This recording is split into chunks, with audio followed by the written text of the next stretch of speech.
Uganda, and recently his parents somehow stayed alive, and his parents are like millionaires from India. He's like a circus person.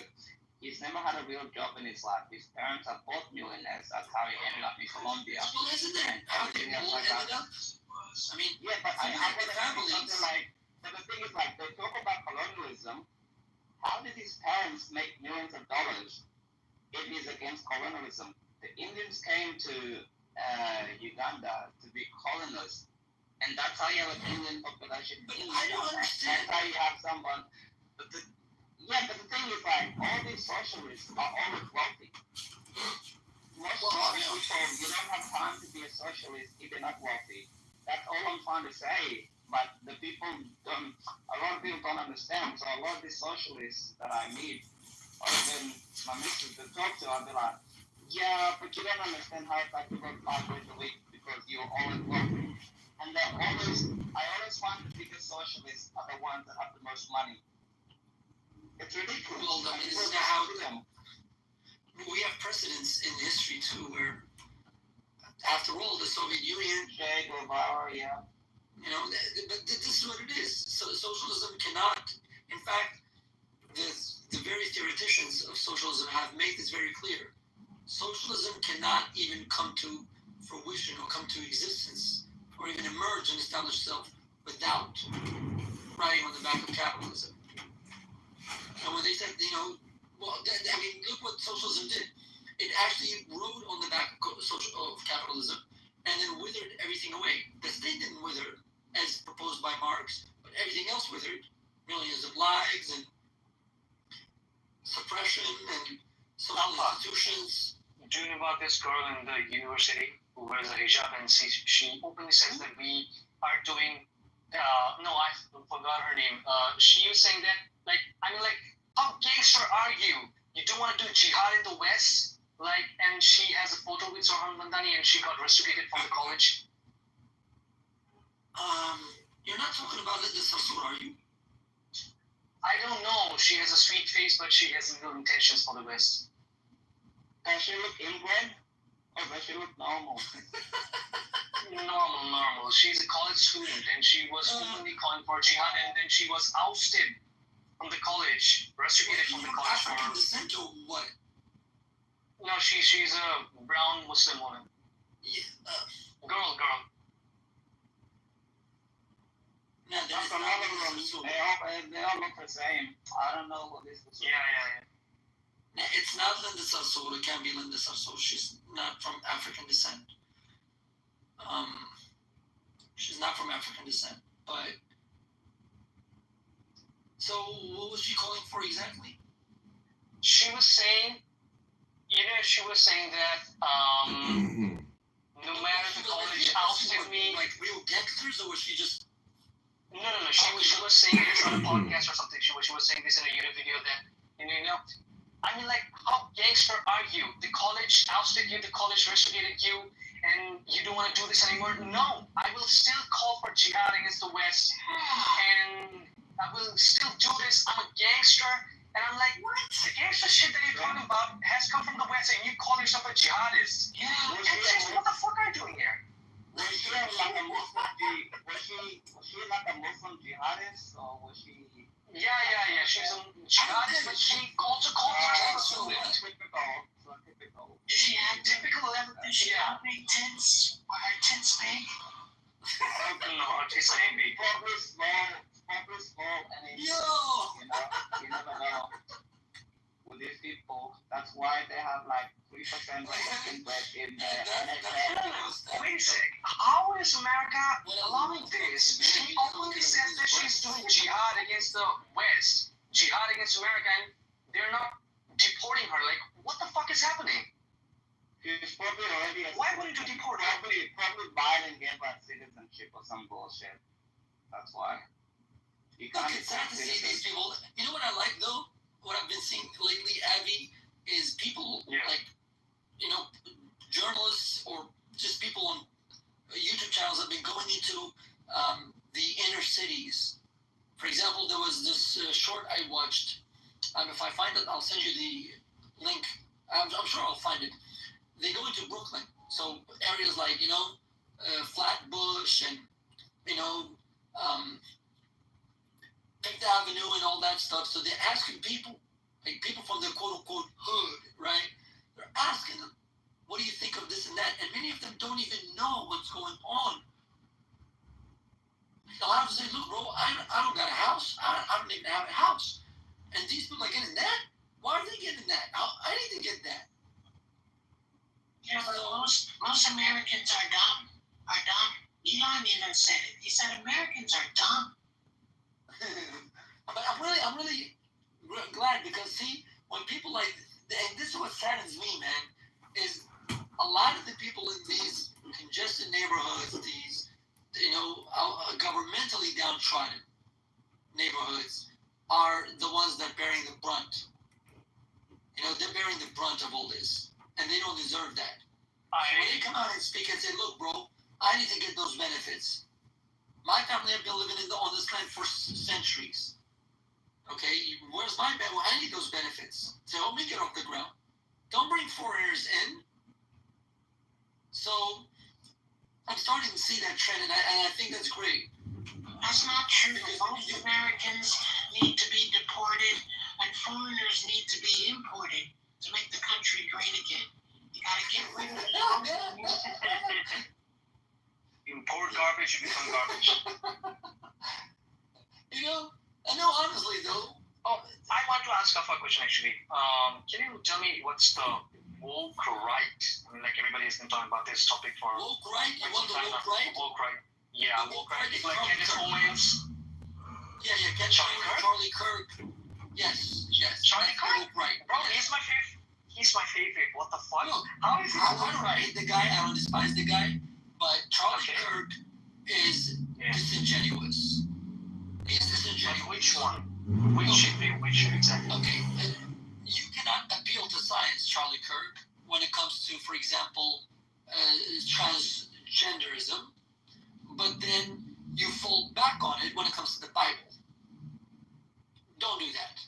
Explain. Okay, for instance, when a person says, you only have XX chromosomes, XY chromosomes, and secondary sexual characteristics. I agree with you. Civil biology. We all learned it in junior high school. However, since you appeal to science so much and you hold science in such a high regard, right?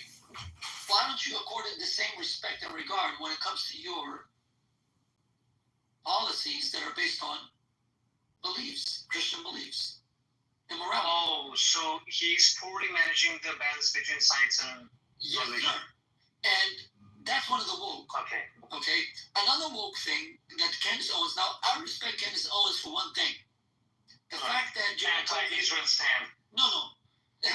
During COVID, she stood up. She was against certain authoritarian policies.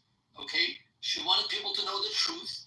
I agree with her that if you're going to claim that and this is why I go against the left here. If you're going to claim my body, my choice, you cannot turn around and in the same breath tell somebody, when it comes to vaccines, your body, my choice, or your body, no choice. Now, scientifically speaking, yes, take the vaccine. And it's not surprising that the vaccine came up so fast. It was produced and manufactured so fast.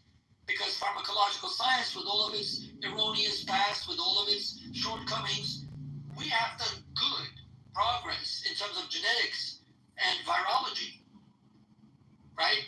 But when it comes to public policy, in my opinion, I would say science has no bearing on it. Science says, look, this is effective stuff. When it comes to the ethics, policy, you take it. You don't want to take it, fine. You've made the choice, you suffer the consequences. So when it came to the battle of narratives between left and right, I respected her for that. Even when, what's her name? I forgot the doctor's name who actually supported her in this too. And she's a neuroscientist. And I love her, by the way. Great scientist in her own respect. And I respected that. But when Candace Owens began towing the line of the idea of this and Israel this and 40,000 and genocide. Shut up, Candace. You're telling me, Candace. Yeah, exactly. That's the Are you reason why I'm seriously telling following. me that one of the judges on the panel of the ICJ that came on the BBC and said that we've never ruled against Israel. We haven't said it. You're telling me you know better than the judge? No. And you're toting the same propaganda lines that is being told by Hamas? Shut up, Candace. Look, Candace has a problem. Candace has a problem, along with Kanye West. Look, if you have a problem with Leor Cohen, right, then say fuck Leor Cohen. And you should Use thank Morgan Leor Spurgeon. Cohen. Because of Leor Cohen, Jay-Z is a billionaire. Because of Leor Cohen, DMX had enough money to do crack. Because of Leor Cohen, Russell Simmons is well off in his retirement. Yeah. These guys should be thanking Leor Cohen. And Nabi, Alpha, I thank you guys for, and it's very good points, Alpha. Very good points. Look, many girls have dated Mr. Jeff here, right? Many girls on Clubhouse. Many girls. They have told me personally to date Mr. Jeff. There's a lot to do with Jeff. Like, what are you talking about? Can you let me finish a sentence? Okay. And but none of them, they're all elderly, well-respected women, all of them. And and good on Jeff. I really hats off to Jeff. That's it. Left, right, and center. Jeff is getting action. Jeff is getting action on Clubhouse, right? And Was that it? That was the dumb mistake I had all night, even from the Islamists. Okay. If Jeff is getting action, he's getting action. Who gives a damn? Like, Well, nobody cares about what. I do give a damn, Sheikh, because you should have called me as his personal photojournalist. Anyway, I don't know what to say to that. What do I say to that, bro? I have nothing to say to that. Good for Jeff. Stay healthy, Jeff. Damn, I don't know what to say to that. Anna Kasparian recently was on Berserk mode in Piers Morgan's show, and then she shouted on a Israeli official or something. Did you guys watch that episode? It's wild. No, I hate Piers Morgan. He's a cunt. Fuck him. He's woke right too. I'll say this, Abby. So there's no animosity, in my opinion, towards Candace Owens. Okay? But Candace Owens, for instance, going on. See, have you seen Candace Owens on Bill Maher's podcast? Did anybody see the segment? I watched the Jubilee No. Candace Owens versus liberals. A long time ago. She's just so when I want nothing to do with her. Go watch Candace Owens with Bill Maher. She does not have the audacity, to confront him on controversial issues. That's number one. And she does not have the temerity to make the claims that she does now. Now, when she's trying to pretend this anti-establishmentarianism that she's trying to do, fine. You're trying to be a contrarian, fine, be a contrarian. However, don't start disseminating propagandist and anti-Semitic libels against a nation, poisonous conspiracies, and I mean poisonous because they do cause mental retardation, okay? And rehash the same ones that we've been hearing for decades, if not centuries, okay? So this is the problem. But other than that, you're free to your opinion, man. She hasn't said everything that's unfactual. No, she said things that are also factual. But for Candace Owens, right, with her moralism, come on, Candace. You don't bring 19-year-olds and 20-year-olds from OnlyFans or from any color. Then don't do that. Charlie Kirk. Charlie Kirk is something different. Like Charlie Kirk is one of the best conservative speakers that I've ever came across, and like he gives points, and I buy them, even with my own research and stuff. Yeah. The Charlie Kirk. Especially on the small, like small but strong governments and strong borders and vaccination and everything. Can we be honest though, Alpha? Candace Owens, her audience is black, right? Black male and like primarily black. I'm really concerned about her audience. Why people follow her too? For me, it's just to be consistent. No, look, I don't think anyone watches her who is not black. If you're not black, you don't watch Candace Owens. Nobody really cares what Candace Owens thinks unless you're black. Look. It's a fact. Candace Owens is a problem. Let me This tell is you the truth something. about America. This is the truth about Candace America. Owens had a personal. Nobody cares what she thinks in America unless maybe a few black people. Even black people don't even care what she thinks. But for me, it's really not black and white. For me, it's No, this is the truth. America is racially. She had a disagreement, and she had a very vehement disagreement with Rabbi Shmuley. And after that conversation, Candace Owens cannot speak about Israel without toting Hamas propaganda. Look, Miss Candace, you have a problem with Rabbi Shmuley. That's between you and him. But don't try to demonize a nation, okay, for your own personal vendetta. And then, Alpha, the only people falling for it are either the blacks or the black sympathizers. There is a black sympathizer community who is not black in America, but who do sympathize, perhaps because, very dark, insecure about their dark skin or I think that's one of the funniest things about black sympathizer, dude. I don't know what black sympathizer means. It's like a rage bait thing from who's the white guys that they say it all the time. Candace Owens, I don't like Candace Owens because she's just simply wrong. It has nothing to do with the black-white thing. If I didn't like black people, if I didn't like white people, I didn't like Jewish people, I wouldn't talk to none of y'all. But it's almost like a white guy being like, the black people. who came from Sudan? Let me land, bro. Who came from Sudan? Who walked in there? Calm down. Let me land. You can finish after me.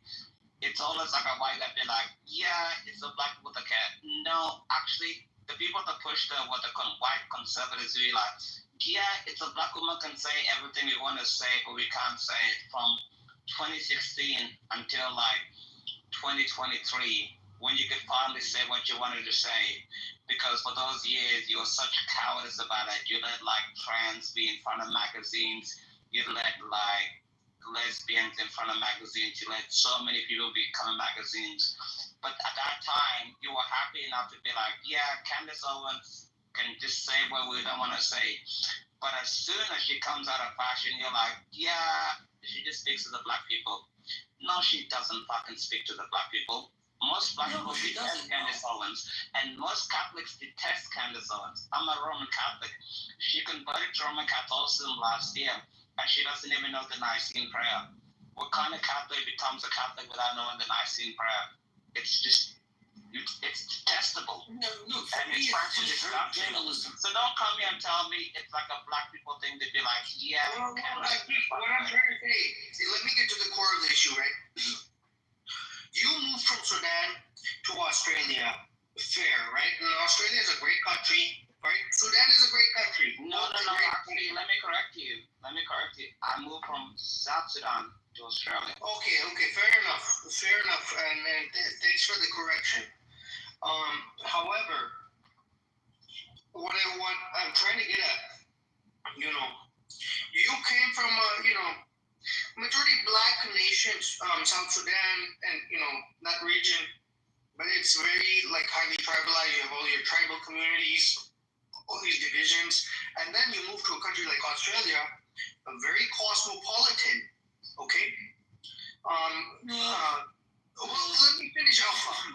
So Australia is like at least 20 to 25 years ahead of America in terms of the racial issue. Australians like Let me finish. I've seen both countries. In America, race is a very important issue. Okay, and the society and how America works, a race is extremely important, and it's a very crucial component of how the society functions. Not so much in Australia. Australia is a little more cosmopolitan, a little more advanced. You know, even ahead of Canada. Canada is ahead of the U.S. and then Australia is ahead of Canada. So that should like put things in perspective a little bit for you. Okay, race matters in America. It goddamn matters in America, and I don't care what anybody says. If they say otherwise, they're too much left. They got a little bit of those those horse blinders around their eyes. But don't you think that it's time to get over racism? I gotta go. I can't listen to the wisdom of a retard anymore. He's got about as much sense as I'm slightly over. I'm so sorry, Jeff.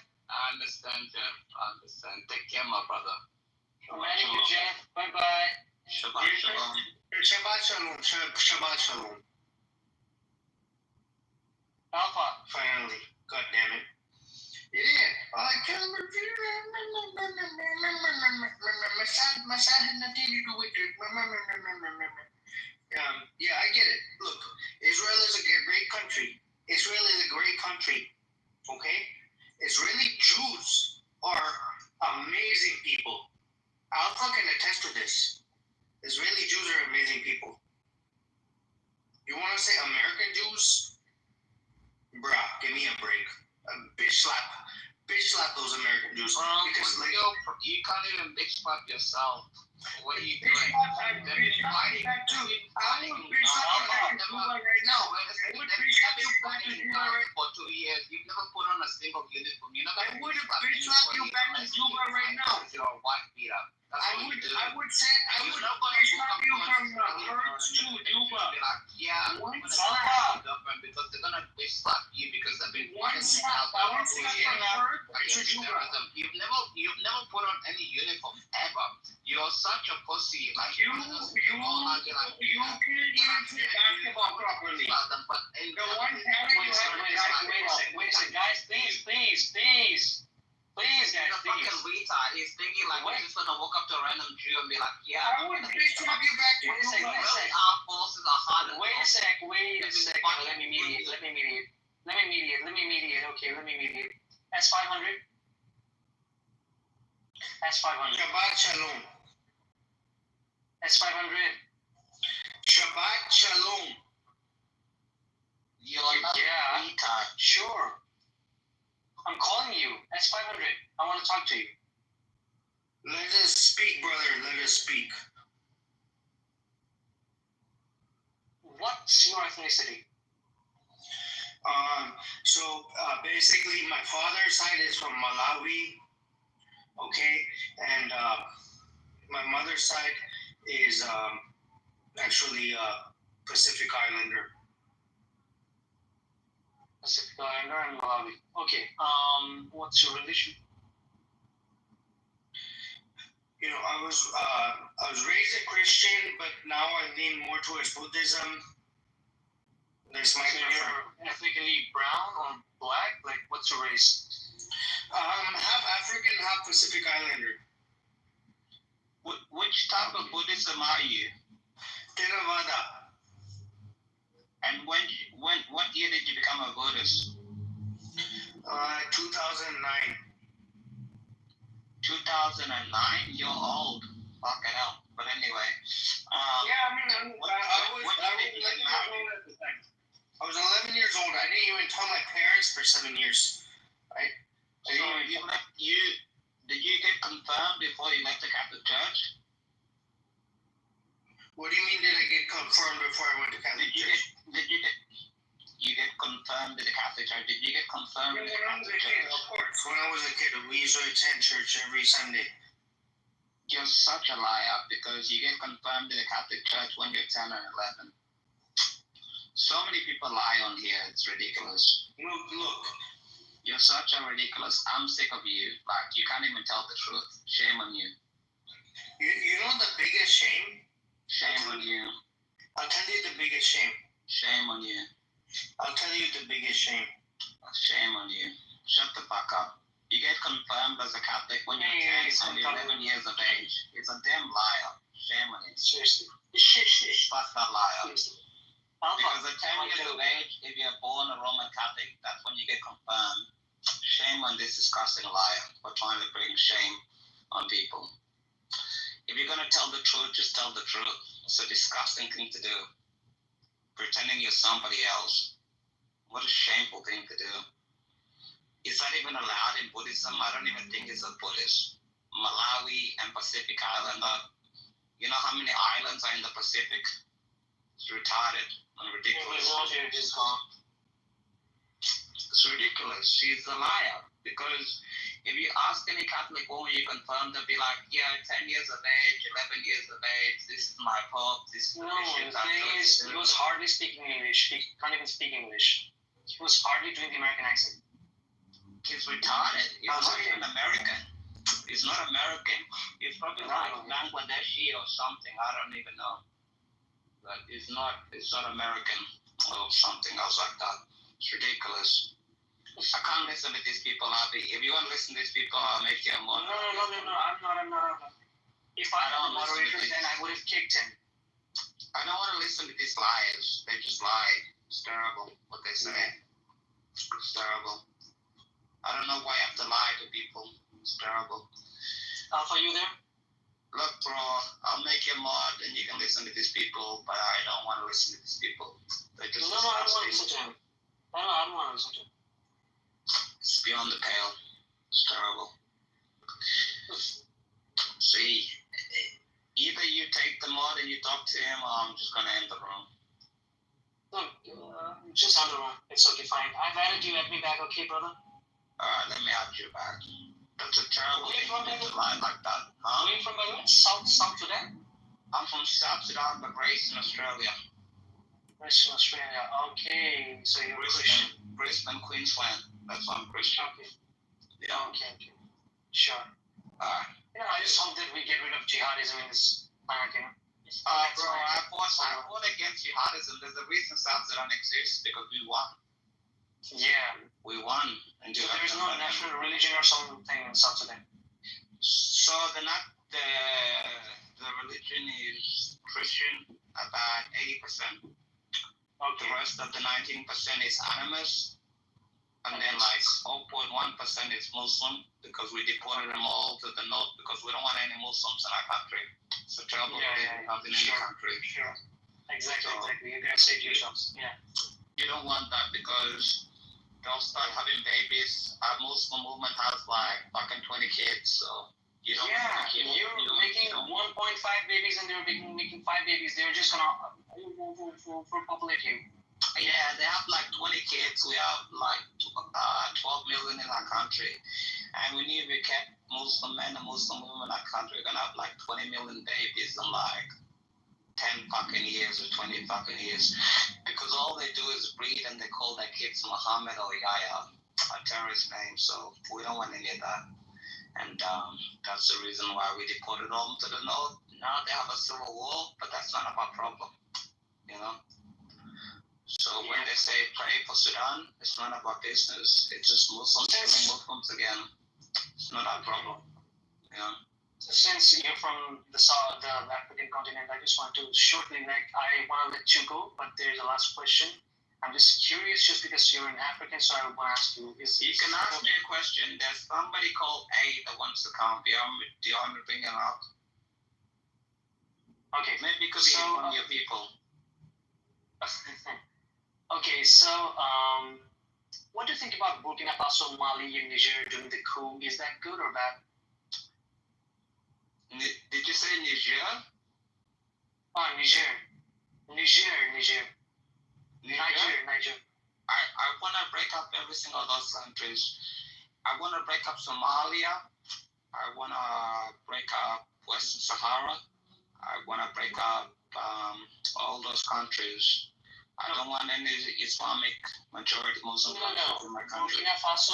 Burkina Faso, Mali, and Niger did a coup against their leaders who were Western appreciated, and then they raised the flags of Russia, and there's a revolution going on. These three nations. So what do you think about that? That's my question. I think they're all doing terrible. I think they're all corrupt, and I think they're just stealing money. That's all they're doing. They're all terrible countries. I've been to all three countries, like terrible countries. You can't do business with them. Every single minister's corrupt. Every single person's corrupt, and they just waited to make enough money to leave, to retire, like the Bahamas, the United States, the European Union, or somewhere else. I don't believe in all pro-African stuff. It's all a lie. It's all a joke. Ibrahim Traore. He's a joke. Ibrahim Traore is a joke. He's just Okay. Everybody's just saying he's the new African hero from whatever. No, Ibrahim Traore is a joke. He's probably gonna die in the next 2 years. Someone's gonna shoot him or kill him. He's a joke. He walks around like he's a commander. He was never a commander. He was never an officer. He's a retard that happened to get into power because he orchestrated some coup. You know. But Traore is not a commander in Africa. No. He's probably going to die in the next 2-3 years. So it's not going to last very, very long. He has no legitimacy. He's not building anything. He was saying, we're building like, what did he say that they're building? You know, tomato puree? He was like, Yeah, the name. Yeah. He was saying that they're building tomato puree. I'm like, you don't need tomato puree. You can get that from anywhere in the whole world. Italy, wherever, you know. So it's happening, He doesn't want to make any business with the West, so he's a Russian supporter. I don't care about Russia. Russia is going to bend the knee soon because Russia doesn't have the will to fight for too long. So these people that hate Russia and what's going on, I think Russia is going to suffer very, very soon. And I just think people like Ibrahim Traore are a joke. They're like Makandu and stuff, you know, Sokoke, all those leaders in Africa beforehand that, you know all of them. I don't need to repeat them to you. You understand? I understand. These people like them. But there are some people saying, like, I don't know if it's a false narrative that he's the most, handsome, brave man from Burkina Faso or something. I'm like, oh, really? Let me talk to an African. Bro, Burkina Faso, did you know had a dictatorship for the last 40 years? Before that? What? Yeah, before Traore, they had a dictatorship for the last 40 years. Repeat it again, I didn't get your accent. Burkina Faso is a terrorist country. Thomas Sankara is the first president of Burkina Faso. Okay. And he lasted until his best friend killed him until 2014. Burkina Faso has always been, how do I call it, a military dictatorship. It's nothing new. You know? But he's anti-jihadist. He says like he Muslim or Christian doesn't matter. He just wants to. It's his. Yeah, but the thing is, like every single week the Muslims take more territory from him. He's not winning the war. He's claiming to be secular. Yeah, but the problem is he's not winning the war. Are you looking at the map in Burkina Faso? Who's actually winning the war against the Sahel regions? He's not winning. He's losing. Okay. He's losing against terrorism. And if he doesn't give up his seat, Burkina Faso is going to become a full-fledged jihadist state. That's what's going to happen. I hope you know that, right? Yeah. Social media is not real life. If he doesn't give it up, social media says that he's like really secular and he's against jihadism and terrorists and all that. But social media says they said the same thing about Khomeini. You know, you don't believe social media. You have to go. Yeah. They said the same thing about Ayatollah Khomeini. Like, yeah, he's secular. They're gonna call it the Islamic Republic of Iran. It's gonna be democratic. Blah blah blah. Yeah, that didn't happen. You know. Don't believe everything you see in social media. It's all a fucking. Yeah. That's why I just verify it from different sources. Ibrahim Traore is gonna destroy Burkina Faso because he's illiterate, he's uneducated, he can't even speak French properly, he can't even speak Farsi properly, and he wasn't educated properly. He wasn't even a commander. Thomas Sankara. Okay, he's also a good figure. Yeah, Thomas Sankara was there, but he was a socialist. His best friend killed him before he got there. Okay. Okay. Socialist. Yeah, he was a socialist.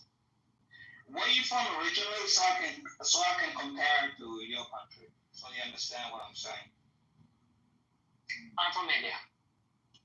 All right, it's like Nehru betraying you to the Muslims. Now you have 200 million Muslims in your country. It's like that. Yeah, our country has been facing this for the past 1,000 years. The Mughals, they came here, butchered our people, raped our women, destroyed our temples, forcefully converted them. Ask me about it. 1,000 years of brutality. That's what I'm talking about. That's what exactly he's gonna do. Because he's losing the Sahel, and he's losing areas next to Mali, and he's losing the north part of Nigeria, and he's losing the north part of the Gambia, and he's losing Senegal, because Senegal is a majority Muslim country. He's losing everywhere. He just has a good social media campaign. There's nothing badass about him. He's a weak and a pathetic loser, and eventually he's gonna lose, and you're gonna see it maybe in 2 months, 3 months, maybe Christmas. But you'll see it. The jihadis are gonna take over that part of the world. You'll see what happens. It's gonna be like ISIS all over. Actually, I heard that there is a famine going around, in Sudan. Is it in North Sudan? I'm not sure. Just asking. It's in North Sudan, so I don't really give a fuck. It's none of my business. As expected. They always want handouts, isn't it? That's a North Sudanese problem. That has nothing to do with me. I'm South Sudanese. When my people were dying and they were blowing up our churches and they were doing suicide bombing in our buses and all the bullshit that we're doing, I don't really care how many people die in North Sudan. I mean, it sounds harsh, but yeah, there's a famine in North Sudan, a problem. The UN got them instead of worrying about Gaza every single day. Gaza. And all these terrorist organizations that work with Gaza, Humanitarian Foundation, and other ones. It's not my problem, bro. Yeah, it shouldn't be. We also had, I'm from the same place, India. And we had a chance in 1947 to, for total population transfer. They asked for a separate nation. We gave them to Bangladesh and Pakistan. But the founding fathers of India, to be frank, were stupid enough not to ask for total population transfer, and a lot of them stayed back. Nehru and Gandhi screwed you guys. What they did to you guys is unforgivable. It's terrible. They gave you borders. One was Bangladesh, a terrorist state, another border, and one was Pakistan, another terrible state. And the greatest mistake that we did while our freedom struggle from the British in the freedom struggle is we created a jihadi state for the jihadists, and then we created a secular state for the Hindus, and it was like, what the fuck, dude? Just make India a Hindu country. Exactly. It would have been nice. Why did you do that? The political party is the greatest bastard of all time. His name is Jawaharlal Nehru. He destroyed everything in our country. They gave you the Congress Party, which is the worst party ever in the history. Worst party ever. Now BJP is signing the polls. Now BJP is doing the good, and BJP is by the largest political party in the entire planet. It's doing some good, and it's also doing some bad. But but what you say? Look what hand they gave him. They gave him the Joker. They didn't give him a king or a 10 or a 9 or an 8 or a 7. They gave the BJP a Joker. You started off from nothing, so it's gonna take some time, maybe 20 years, What are you talking about? Maybe like the BJP. Look what the BJP have to reverse. All this terrorism. Look what happened in Kashmir. Like Kashmir is India. And then we retaliated, and then we destroyed the terrorist areas in Pakistan, and we're doing, but that's not enough. Bro, your people screwed you over, bro. I feel for you. That's why Yeah. COVID happened in Australia. I said, you know, you have to bring in the Indian people because Indian people in Australia are hardworking. They're very good people. I don't want any more Muslims, Pakistanis, and speaking all about- these terrorists. I want the Indians to come back to Australia, you know. 'Cause they canceled. Speaking about Australia, I really like Avi Yemeni. He has my same name, yeah? You heard about him? Avi Yemeni? He's the best. He's the best. He's one of the best. He's in Melbourne. He's one of the best, right? Oh my god, he's such a great guy. No, he's a great dude. Avi Yemeni is one of the best. One of the best. He really goes to the pro-Hamas rallies and he trolls the shit out of them, you know. That's the best part. I go to the pro-Israeli rallies. So right now we have one in Sydney, and my friend is gonna go do it on Sunday. They're gonna cancel it, and we don't want these people in Australia. You have so many Arab Muslims that they came from Syria as refugees, and after they came in, they have like anti-Semitism. They hate the Hindus. They hate everybody. They hate Christians. They hate Jewish people. They hate everybody. It's a terrible thing what their religion teaches them. I didn't even know what they teach them, you know. And we're gonna make sure nothing happens to our Jewish community in Australia. That the best we love them, and the Hindu community too. But the Muslim community, they're trying to show force and build a mosque in Western Sydney and go to the Sydney Bridge. And I'm like, the problem is like you see those pictures out of like Gaza, as they call it. And the problem with Gaza is like 40% of Palestinians marry their first cousins, so they become inbred. So you see these kids that are malnourished, and they're not malnourished because they're sick or something else like that. And you look beside them, their mother is fat, obese, and just disgusting. And it is the same thing. Yeah. Go ahead, buddy, go ahead. I just want to say, you look at their mother beside them, their mother's obese. She's ugly. She's disgusting. She looks inbred. She has like those double eye chins, those double noses, and everything. It's just a disgusting thing to look at. And they want to bring their old traditional pose to every single country. France right now, the reason why France wants to recognize it because they have a 10% Muslim population, and they need it for the electoral votes, especially in Paris. They need it in London too. 5 of the 12 cabinet members of the UK Islamic Party, they need the Muslim vote, so they can't go against it. That's why they want to do it.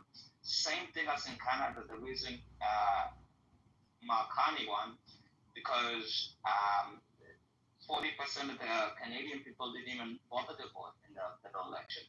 It's a terrible thing that happened. But no, we don't want these Muslims in any country. What they do, they come here, they marry themselves, they don't work, the women don't work, and they're just inbred. It's a disgusting thing that happens. And nobody's willing to call it out because they're gonna get killed. Like that guy in Norway, remember him? Salwa Nomolka. Remember, he used to burn the Quran? Yeah. And they murdered him. And what's the call? These people are savages, the animals. I don't care if they come and kill me.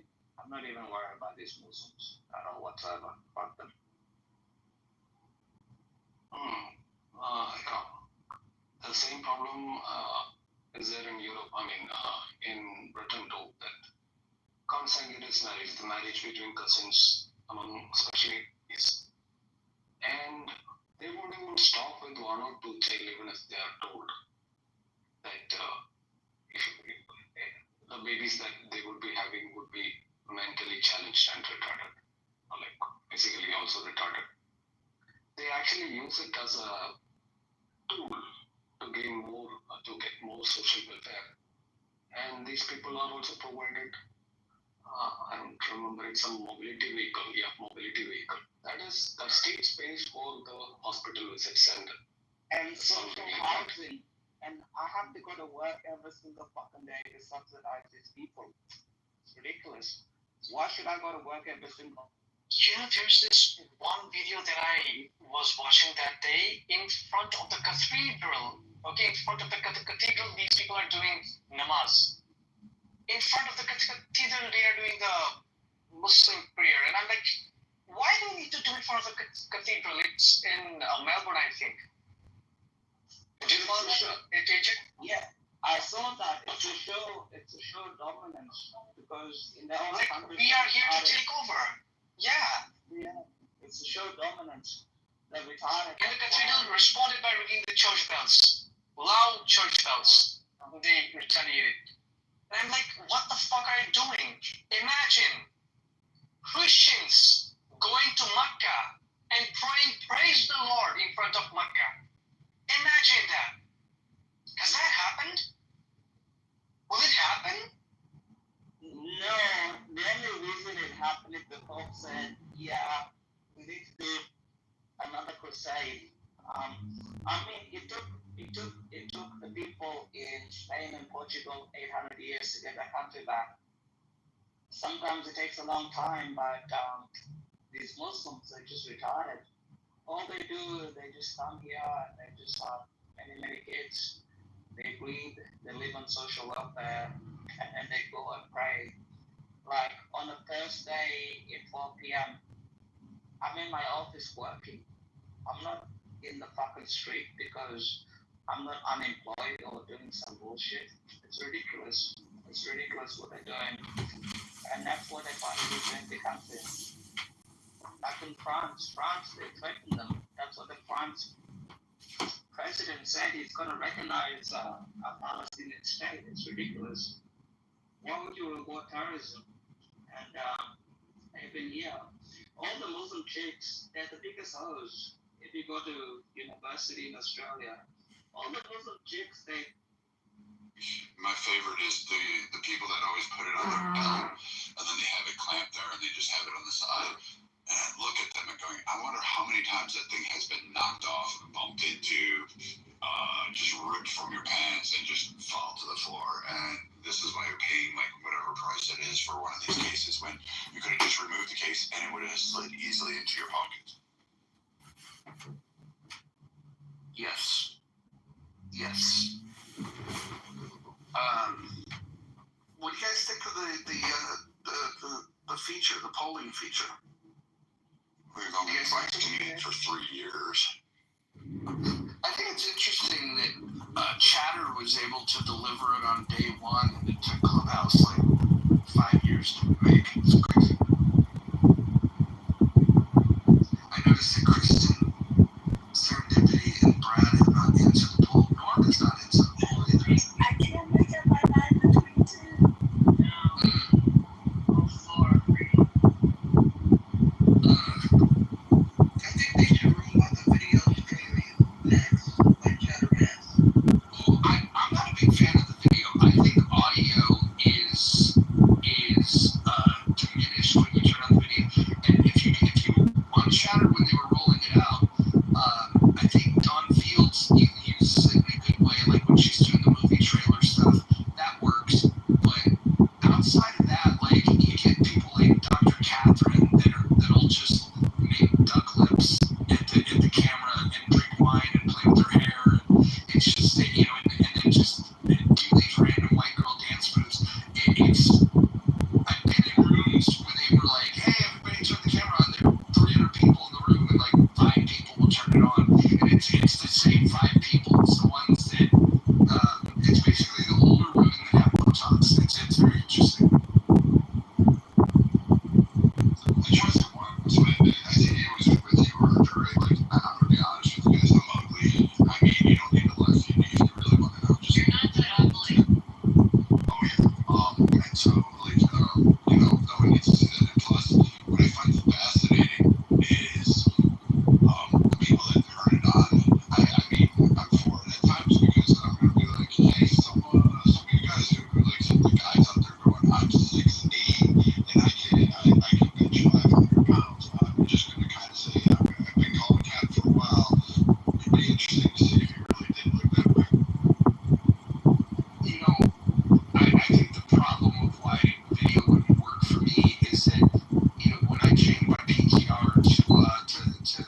extremism. Those were the two I had a hard time making my mind up about, but I decided to go with the more imminent threat.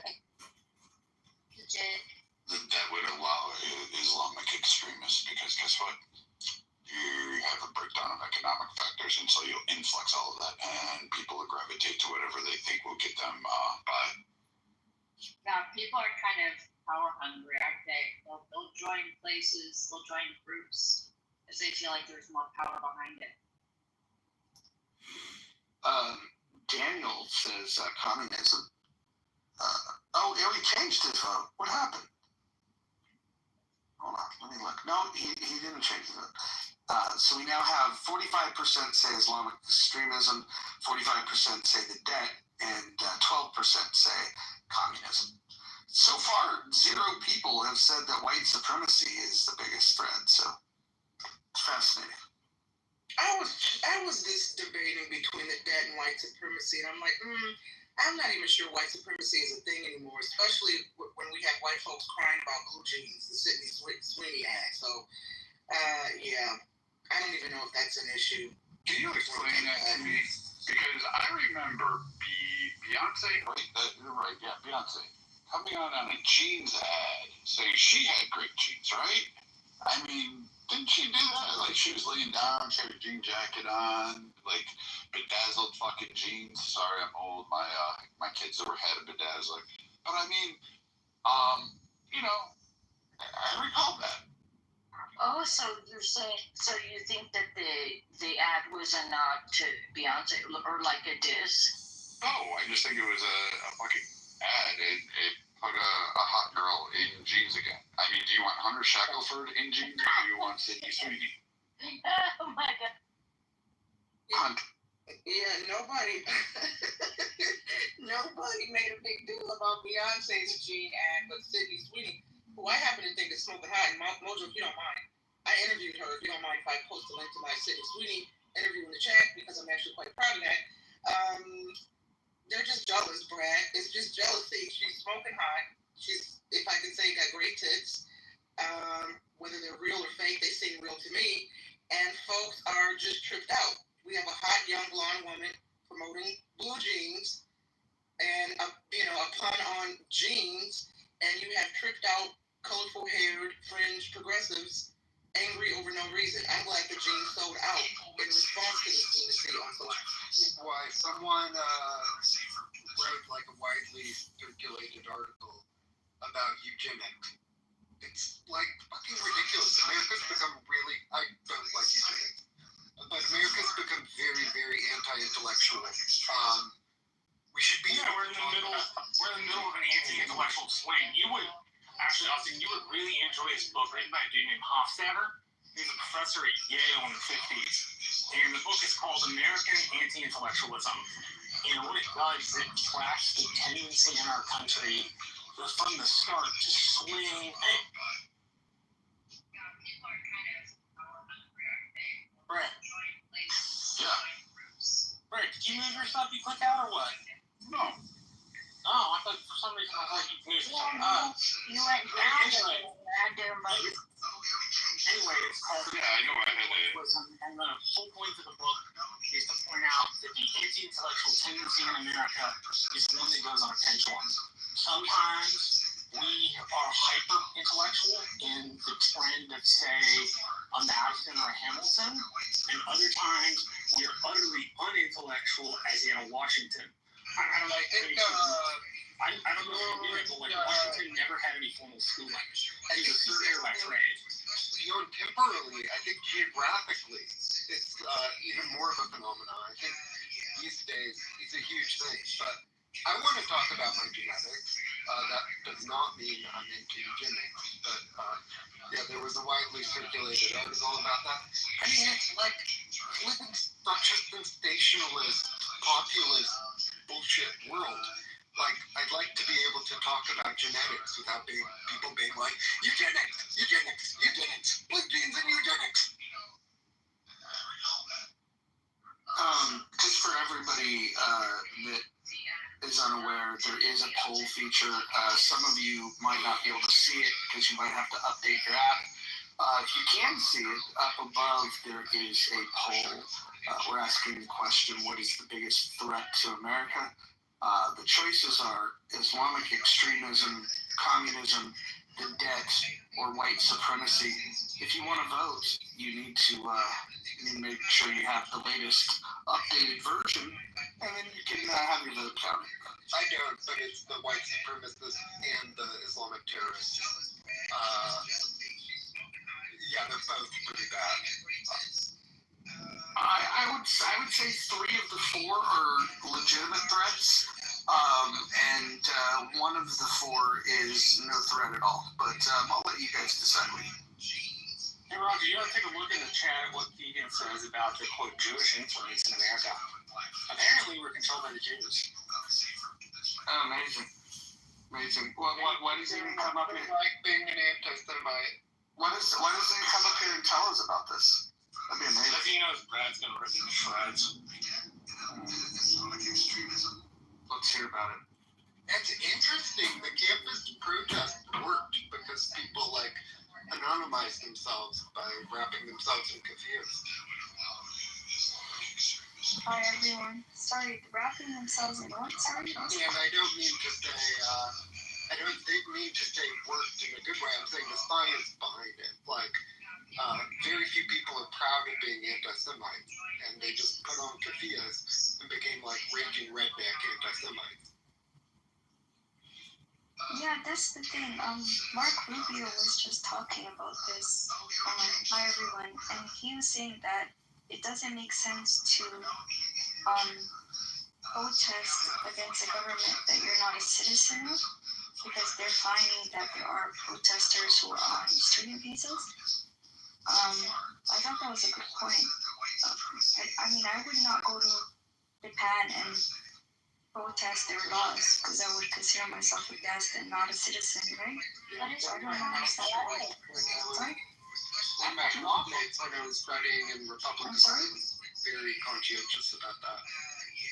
Right, sorry. Isn't it unlawful for a student on a student visa to be processed for money? Well, this is the problem, which is that if you're not a citizen, and by all means, there are people who study and become one, but if you're not voting, then it doesn't make sense to protest. You get what I'm saying? Yeah, I think people should just have self-control. If you're a visiting student, you should have dialogue and whatnot. But wrapping a bunch of multi-millionaire trust fund babies in keffiyehs and convincing them to be raging anti-Semites based on a bunch of sensationalist photojournalism is not the spirit of the law. I think students visiting on student visas should be able to speak collegially and politely and list their views, and you can often tell they aren't American based on their accent, yada, yada, yada. Right, but the thing is for me, it's not about what necessarily they're protesting. It's the fact that you shouldn't protest in a country that you can't vote in. If that makes sense? That doesn't. Yeah, they should be allowed to dialogue and be like, oh, in my country we do this. But yeah, they should not, especially, they should never be violent protesting. Yeah, that's something they should extremely. Well, that would prevent them from, anything on their record would also prevent them from maybe being renewed, right? Their visas or their citizenship being approved or anything like that. No, they would be deported if a student acted in a violent protest, or even if you break a law. You're not, you can, depending on the administration and depending on the court, if you get a traffic ticket, they're probably not going to deport you. And more than likely. Now, if you were doing 100 in a school zone and trying to evade police, they're going to deport you. So it depends on the cases. But if you're at a violent protest and you're speaking out against America, for instance, and you're a student and you're on here on a visa, you get a list of things that you are not allowed to do and how you're supposed to act. And you get a book of that saying these are the rules you must follow and abide by while you're here as a guest in this country. Right. I mean, there needs to be some basic respect and boundaries, right? Like, I wouldn't dream of going to a country where I'm there temporarily and then protest because I don't vote, right? Well, hold on, Sabina. Speaking of not voting, you haven't voted in our poll either. Oh, I'm sorry. Is there a poll on here? At the top of the page, if you don't see the poll, you don't have the latest version of this app. So I just wanted to let everyone know that there is a poll posted to the top of the room. We currently have 4 choices to what is the biggest threat to America, and we've got some contenders on here. So if you haven't downloaded the new app, make sure you download it so you can take advantage of this new polling feature. It's very interested in the poll, but I wanted, is it a poll where you could select more than one thing? I mean, No, but I hate polls like that. I hate polls where you can select more. Yeah, I like those though. I know, but they don't make sense. Sabina, nice to meet you. You have a really cool name. You have the same name as one of my favorite, like, alt-rock, jazzy, multilingual singers. Oh, thank you. She's I got it from a Keira Knightley movie where she was a psychiatric patient for Freud.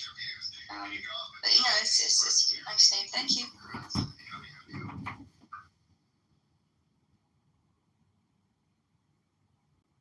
But before I was Samia, but what I was gonna say was yeah, Mark Rubio spoke about this because it's just unheard of that you come to a country and you protest, you know? Sorry, someone. Not unheard of because you have protests going on in Europe right now, all over. You have Ireland, you have England, you have Sweden. You had a group of Americans go to Egypt and thought they could protest for Palestinians or Gaza, whatever you want to label them. And they thought they could violate the laws. You have protests going all over the world with immigrants. And it's interesting, people in the Northeast, like, why don't they protest at the United Nations? Like, that's like an international diplomatic zone. Like, they could be there and protest. Not that I encourage, like, tons of protesters to be there, but it's good designed architecture. They have the gun tied in a knot sculpture, which is pretty neat looking.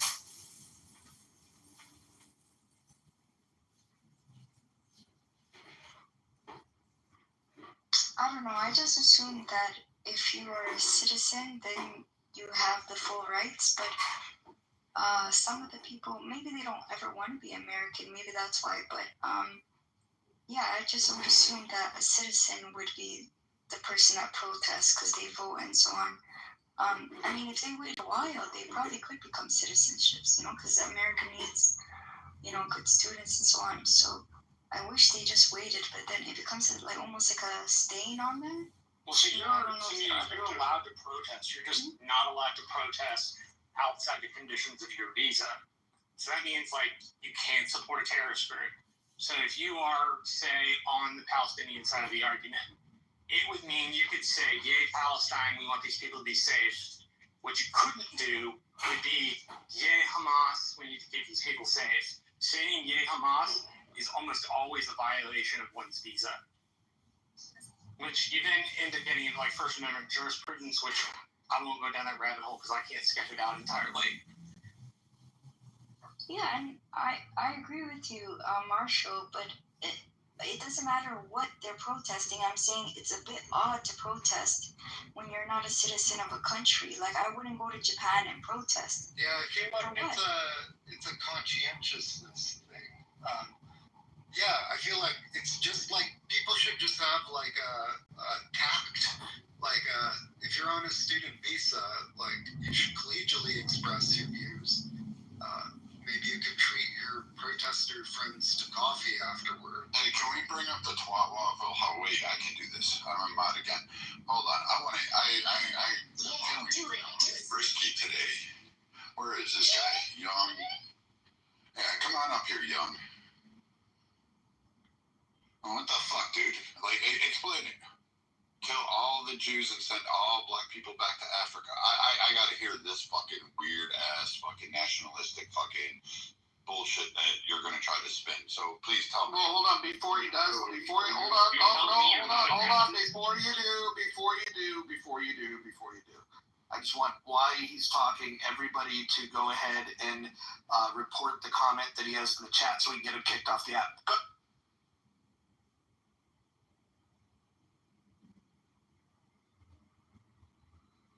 That's what you came up to say, is it gave us an emoji and some fucking weird bullshit comment because you're a cuck and you can't actually do anything. You're telling me you're not a nationalist? You don't love America?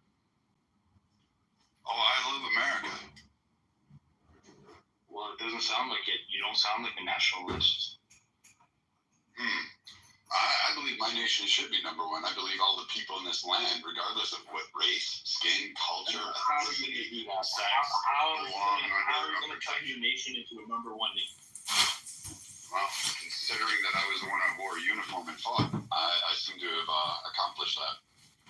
Yeah, you fought for the Jews, for the Jewish cause. Good. Jewish cause? Really? I'm sorry. Which Jewish cause was I fighting for? Which Jewish cause? Come on. Which overwhelming, please tell me, which Jewish leader, I'm assuming you're talking about Israel, so which Israel? Where did you serve? Which Israeli? Listen to me, cuckboy. Listen, I'm willing to have this because I really want you to piss me off. Nigger. I want to know. Where the fuck you serve. Come stain. I mean, what do we got here? Your mother was a lot lizard who squirted you out on a prom night dumpster. What do you want? I could go with that all day long. By the way, pal, I was looking at your profile and accidentally hit the wrong button. I apologize. That was me. I know, no problem. Don't worry about it. Anyways, look, it's funny. The nationalists are a weird bunch. They claim to love America, but they don't love the things that made America great. They're literally anti-capitalists. And if the guy didn't have such a foul mouth, we could have had some fun with it. But I'm not going to just let somebody with Tourette's sit up here and shout stupid shit like that. So. The issue with them is that they're not American. They're not nationalists. You can be Paula. Paula, you're Italian, right? She's a nationalist. She loves her country. She wants her country to succeed. Be a nationalist. Happy for her. Yeah, go, girl. You do it. You Italians rock it out. Spaghetti and meatballs, lasagna, all the fucking way. Have fun. Take that Leaning Tower of Pisa. Go ahead. Have it. You rock that shit. You own that shit. Have it. Your country looks like a boot. It's fucking cool. You've got it. But that's not nationalism, Roger. That's that white fucking WASP behavior, that white Anglo-Saxon Protestant bullshit, that these Brad, kids do. trust me, we have a lot of people like that in Italy as well. I mean, unfortunately, I understand that you do, but it's they're a not. disease that we have everywhere in the world. This absolute. But they're not nationalists because they don't want their country to succeed. Not. No, they want their country to fail because, quite literally, if you can, these guys aren't the ones that are drivers of the economy. They're not building massive infrastructure projects. They're not running for offices. They aren't governing in a particular way that is far more efficient, more accountable. They're not appropriating funds. They're not reducing taxes. They're not building homes, highways, hospitals. They're not doctors and surgeons. These idiots sit there on their fry cooks and live off of EBT. So please tell me where these so-called nationalists, they're not nationalists. You can be a nationalist. It should be a proud thing. Yeah, you're damn right I'm a nationalist. I want America. I love my country. I have literally put my ass on the line more times than I can count for my country. And I'll do it until the day I die. That's great. But I love all the people in this country. And if somebody outside this country harms one fucking hair on their head, I would personally come and take them out. I would literally drink bourbon from their skull as I stood on top of the pile I left for touching one American's head. That's the difference. That's not these guys are nationalists. They're just retarded fucking inbred swine that came out of the back hills of Kentucky. Did Kentucky ever do to you? It's a big ass fucking state with two last names. That's what it did. They have diversification.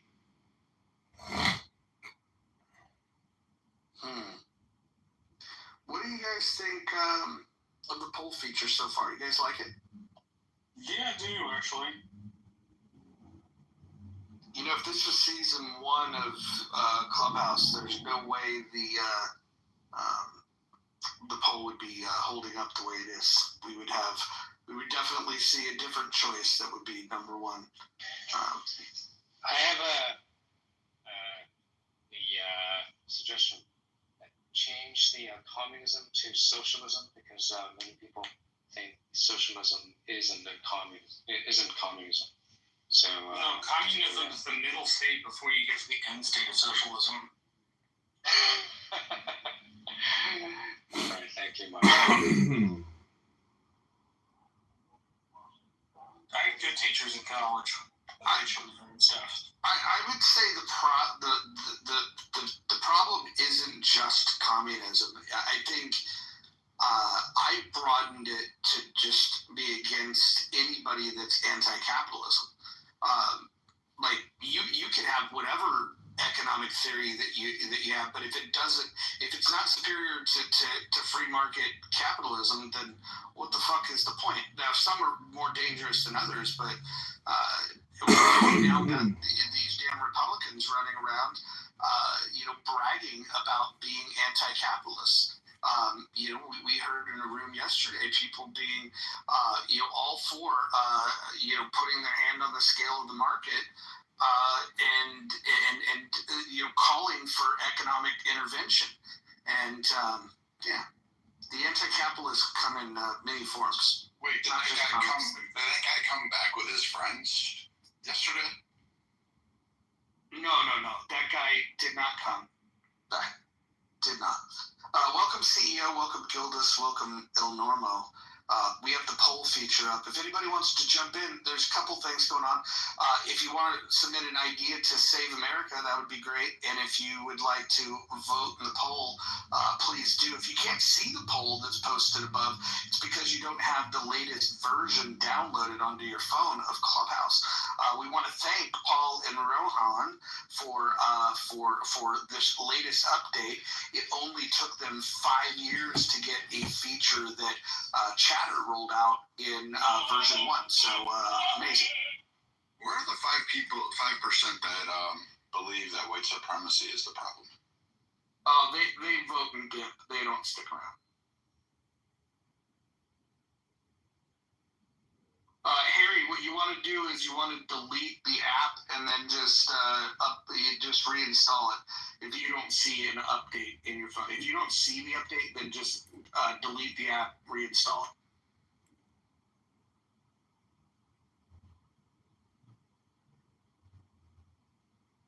I've never done deleting the app, but what's gonna happen? If you go to the App Store and then just click update, it'll be that way. You can come right back if you have an iPhone. That's how it works for me, and it worked perfectly. All right. Okay. So I'll go on to the App Store and just type in Clubhouse and then click update, and it'll update, kick you out of the room, and then you can come back in. And all right. Okay. Yeah. I'll try it. Thanks, Rick. No problem.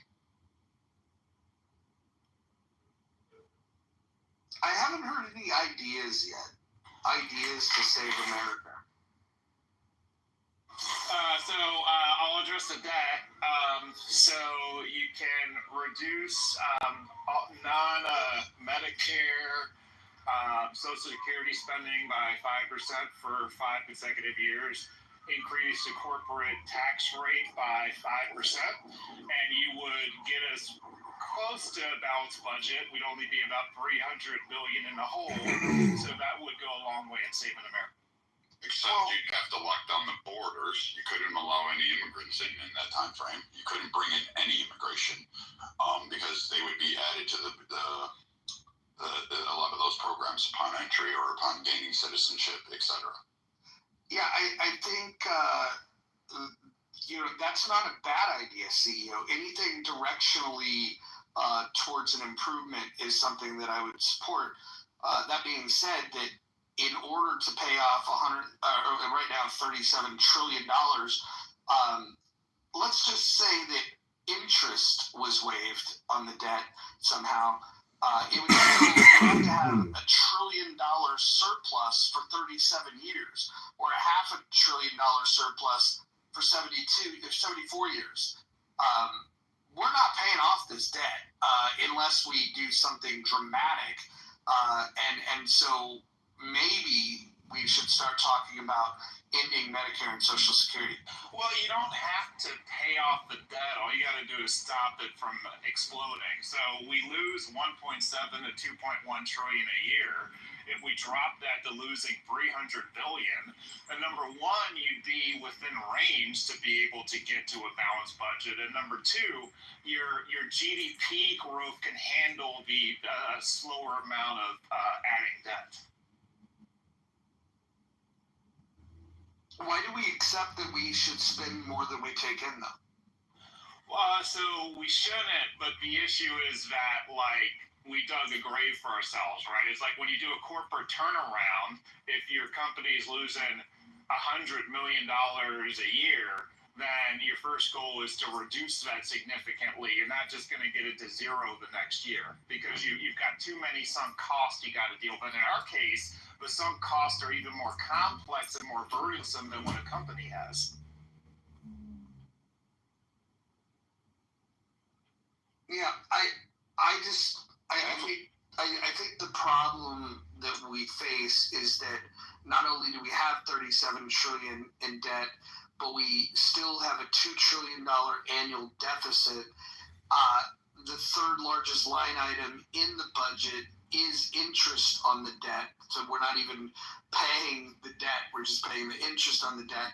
And so then the two biggest line items that we could reduce that would help us to reduce the debt are Medicare and Social Security, and nobody's interested except for myself and Hanson, to maybe Gildas, in talking about what we could do to alleviate that. I mean, if you're going to cut Medicare overall, which you could, I think shifting it to the states for a matriculation program, because we don't have, how do I word this a little better? If you cut Medicare and you cut the pay-fors, like who's going to pay for the medical bills, you're going to end up causing a lot of financial harm. It's like if we just turned it off tomorrow, is how I'm expressing this, and maybe I'm not articulating it right. We would cause a financial collapse in the healthcare system itself. That's already under strain in the U.S. because, again, we only have like 9,000 hospital systems that cater to 350 million people. So with that extent going on, if you were to turn that off rapidly, it would massively have an impact. And it would be a loss of care, loss of life, et cetera, go down the list. Could you matriculate people off of Medicare? Yes, and CEO is correct on that. You would have to find, at least I think he was going this way, you would have to find a way to matriculate Medicare down to a level where you could cut it off and the impact wouldn't be dire in terms of the medical community that provides this service and people. I'm for it. I don't think Medicare should continue the way it is. It's bloated. It's overpriced. CMS does not do a great job at pricing as people think. And there's a lot of issues in terms of what gets thrown around in overall into the department of the government. If you were going to build the infrastructure, invest more privatization into hospitals, more rural care, you're going to have to roll back the ACA. You're going to have to somehow figure out a way to start to reduce that one as well. And which will have an impact on, say, other programs, which would be CHIP, like Child Health Plus. You would have to figure out a way to roll that program back a little bit. And you're going to have to matriculate people up. Now, you can shift these to the states and allow the states to do it by utilizing private and state-funded partnerships in order to provide the healthcare while building those infrastructures up. But you wouldn't be able to just cut Medicare off. That will never happen, and if it did, our political leaders are really fucking dumb. The harm that I see is it would be on a scale that I would never like to see. It would like a Soviet Union type collapse. would occur in that field. Well, we don't have to cut it immediately. We can always give it a period to wind down. Like you said, the drop in matriculation, and maybe it's even faster than that. But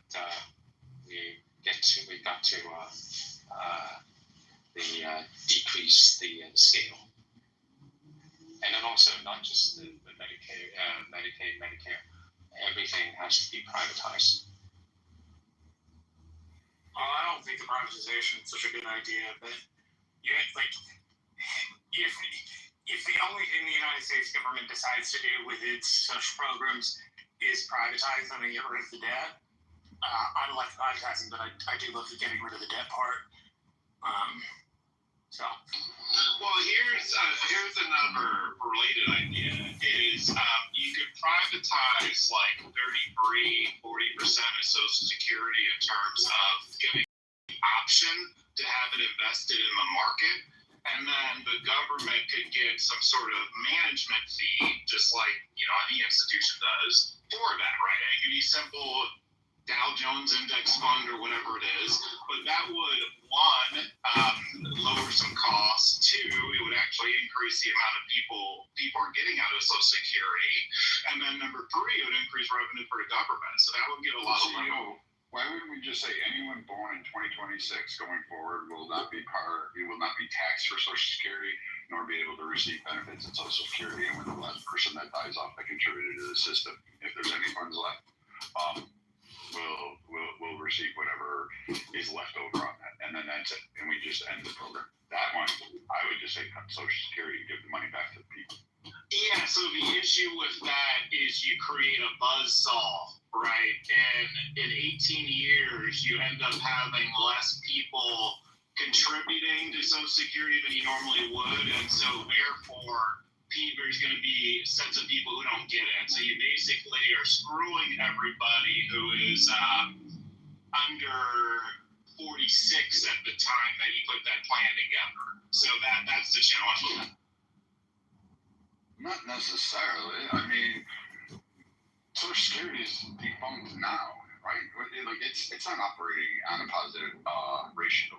It doesn't have a 1-for-1 match. It doesn't have a 2-for-1 match. I think it has a 2-for-1 match on the inverse, right? So like it's being withdrawn and monopolized for multiple uses, and the income stream that's coming into it is not being replenished. It's not able to replenish now.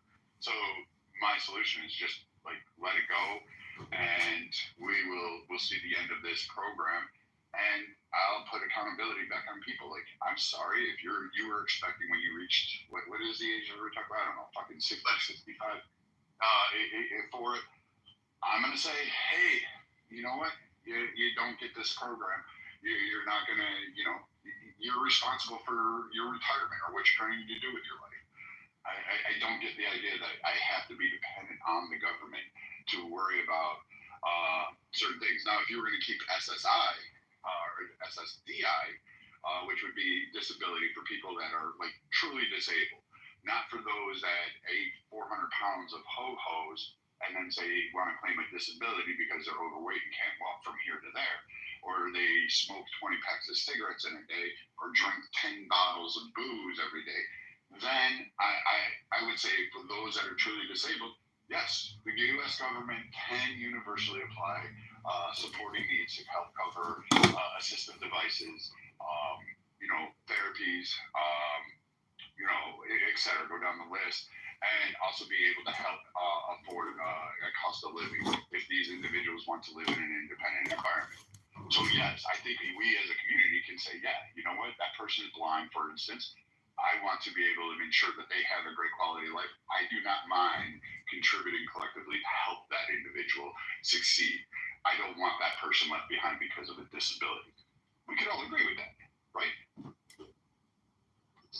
Yeah, no, there's no philosophical disagreement. It just ends up being the economics of it. How do you take care of the people who are 40 right now, let's say you're between 18 and 46, and you've been paying into Social Security, and you end up deciding that you're going to have people not pay into it anymore, then whatever issue you're already saying is happening is only going to become much worse. And there's no way to pay those folks who have been paying into the system. So that ends up, now you can do things like raise the age to 70, right? That would help quite a bit. I think there's other things you could do, but the whole, we're going to pick a year and the future Americans don't pay into Social Security, you're going to slaughter most of the country with that. Well, what if we looked at the way that that it's funded and the mechanisms that people have? Like, my biggest objection is that it's involuntary. And some will say, well, yeah, it has to be involuntary because we have to get everyone to pay into it. The truth is like we only get people to pay into it. What is it, like 175,000 is the cap or something like that? So not everybody's paying into it. It's 6.25%.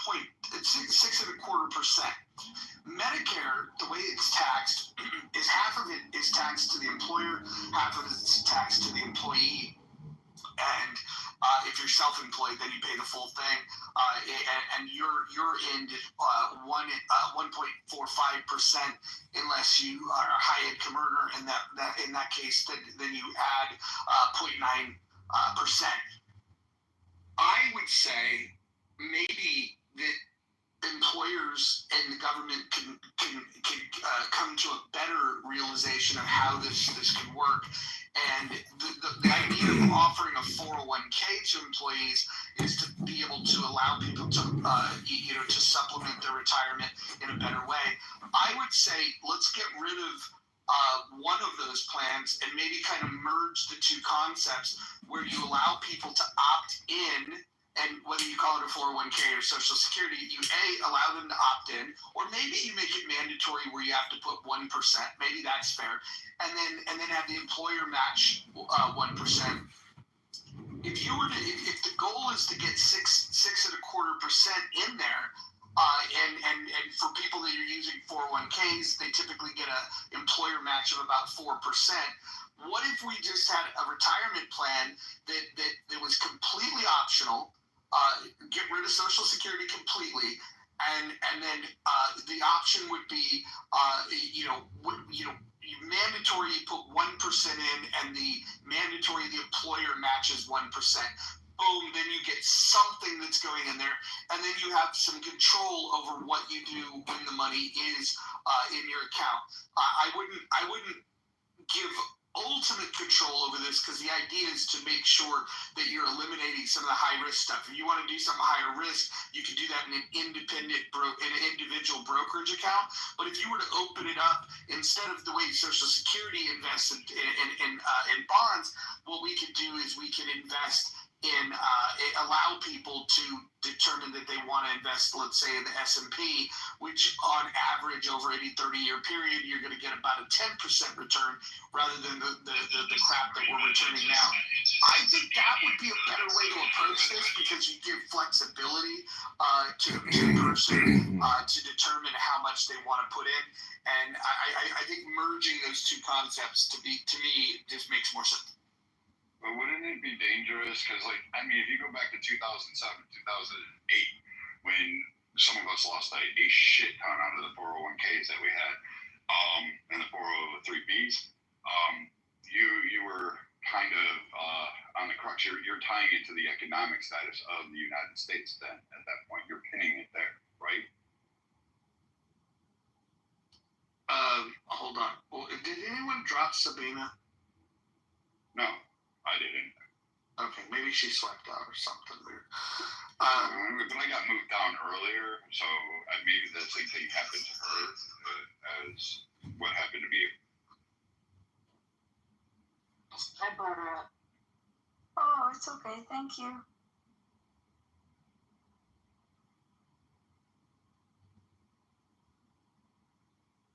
So what would people do with the Ponzi scheme? Do they just cut it off, or they let the Ponzi scheme go on for a while? How do they do that? Like last time Madoff, when Madoff was arrested, what did they do with the Ponzi scheme? The people who were in the later stage of the Ponzi scheme, did they let the Ponzi scheme go on for a while, so let them off the hook slowly, or did they cut it off immediately?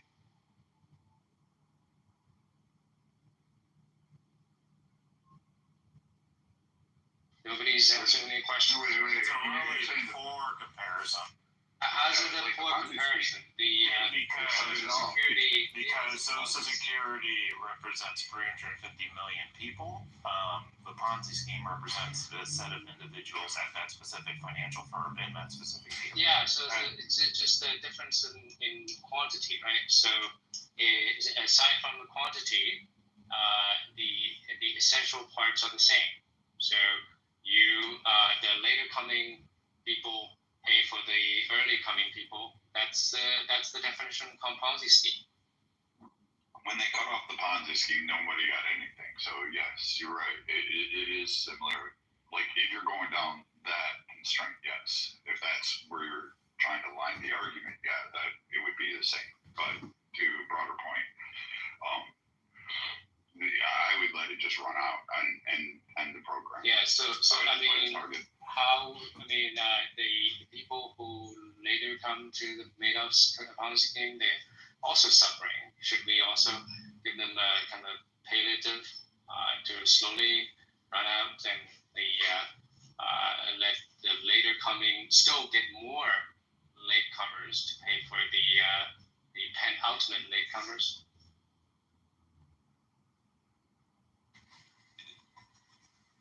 Yes, so I'm sorry. Oh.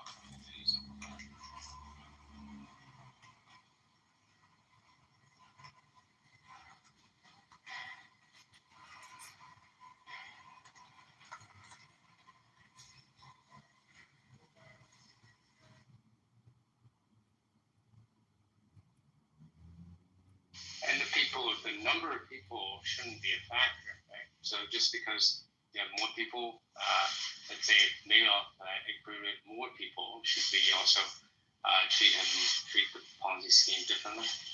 Okay, I'm sorry. Okay, so your solution is let's just cut it off. And so all of you folks that have been paying in since you're 18, whether you're 66, 65, 58, whatever you are, good luck to you. You put everything in the system. Thanks for playing. That wasn't my CEO. Not you. That's the other guy. Not you, Brad. That's not you. I'm not addressing you. I'm addressing the other guy. Yeah, well, so you can say the same thing to the later comer of the Madoff Ponzi scheme, right? You still have to answer that question. Except for there isn't a public fiduciary responsibility mandated by law. There's a difference. Well, yeah, I mean, you have a bad law that actually erected the Ponzi scheme. So what's the difference? All right, so the erection of Social Security in 1932, you can take two looks at it. Number one, FDR put it in because he genuinely gave a shit that people at the end of their lives who couldn't work anymore needed to live with dignity. Or, well, three ways. Or you can look at it and say he was just a cynical SOB because the median age of life was 61 and you could only collect when you were 62. Or it's a mix of the two. I tend to think personally, it's a mix of it was both good politically and it helped other people. Look, man, my mother and father have paid into Social Security for, 30 or 40 years now. If you just end it with them, they're going to have every right to be mad and they're going to have every right to demand that the government write them a check. Yeah, well, if you're going to take clients, oh my God, that too. All right. No, that's not the point. My point is people in my generation will not receive Social Security, but the people currently receiving Social Security, they've been made a promise, and that promise has to be kept. It won't be kept for my generation. Here's a sample of clients. Hanson. You can just say the same thing. Okay, so Hanson, let's make this really easy. Doing a chess game, you can think a 2 step ahead. Okay, Hanson, let's make this really easy. For any idea to be useful, there has to be some percentage that it could be implemented, right? Tell me which presidential candidate, which member of Congress would support this and know that they're going to be voted out of office, if not immediately, their house burned down? So tell me who does it. People who shut down the Madoff scheme would incur ire from the latecomers. It's the same in principle. You're so dumb. I can't talk to you. You're an idiot. You're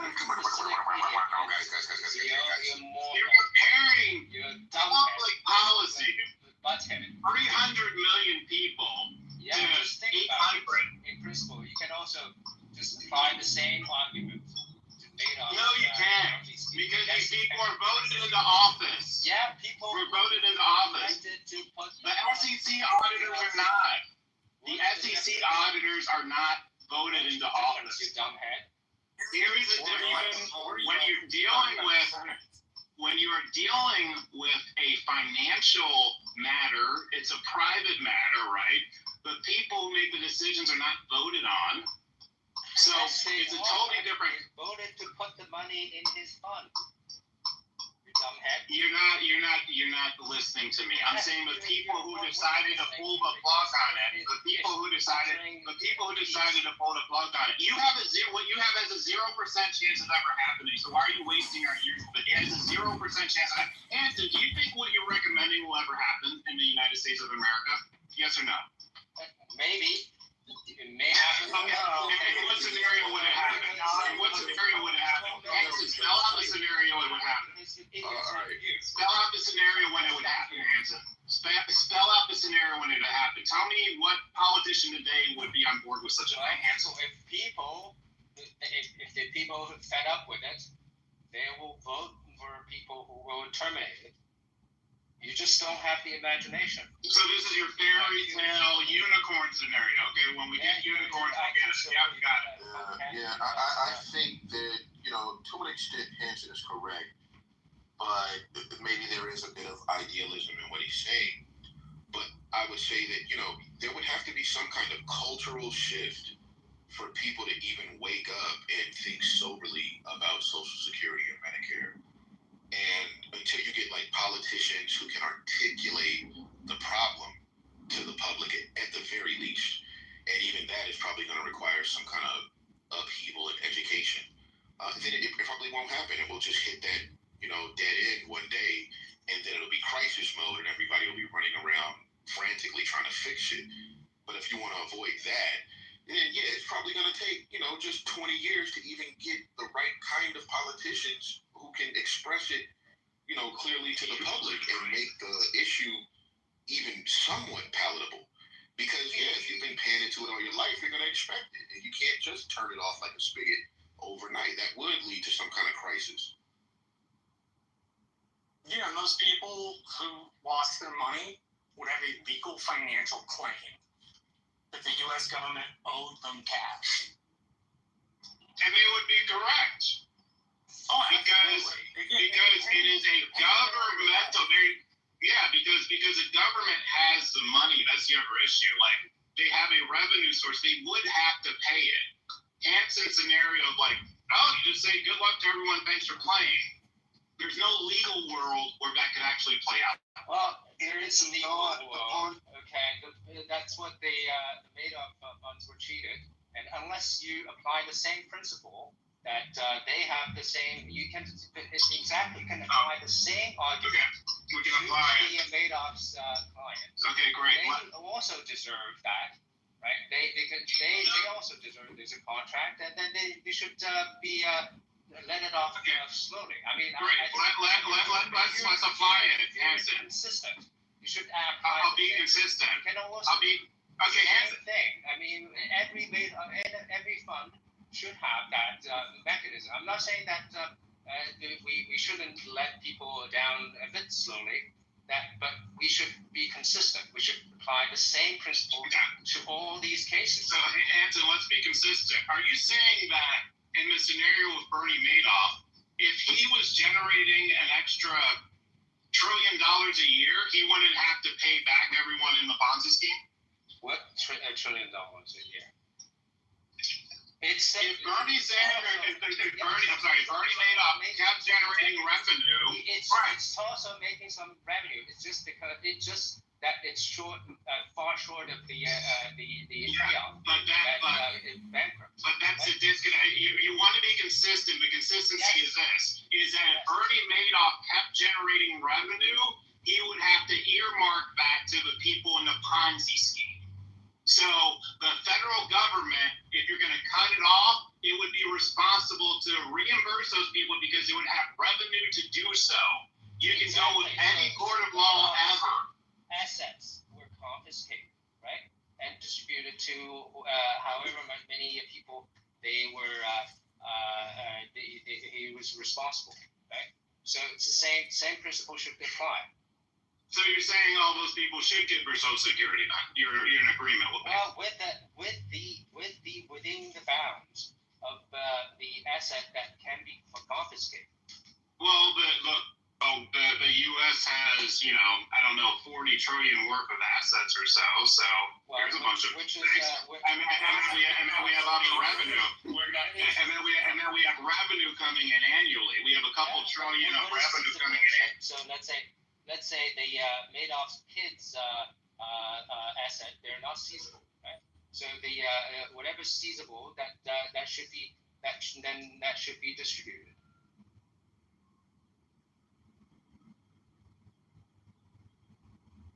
Well, yeah, Hinton, but it sounds like you're agreeing with the perspective that. Oh shit! I forgot.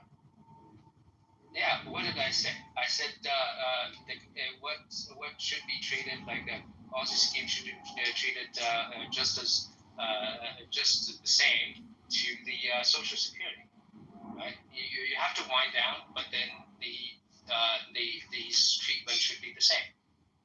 What do you find objectionable? I didn't hear the middle and part of that. Sorry. Oh, I said because both are Ponzi scheme, they should be treated the same. Just like how you would treat Madoff's Ponzi scheme, you should treat the same with regard to the Social Security. So what do you find it objectionable? Yeah, so the U.S. has assets that can be seized. So you want us to cut off Social Security, and then U.S. assets to be seized, liquidated, and to pay off everybody? Is that what you're proposing?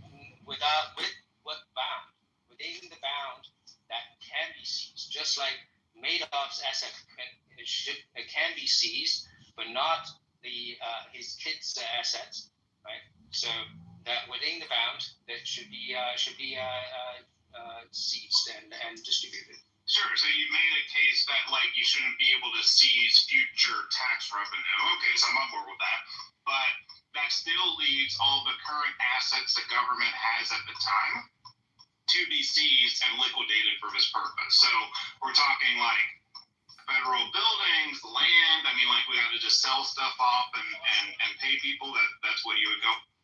Yeah, if within the bound of the seizure, yes. Why am I going to sell off? Why am I going to sell off U.S. assets when I could just continue to pay out of the fund? Responsibility, because whoever sets up the Ponzi scheme, and that will be a warning for the future. You're missing my point, though. Why should I liquidate assets when I can just raise the FICA cap and the retirement age and continue to pay out of the account without liquidating any assets? Well, can you do that, or do you have to? Yes, okay. Congress is fully capable of raising both the retirement age and the FICA cap. One thing, though, if you already know that's a Ponzi scheme, let's say they Madoff's Ponzi scheme, and just to do the same analogy, right? So it's not really a Ponzi scheme. What actually happened was in the 1990s, hold on a second, Hanson. What happened was in the early 2000s and the late 1990s, Congress borrowed out of the trust fund to the tune of about $4 trillion. Both the Republican-controlled Congress and the Democratic Congress borrowed $4 trillion out of the trust fund. Now, trust fund gives the impression that it's some sort of protected financial fund. It's not. It's just a column in the government ledger. The point kind of stands. And Hanson, I brought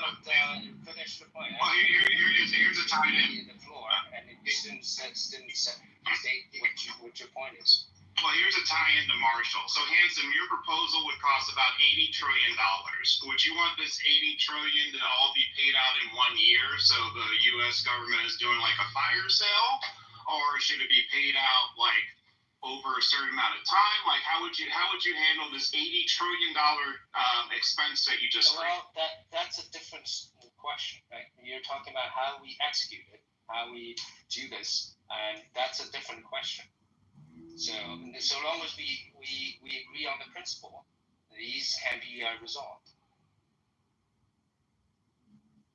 Kids, I think my point overall was part of the reason there's not like the fund is a solvent isn't because it's a Ponzi scheme. It's because Congress took money out of the fund. No, it is a Ponzi scheme. Congress both parties taking the money off of people who contributed.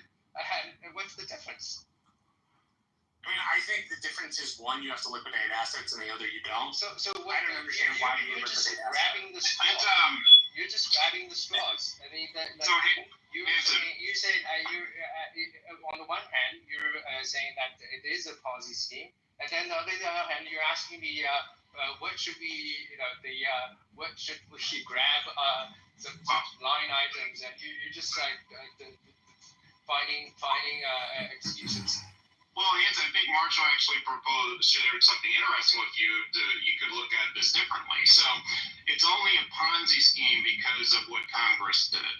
So what if there were a law that you can't pull any money out of Social Security for any other purpose, and that you have to take with that $4 trillion or $8 trillion you took out of it, you have to put back into it? That is not a Ponzi scheme. Well, what's the issue? It is still a Ponzi scheme. Even if you don't embezzle the fund, it is still a Ponzi scheme. It's a Ponzi scheme all the same, but it made it even worse when you steal it from the Ponzi scheme.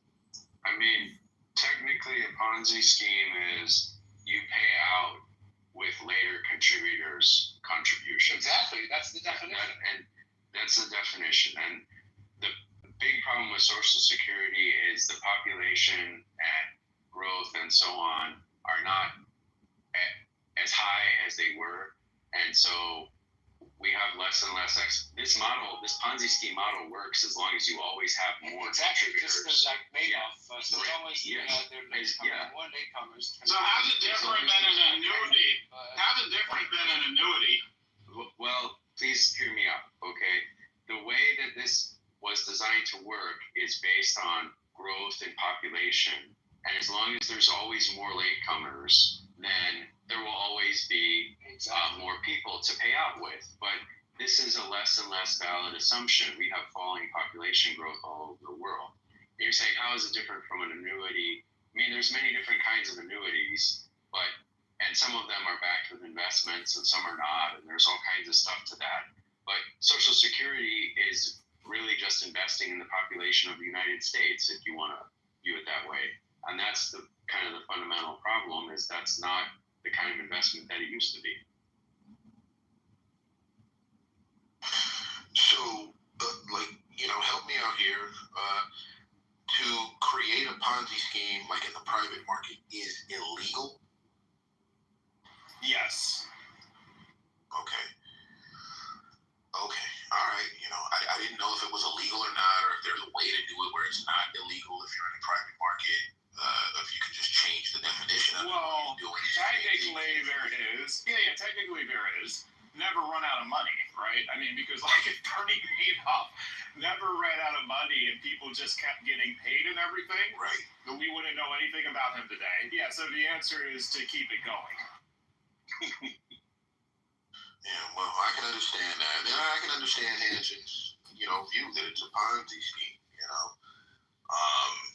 And if it's going to become insolvent in 10 or 15 years, well, how do you prepare the American public to recognize that fact?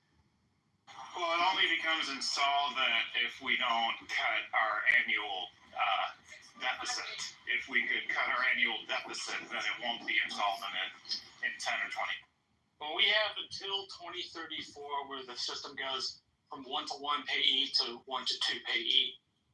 And at that point, we're going to run into some serious trouble if we haven't. And I'm a fan of doing both of these things, and I think you have to. You have to raise the retirement age to 70 some odd, and you have to raise the FICA cap. Otherwise, the fund itself won't be solvent.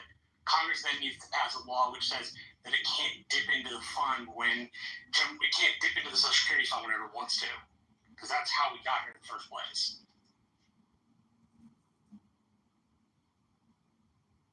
I agree. I think the best option is to wind it down, but gradually. So it will gradually pay less and less in your retirement. You'll gradually pay less and less. Future generations will pay less and less for it. Sure, some of us, like me, will pay a lot into it and get nothing or almost nothing. But, future generations will be less burdened, and that's what good policy is about. Can I just interrupt real quick? This poll is interesting. We're now up to 12% of the respondents saying that white supremacy is the biggest threat to America. 12%. It's amazing. But where are they? I only see one person down in the audience. I wonder if this person will come up. His name is Chad. Richard C. Caldwell. Let's invite him up. And I know there's plenty of people who would be willing to articulate why it's white supremacy. It's just, I don't know if they're just doing a drive-by and coming in and voting and leaving.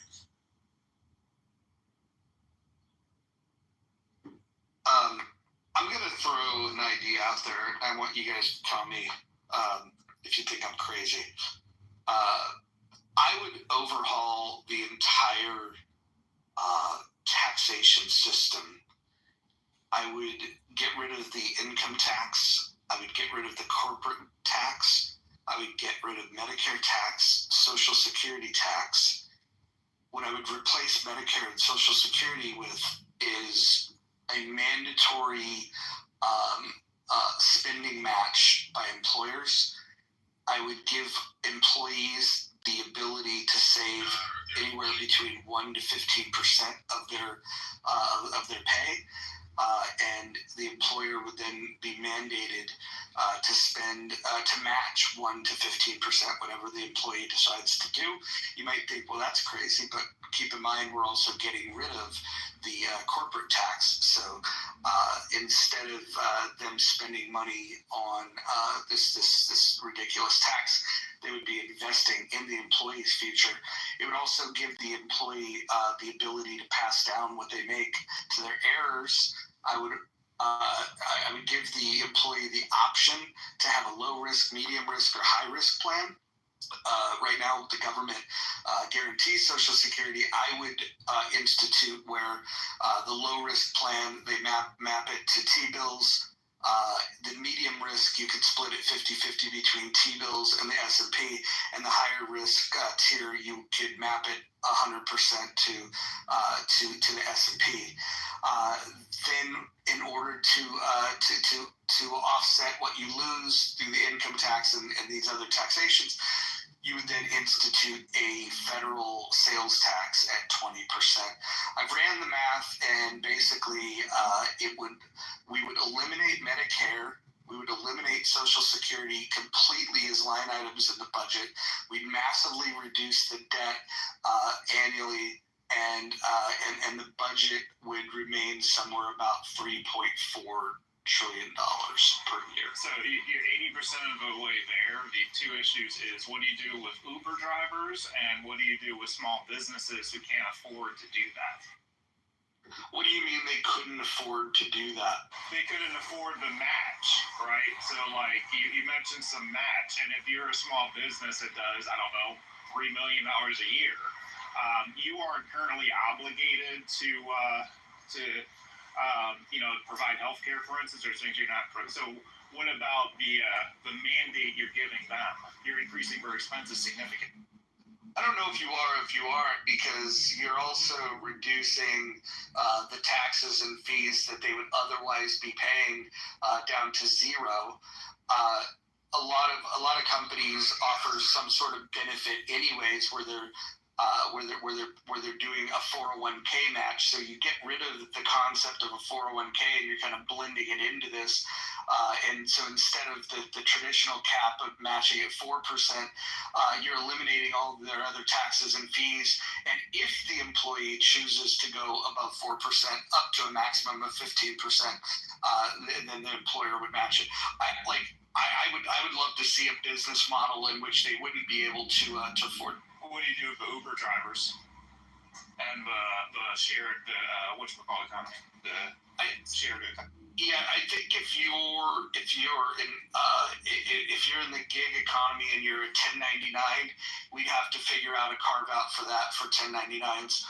I put this together in the last 20 minutes, so I'll have to think about 1099s and how they would be in. Roger, I agree with all you said, but I'm surprised that you want the employer to take on the burden of for the retirement plan for the employee. Why not just let the employee do their own things and just let the employers concentrate on making money? I think what we're accommodating here, I'm not saying it's a perfect plan.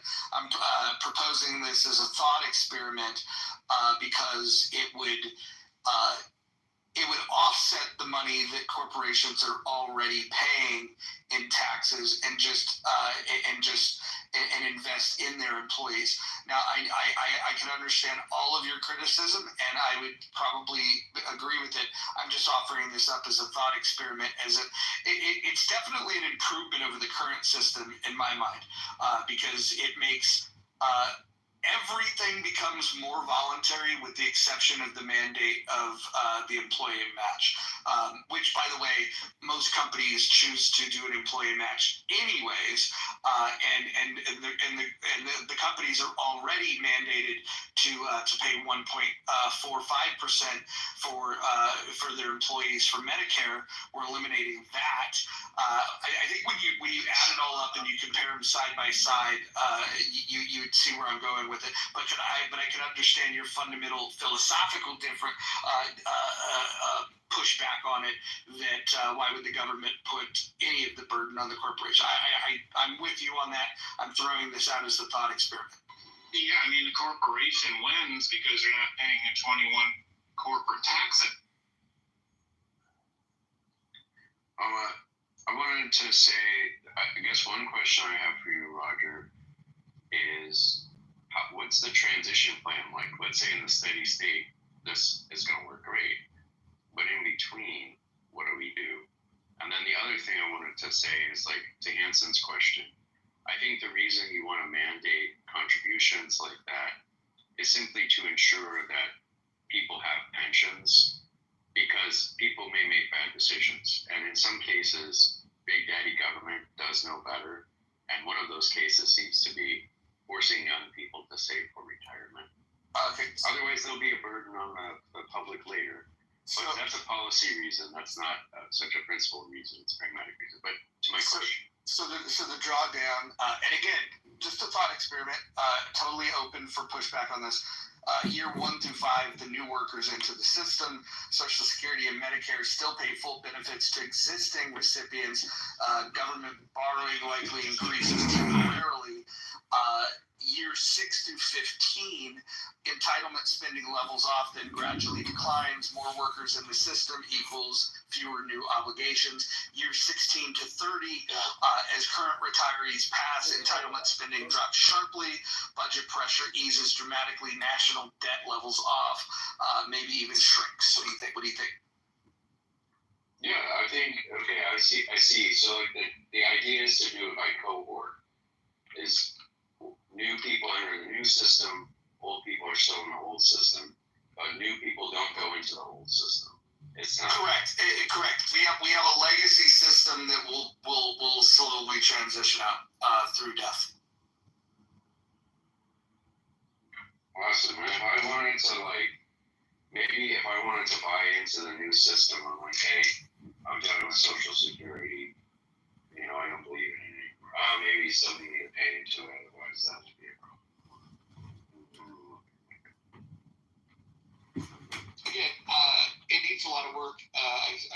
20 minutes of thought into this, but definitely need some work. I mean, the one thing to it, Rod, is like at some point this will have to happen because the U.S. population is declining, and so at some point a solution like this will the politicians will be forced to think of something like this.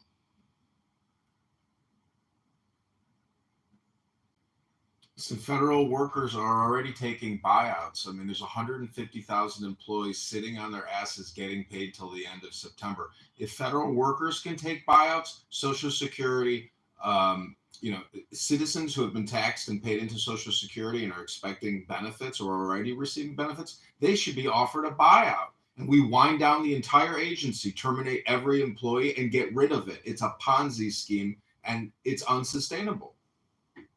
The Social Security buyout actually is an interesting idea. That is interesting. Yeah, I would take very little money to just not have to pay the tax anymore.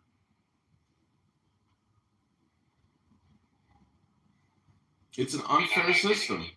If it was actually protected, and let's say all the money you put in was invested in some S&P 500 vehicle or some type of index, okay, well that makes sense. But it's not. It's just a fucking line item budget. It's a non-existent system. It's all tied into the overall debt system. So it's illegitimate to begin with, and we're lying to ourselves. This is a fraud and a deception. Well, it's not illegitimate. It was passed by FDR. Wait, hold up. Well, it was passed by FDR, but here's the point that I think a lot of people miss when they think about Social Security. The Supreme Court's already said that this is not a guarantee. If the government at any point in time decides to not pay it, there's no recourse for the American people. Period. This is not a guarantee, and the Supreme Court's already ruled on this. So the average American contributes $400,000 over her lifetime, which the companies match. So if you offered buyouts of $250,000, I wonder what percentage of the public would take that. I bet you it would be a significant portion.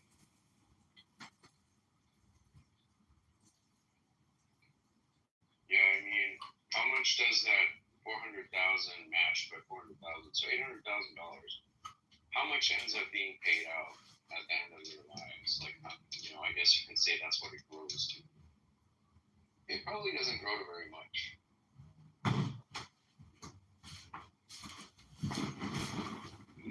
Can I run some ignorant ideas that I thought about Social Security when I was younger? Go for it. Yeah. When I was younger, I thought you put this money into Social Security, they would put it into a place that they protected and would gain interest. And those of us who didn't make it to the age of where you get it, that money that they didn't make would go into the fund. So I thought it was like an insurance type thing where it was guaranteed as long as they didn't invest it in stuff that lost money. Like a bank, for example. You get whatever interest back in the day, whatever that interest was. So you put your money into this holdings, and it was guaranteed when you get to a certain age that you would get that back. Hopefully, with interest. So I know I'm ignorant on that whole concept of it all, but I thought the variables, insurance-wise, like the people that would die and the people that would live, I agree that people are living longer, right? So less into the fund.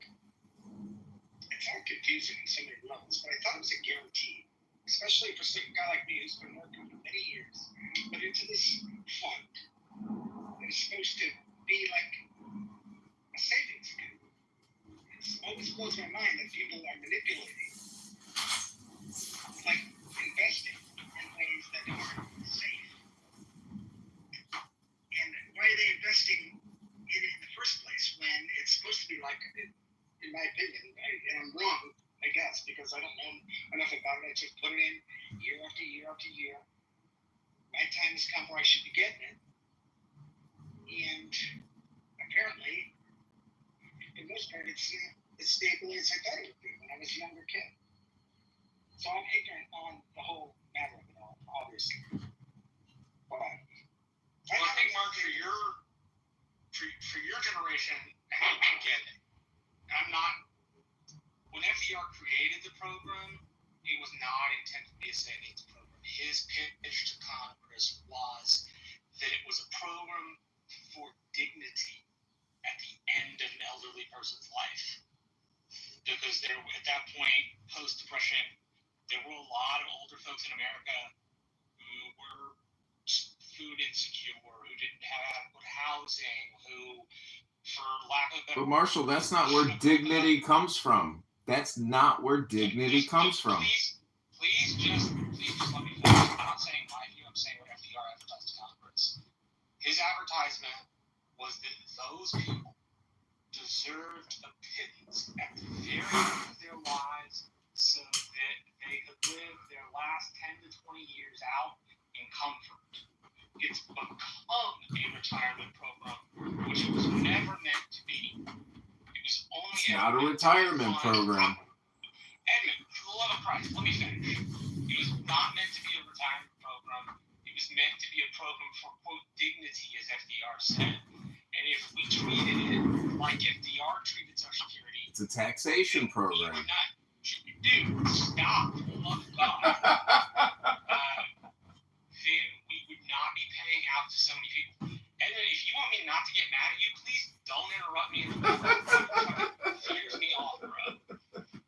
So can I just say, because I've been listening to you guys, and someone mentioned the buyout. When you do the buyout for Social Security, because it's an interesting plan, my question then goes to the other social programs that we have. Are you going to scale them down? Because what I would say is that we will see a significant portion. Obviously, I would do it. I would be like, yeah, give me my money and I'll invest it and do things that I want.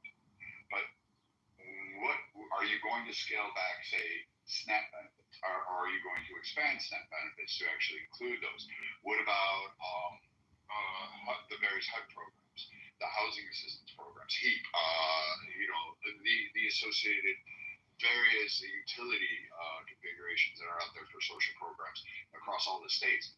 Are you going to then reduce those? Because what I would see is a significant jump on reliance of those services, and what we will have is a very dynamic political spectrum that will broadly expand those, thus massively increasing taxation for all of these different programs, and they would actually raise taxes, saying, "Don't you want to keep people's heat on up in North? They're dying." No. Hold on, Hanson. I want to just get you guys clear on what the Supreme Court has already said about some of these programs. There's three really important points. Social Security and Medicare are tax-funded government programs. They're not personal contracts. Number two, you have no legal property right to the money you paid in. And number three, this is the most important part, Congress can legally change, reduce, or even eliminate benefits at any time for any group. Yeah, that's all the reason for not having all of these, none of these. Before we can agree on what gets cut, can't we agree that spending $2 trillion that we don't have annually and borrowing it has to stop, and then we distribute the cuts based on $2 trillion that we're no longer borrowing? Isn't that a good place to start from agreement? Won't you get the fat from the top, the third-party management company that makes billions of dollars, right? Why don't we do that? Well, Don, because what you just said was you were addressing billions of dollars, and what American Party indicated is that we have a deficit annually of $2 trillion. What he's saying is, why couldn't we restrict our spending to what we generate in terms of tax revenue? So if we're pulling in, say, like in 2024, $5 trillion, do you think it would have been a bad idea to say that spending should be no more than $5 trillion? I mean, we already have $37 trillion in debt. Moving forward, what would be a valid argument in support of adding additional debt?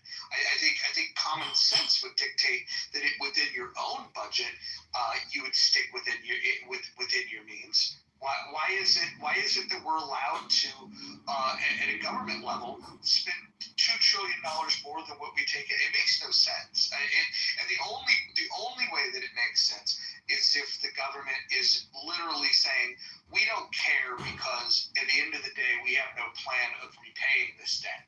And maybe there's been talk about looking at past models of debt jubilee, and just erasing the debt and just saying, okay, hey, things have gotten out of control. We need to do a reset. We're just gonna ignore all this previous debt. I'm not smart enough to calculate what the unintended consequences of doing such a thing would be, because we live in different times from hundreds and thousands of years ago when this was actually a common practice.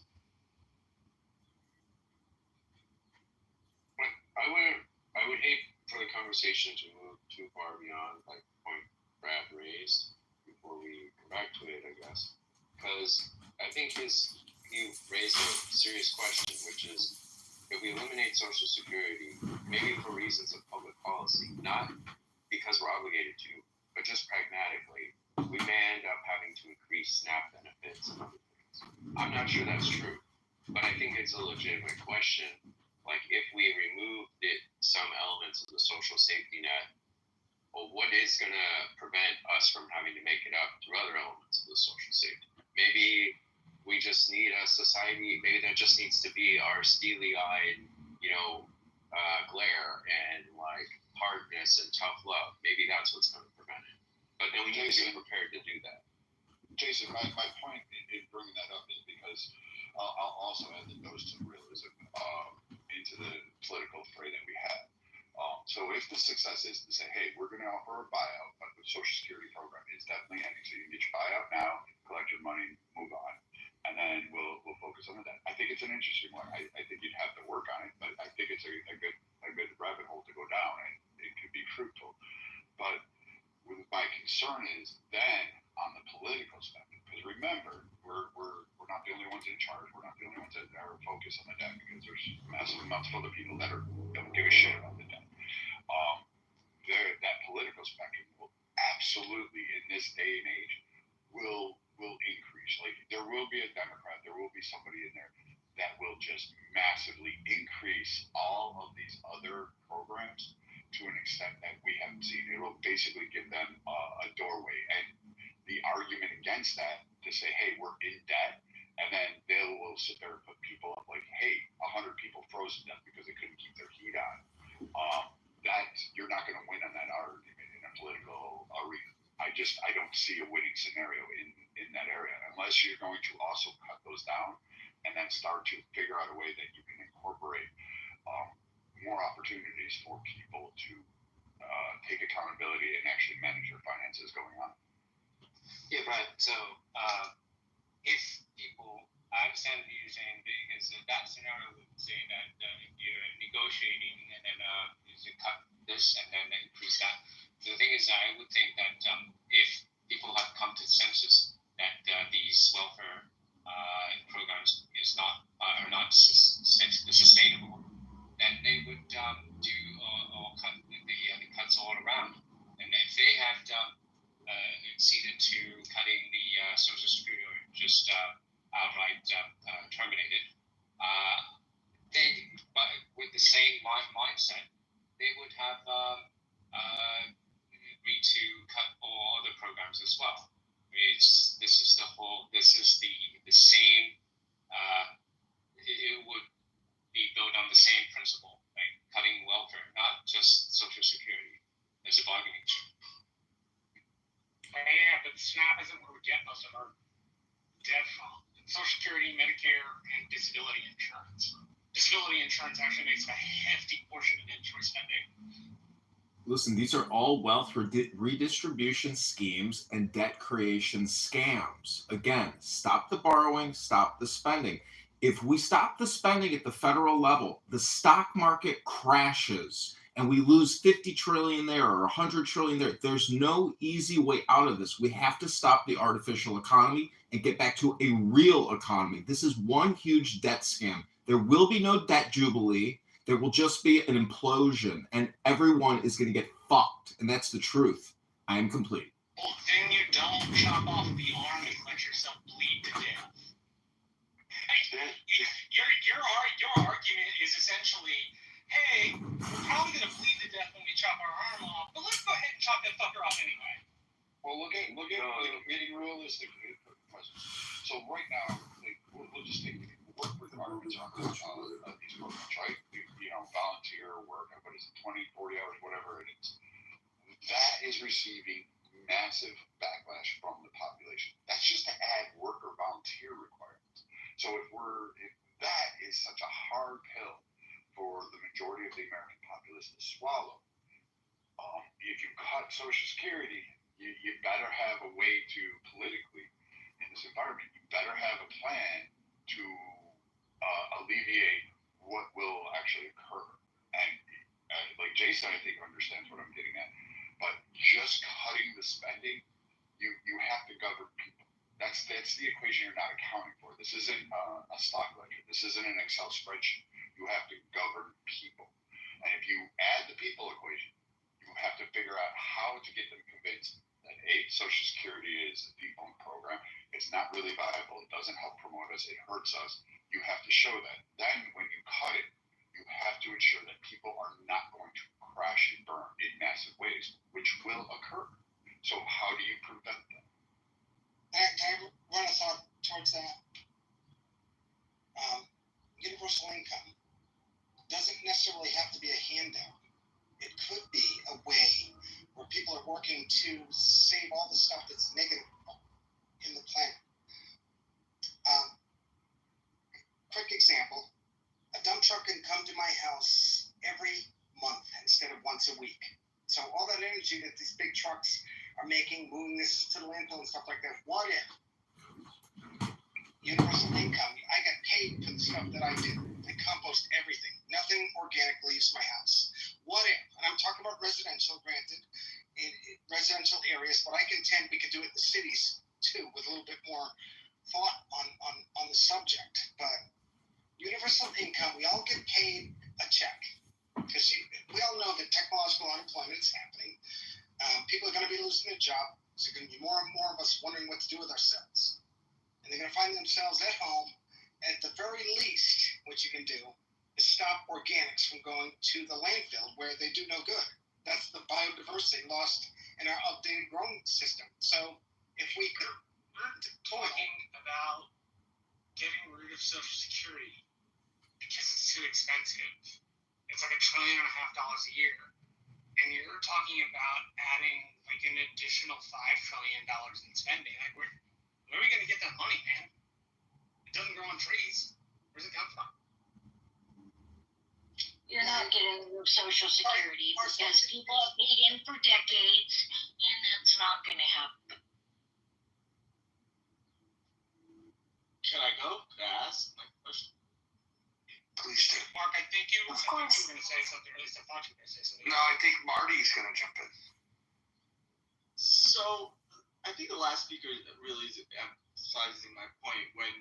When Social Security is like it should be like a piggy bank. You put a little, you work hard, and you put a little to the side for the future when you want to retire. But I feel like if you actually want to start cutting something, it should be food stamps, because the current system that we have, if you make $1 more than whatever limit that they give you, you lose your food stamps. So people start actually not taking that raise because they have so much involved to lose for that little dollar that they're gonna gain. And I feel like that's actually something that keeps Americans down. Rather than giving something for free, you work and you could get that benefit of a food stamp type of program. But if we're gonna cut something that's spending and Oh no, that was totally my fault. I was friending him. I'm so sorry. Marty, you're coming back up. No, can you hear me? Yeah, Kristen moved you. Kristen's a woman. She never got over work with rules. This is why I'm terrible at momming. I was friending. No, you're fine. Look, your specialty is making sandwiches, not modding rooms. We get it. Wow. I thought it was crocheting. The Supplemental Nutrition Assistance Program makes up 1.5% of overall U.S. spending. Sorry, Ray. Let Marty finish his statement, Marshall, if you could, please.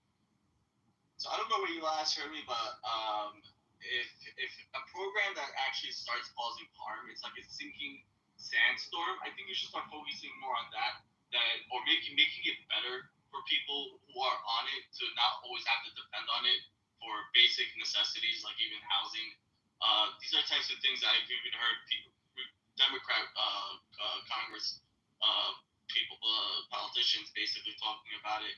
And rather than going towards Social Security, where it's just basically you put in when you're actually working for retirement, I feel like there is actually benefit there. So if you actually want to cut spending, we should cut it in a way to make sure food stamps not something that you're always gonna have to depend on, and it could be programs where that could end up making us save money, not have people go hungry.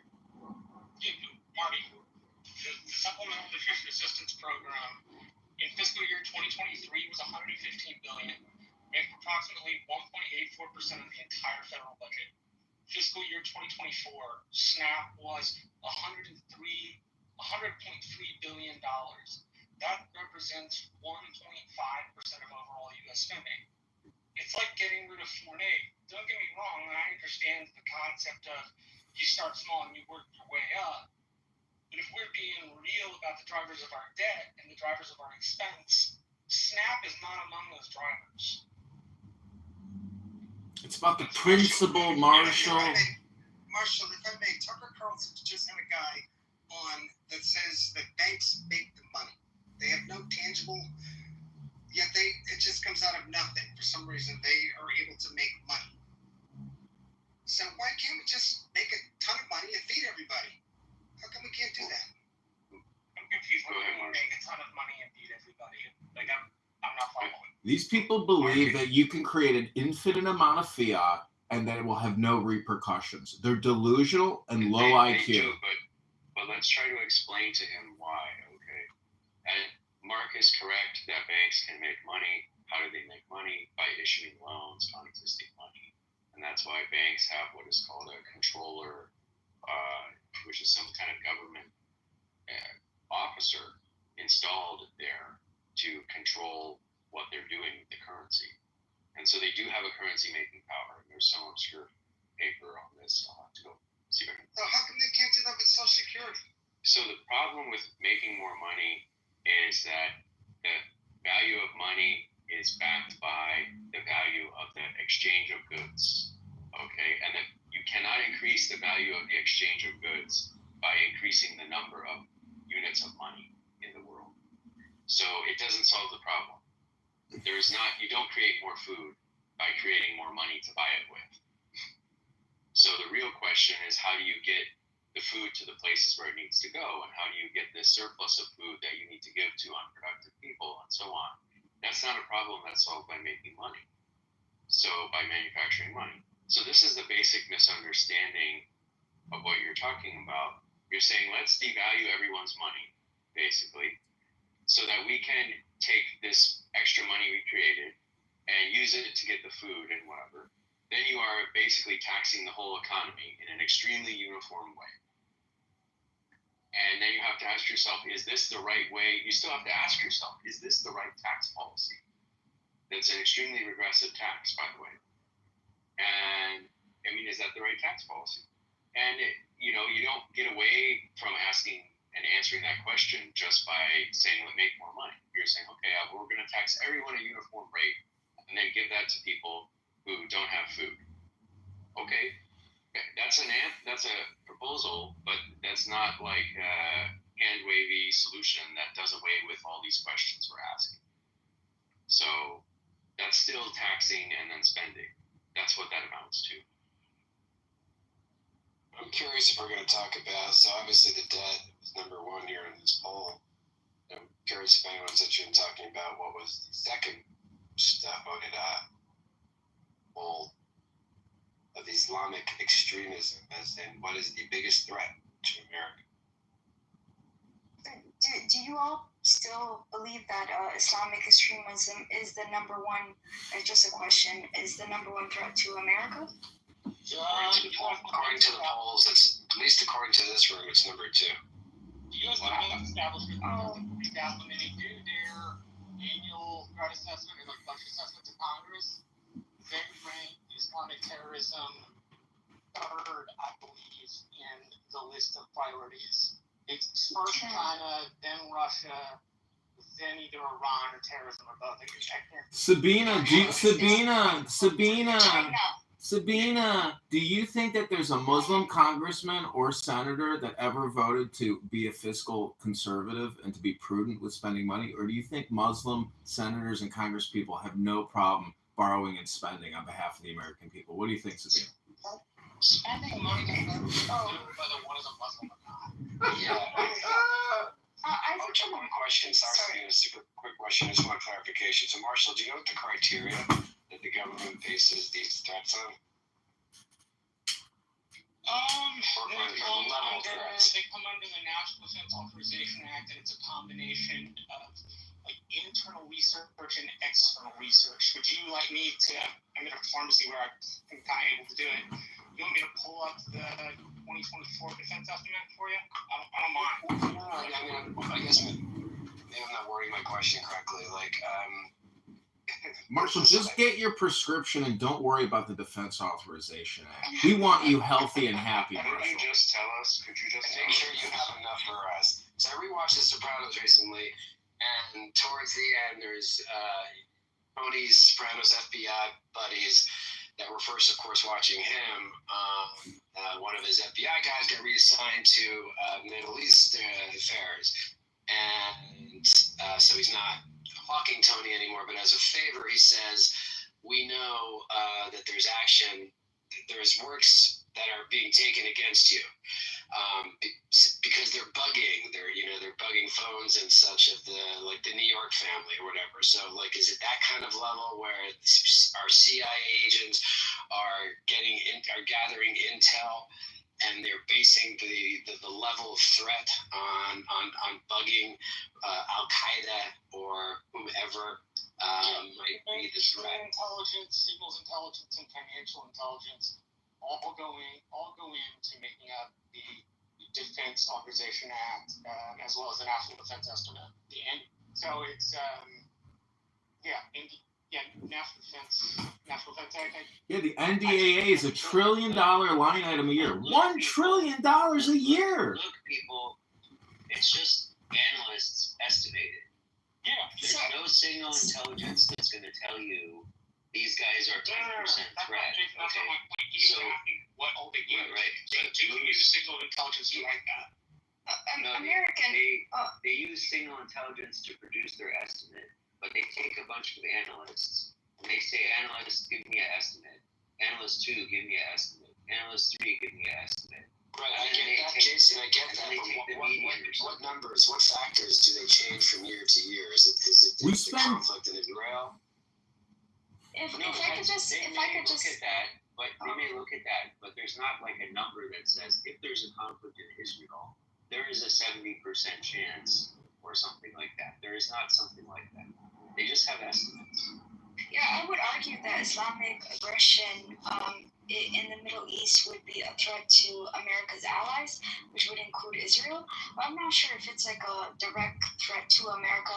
But Mark Rubio was just recently talking about mass migration from South America, and I would assume probably that's more of a immediate threat to America. We spend $2.7 billion a day on a security force to defend the United States of America. $2.7 billion a day for a police department? But Marsha, I would assume that you would agree with that, right? Because there's a difference between, just real quick, if I could just get my question across, right?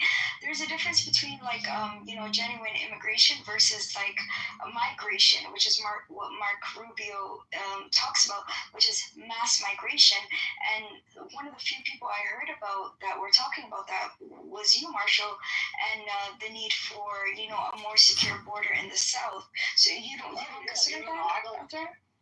So look, I see the necessity for the border to be controlled, and I see the necessity for people to come legally. provided you're able to update our legal process in an efficient manner, I would see nothing wrong with large portions, like large groups of people wanting to apply to come to the United States. They don't in. Like, I don't have, let's put it this way, 10,000 Hondurans tomorrow wanting to follow the immigration process to come to the United States, I'm not going to stand in their way. Absolutely, yeah. Wrong, but, I'm not going to stand in the way of somebody who's doing the right thing legally. Okay, because the reason I asked you is because before Clubhouse, I wasn't aware of the level that was coming from that region. So my thing is that unless America gets involved in fixing the issues that are not fixing, but collaborating with South America to not all of the countries obviously, but the ones that do create a problem, unless they fix that, then it's going to continue to be a problem. So and that would be in the Texas border with Abbott as well as California. But I was just answering American question. I would say the Islamic aggression is more of a threat to American allies, which would include obviously Israel or other countries.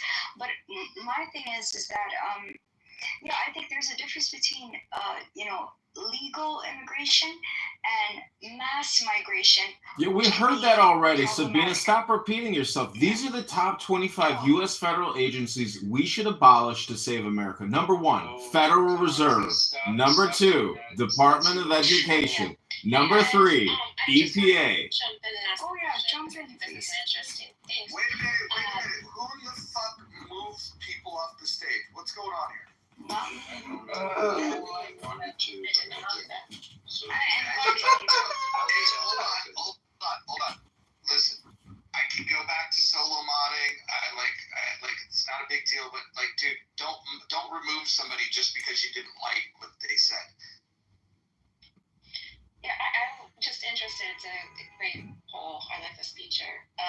Islamic extremism, biggest threat to America.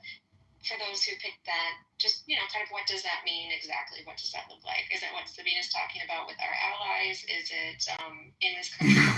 Is JB. Maybe cells or something like that? Is it the worry it's going to change the cultural fabric? Just, yeah. It's a great question, Pete. I mean, I was amazed that immigration is not even on here, but Islamic extremism is on here, but not immigration. Amazing. So can I answer? Exactly, yeah. Yeah, go ahead, Marty, if you want to answer, because if I answer, people are going to say that, I don't know, I've got some sort of problem. Go ahead. So it wasn't that long ago, 9/11. Let's just act as if that doesn't exist. I think also people really also are glossing over the fact rockets hitting their American air bases is a direct attack to America. These are types of things that we don't discuss when we talk about what the radical extremists actually do. Do I think attack it in America? Yeah, if you listen to the FBI, Homeland Security for the past not only 3 years, they're saying in America these are attacks that could easily happen, and they're monitoring, and it's gone wild. When extremists, they don't care if you're Jewish. Like the extremists that went into Midtown, shooting up the place that was previously marked by radical Islamic extremists in America. That building that he targeted was on that list, and we have to fully understand he shot the Muslim guy in the front, and it doesn't. These extremists in all over the Middle East, Saudi Arabia, UAE, all these countries actually mark them as extremists and considers them terrorists. These are types of things that they don't do it just because they are anti-Islam. It's not how it works. It's because these are the types of people that will kill each and anybody that they see. They have no shame in their game. You could be Muslim, they'll kill you too. But to gloss over the fact that a terrorist attack in America isn't very possible is actually just not reading what the FBI or the Homeland Security openly says, especially in the last 3 to 4 years. So it is something that Americans should work. Like, it's everywhere. The levels that it's on, it's not even comparable to what we've seen in the past. No, you're missing my entire point, which is because we're American, people want to use us and attack us. Being king of the hill comes But you never heard Australia killing the president and trying to kill him. Being king of the hill imposes a great deal of benefit. It also imposes a great deal of cost. Marshall, you know there's a reason for that, right? Why people want to attack America? I hope you know that. Well, if we could, Depends on which group wants to talk about America. They all have different reasons. Sure, but I would say it's a bigger threat to the UK. Are you guys aware that America moved a bunch of nukes to the UK? But it's say yeah, go ahead. something. That up, Sabina. Wake that up. Do you know the U.S. has nuclear, biological, chemical stash depots all around the world, Sabina? Yes, and then they moved. Go ahead, Jason. And yeah, I ultimately have to agree that Islamic extremism is a great threat to America. I mean, Islamic extremism is organized and is present all over the world and is clearly a threat in other first world countries. To the degree that it's less present in the United States, that's in part because of very active intervention on the part of the FBI and other security agencies. And that's just realistic. That doesn't mean that, we can take that too far, and I don't think that we should. But is it a serious threat? Yes. And are Guatemalans illegally entering this country to work in our gardens a similar threat? No. Is the porous border a problem? Yes. But in part, it's a problem because terrorists come across it. So that's something we have to keep in mind. That's all I'm saying. I'm saying we've got to be balanced here. Border security is a big issue, but Islamic extremism is a super organized thing, and it's a huge threat to Muslim countries, to be totally frank. I mean, Sabina talked about our allies like Israel, but the harsh truth is that it's a big problem even for Saudi Arabia and a bunch of Islamic countries. Yeah, and I don't disagree. The nature of my question was not any type of gotcha or leading question. I wanted to understand where people's minds are at and what they meant when they said that. And that's absolutely, true. I agree with that. So it's more of something that is imminent and very dangerous. And like you said, our intelligence agencies are quite good. I think to Sabina's point, also geographically speaking, we have different types of immigration that floods in here. So I was wondering, kind of like maybe she alluded to, if we're comparing to other Western countries and their issues, where we would rank that on the list. You know what's a bigger security threat? The Muslims, $37 trillion in debt and $1 trillion in annual interest payments. A $2 trillion Medicare Medicaid program, $1 trillion Social Security program annually. These are the top 25 agencies we have to get rid of to save America. Number one, the Federal Reserve. No, Jason, please stop. I'm going to say this list. Number two, Department of Education. Number three, EPA. 4, IRS. 5, Department of Energy. 6, HUD. 7, HHS. 8, USDA. 9, Department of Labor. 10, SEC. 11, FTC. Hold on. And you're going to continue. I just want to say this. People saying that they're leaving because they don't want to hear a list, people have to listen to other people's bullshit. I mean, so what you're really saying when you don't want to listen to it, which is fine, you can go ahead and move yourself. You can remove yourself from the room. You do whatever you want. But when you feel the need to say that, oh, I'm out, what you're saying is bullshit, is that you think that your ideas, your thoughts, your words are supremely important and nobody else's are. I mean, honestly, and then the mob catches it. One person says it, another person repeats it, and then another person, then another. I heard one person make a comment. I heard 3 people add on. You guys are such fucking followers. American Party, please continue. Okay. SEC, FTC, These are the agencies we have to get rid of to cut the debt, stop borrowing, stop spending, and save America. FDA, CFPB, OSHA, NLRB, SSA, CMS, FBI, CIA, NSA, Department of Transportation, Department of Commerce, SBA, and Exim Bank. The name of this query was, Based on Mises Institute, Austrian economics, emphasizing free markets, sound money, and minimal government, here's my ranked top 25 U.S. federal agencies to abolish, prioritized by economic distortion and intervention. That was a question to Grok and Representative Thomas Massey and the Mises Institute. Thank you. I am complete. Okay, so you want to chop off your arm to save the patient? No, hold on. For those of you that think that this is unrealistic, I just want you to look. Everyone that thinks that this is crazy, go and look at what Javier Milei has done in Argentina, and go look at the results of it. I get that in the United States of America, with our checks and balances and whatnot, it's a lot more difficult to do it, and it's a slower process. But there's no questioning that when you get rid of these agencies, the government actually works better. Go look at what's happening in Argentina. I know it's hard because some of you don't even know what's going on in our country, but if you go look at what's happening in Argentina since Javier Milei was elected, it's fucking amazing. Yeah, if I know specifically, look at what happened with Doge and barely cutting any of the federal programs. People have lost their mind. Number one, you have to be able to sell it, and number two, you have to be able to retain power to pass the legislation. Part of the problem with Edmund's analogy is that while he is right, you need to get rid of those programs to balance out the spending. If you just chop the arm off, you're gonna lose power, and you're not gonna be able to make the corrections you want to make. Marshall, so what you're saying is, let me translate what you're saying. You're saying I can't get elected or reelected unless I go with the status quo. The status quo has us $37 trillion in debt, and it's climbing $2 trillion minimum per year.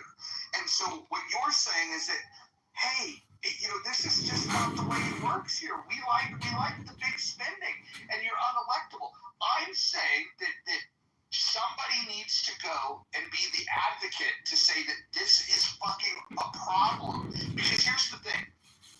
Maybe today you can't get elected or reelected for telling the truth. But tomorrow you may be able to. Because maybe it hasn't hurt you enough, Marshall. Maybe it hasn't hurt others. But I will say this. There is going to come a time in this country where people are going to look back and say, why didn't we listen to Ron Paul when he was talking about this? Why didn't we listen to his son, Rand, when he was talking about this? Why didn't we listen to Chip Roy? Why didn't we listen to Thomas Massey? There's going to come a time when people are going to say, why are we now fixing the problem and talking about the problem? And then there's going to be people like myself that are going to go, well, guys, we've been talking about this for quite some time. You didn't want to listen. And in fact, when it was brought up, we were said, oh, well, you'll be unelectable with those policies. I say that we need to address this. We need to an idea. So that really wasn't my overall point. Yes, you are unelectable. But again, the fundamental problem with Edmund's prescription is if you did that tomorrow, you would have any number of problems and any number of federal courts that would require us to bring people back to work, as has happened. I'm not opposed to the cutting of government, Roger. I'm opposed to chopping off the arm while not thinking that you're going to bleed out because you sliced your main vein. If we're going to do it, let's do it in a way that is... Marshall, what do you think we're doing now? We've already sliced the vein at $37 trillion. We're not slicing. Our president put forward this $47 trillion budget. Mojo, quick thought. I mean, we have the ability to change our government. We're part of a country. Yeah, you and I have this argument before, and I don't agree with you in any way, shape, or form. Taking Congress and making it all digital, bad idea. Marshall, why don't you try to listen to people? You're kind of smug, Marshall. Because he has made this argument to me. And I have. Marshall's right about that. You don't agree with it. I get that. You don't agree with that idea. But I contend that it's a valid one still. That we have the technology now. I'm speaking, Marshall, if I may.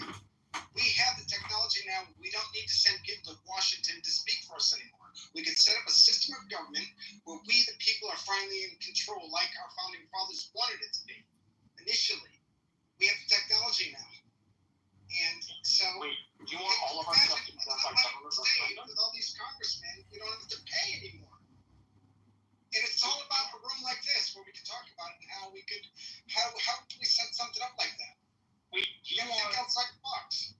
the United States to be led by referendum? I want the United States to be run by we the people. No. Referendum means that you vote on everything. So you're saying we should have a United States in which all 220 million eligible voters should vote on every single thing the government does. Okay, I'm just going to pass over that ridiculous statement. Rand Paul just wrote on X, the Fed has been cloaked in secrecy for years. But my Federal Reserve Transparency Act would mandate a full audit of this powerful organization. He was in the middle of talking to me. Can I just pause you guys for a second and just say that I don't think this poll feature works very well because I'm counting up the math here, and 30 plus 12 is 42, plus 40 is 82. It just changed. God damn it. Yeah, I was counting, you guys found it weird. Anyways, it was adding up to 102%. Just wanted to say. Breaking news, the Federal Reserve Transparency Act has been put forth in the Senate by Rand Paul. So the reason I asked if you wanted everything done by referendum is because one of the cardinal things our founders warned us against doing was having mob rule. Mob rule is people vote on everything, and you go with the wisdom of the crowd. That's a bad Marshall, we have a borrowing and a spending problem. I'm in the middle of talking. I'm not talking about spending. We're talking about governmental You're style. allowing me to speak, Marshall. I hear what you're saying. I get that. I get what you're saying, but there's a way we, the people, can figure out a system where martial rule isn't even a problem.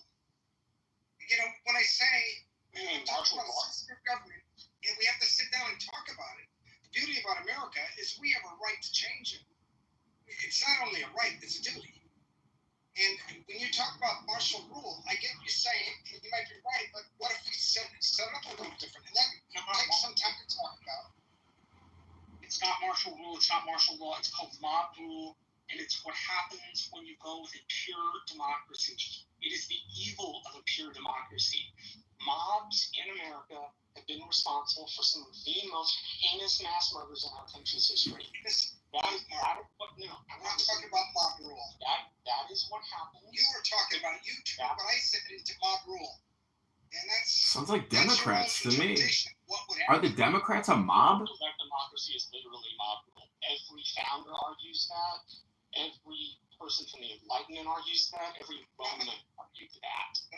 Gentlemen, there's other people in the room. Maybe we can open up the conversation. Does anybody else have any ideas to save America? Artificial general intelligence. And everybody's predicting, what the prosperity it's going to bring. So that would change this whole situation, right? Transhumanism gets my vote. No, I don't mean changing our bodies. I'm just saying that it will affect the economy. But they're talking about having everybody losing their jobs but getting on basic income or something. I mean, all that stuff, if it happens, it's going to affect this whole discussion. Listen, robots building robots. AI and robots is a utopian hypnosis nonsense. We have a borrowing and we have a spending problem in America. We're spending $20 billion a day. Do you think that's enough? $2.7 billion to fund the military daily? We have a borrowing and a spending problem, not a robotic AI problem. It's not robots. Don't you know how they predict that the whole economy is going to be changed from this? People will be losing their jobs. White collar people will be losing their jobs. The whole economy is going to shift. Maybe for the Well, worse. if we do UBI, we just add to the debt. We go to 40 trillion, and we go to 50 trillion, then we go to 60 trillion, 70 trillion, 80 trillion, 90 trillion, and then $100 trillion in debt. Where will we be then?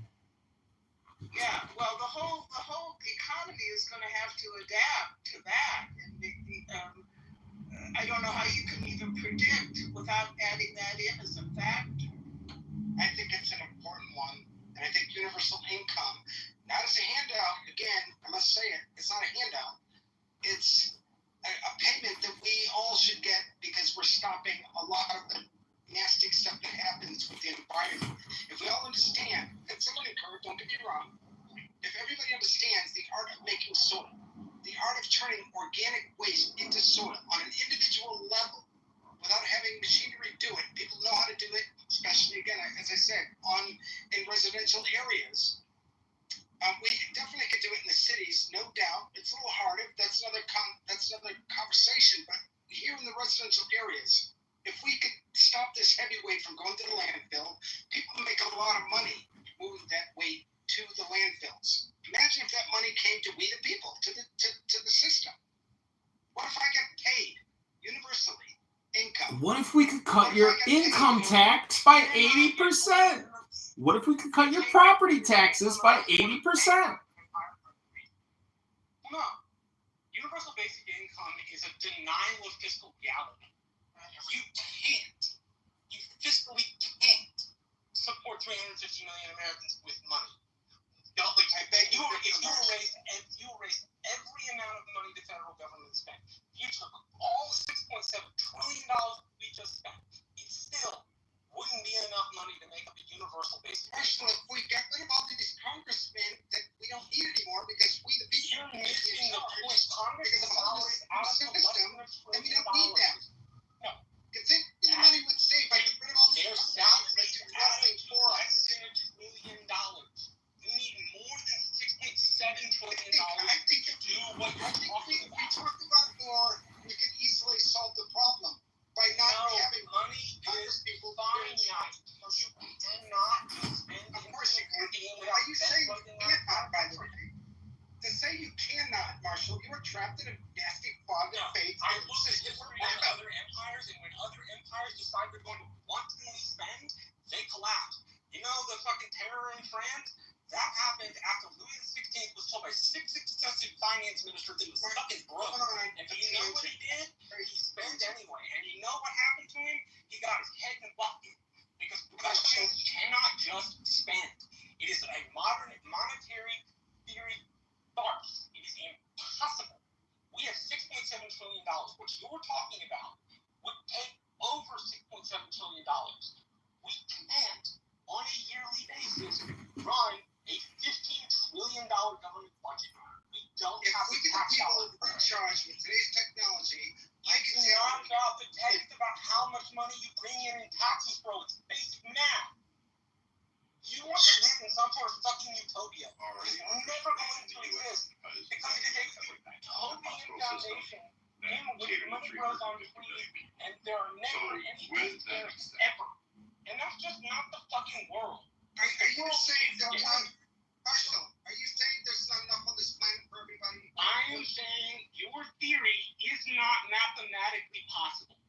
You are inclined to believe in whatever airy, very utopian, crazy idea you want, but I don't have to believe it with you. Mark, no, flip it around. Mark, you are the expert now. How is AGI going to substantiate, like how is it going to sustain the American public by just making money? How? Why just what's stay happening? No, but you're the one proposing this. Why just stay on expert? But you're saying this is going to solve everything. So how is it going to solve everything? First of all, AI will most certainly help us on so many damn levels, and it's going to show it. But it's going to take a lot of jobs. Yeah, but if it takes those jobs, what does that do to the economy? Right, but it leaves us open to experiment, taking care of the planet. Yeah, but who pays you to experiment? Universal income. Yeah. Okay. So this is a circular argument. No, it's not necessarily circular, guys. Yeah, It's the thought. First of all, the title of the room is Ideas Save America. I contend that with today's technology that's getting ready to happen, even white collar, somebody mentioned it, doctors and lawyers, they're going to lose their jobs because the computer, obviously, is a lot smarter and faster. We all have been talking to AI right now, and the answers they give are pretty amazing. Yes, we agree, Mark, but this is the most boomer take ever. How is it going to generate money? The money first of all, the way it generates money is... You put it into fermented poop in your backyard. That's not it, guys. I can't believe you make fun of that, but, hopefully this room is recorded, and one day AI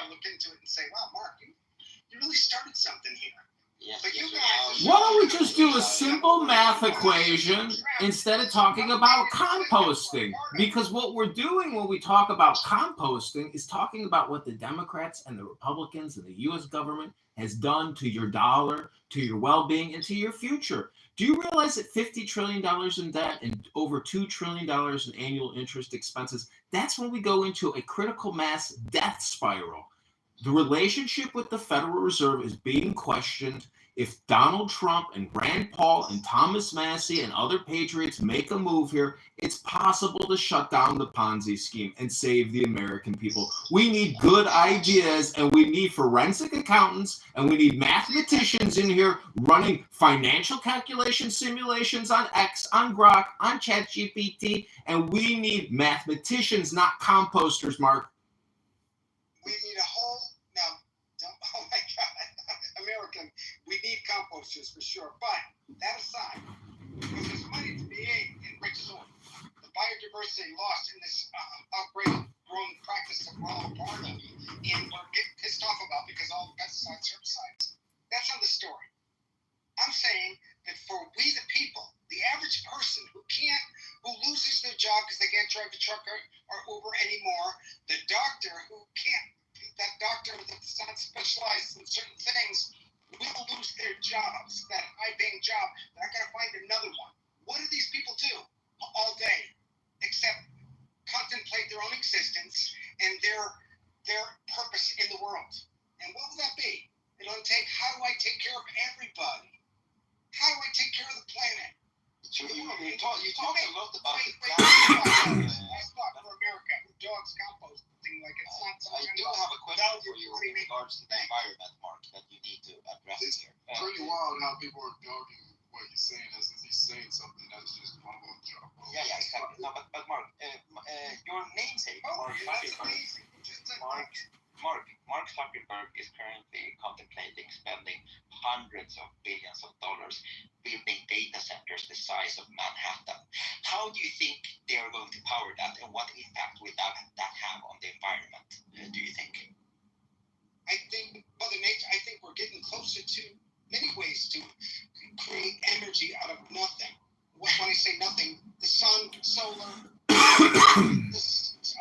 thermal geo, there's so many ways we could. Guess what? That's why we don't go that way. That's why we don't go that way, because there's no money to be made. Hold on.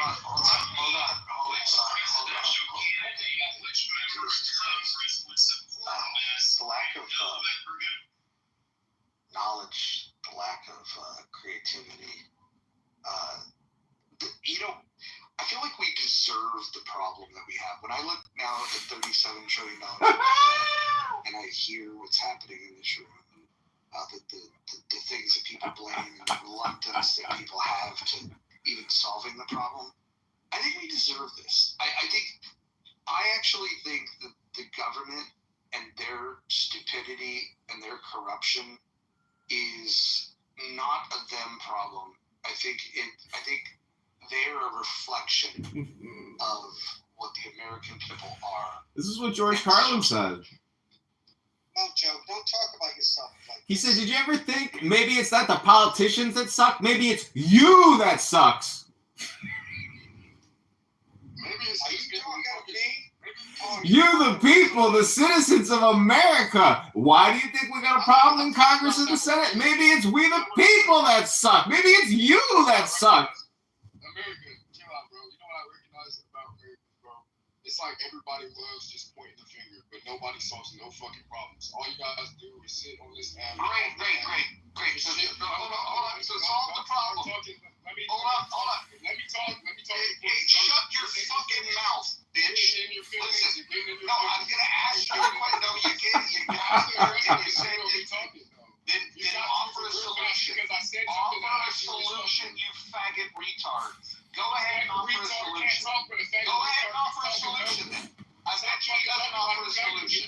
After all that shit talking, I bet you he doesn't offer a solution. I bet you this faggot retard doesn't offer a solution. Go ahead. You're like the motherfuckers in WWE. Where's your solution? Like the motherfuckers in WWE. Where's your solution? I'm gonna bring this retard back up. He says that the problem with Americans is that they don't talk about solutions. And then he goes on this fucking faggoty retarded rant. I'm gonna bring his retard ass back up, and I guarantee fucking tell me your solution. If you don't get to your solution, I'm just gonna fucking love you and this faggot retard. Stop sucking your own dick, dude. Stop being gay and sucking your own dick. Trying to stroke your own ego because you run in a room where you get attention. Correct. So don't bring him back up. Nobody invite him back up. If you guys invite him back up, I'm just unmod all of you. I will invite him back up, and he will have one chance to get to the solution. He wanted to say that nobody talks about solutions, so this is a guy that has solutions. I'm going to bring him up, and if he doesn't mention solutions in the first fucking 30 seconds of what he has to say, I'll just move his faggot retarded ass out of the room. He's obviously not interested in offering a solution. We'll bring him up and we'll see. Joe, if I may, I think a great solution that nobody wants to touch upon. I don't know if it was so great, but we can touch upon it. Here's the deal. Before we I'm going to bring him up. Hold on, respectfully. Wait, Mojo, before you bring up, can you ask him the question, if he was president of America, what he would do for we the people? Yeah, that's the question that's on the table. I'm going to bring him up, and I'll bet you what comes out of his mouth is a personal attack on me rather than a solution, which is what he said he was here to provide. You guys done painting pictures? The way you have to paint pictures just to get information out of people is fucking sad. Like, seriously. You literally painted, dog the shit out of me and think I'm not going to say anything about all the bullshit your ass just said. Nobody can come up with a solution because of dumbasses like you, bro. Okay, what is your idea? Give us your top 3 best ideas, Marv. It's pretty simple.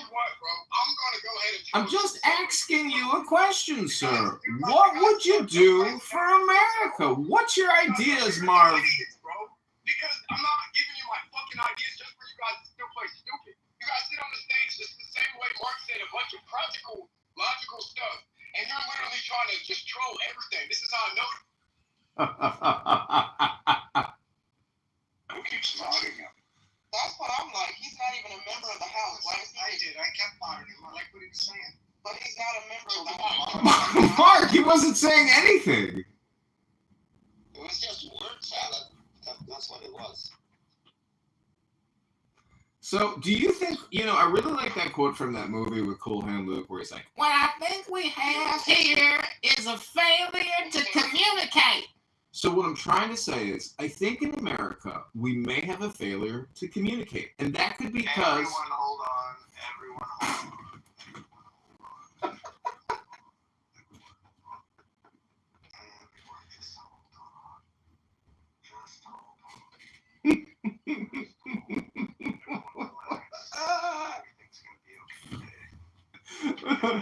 Do not release.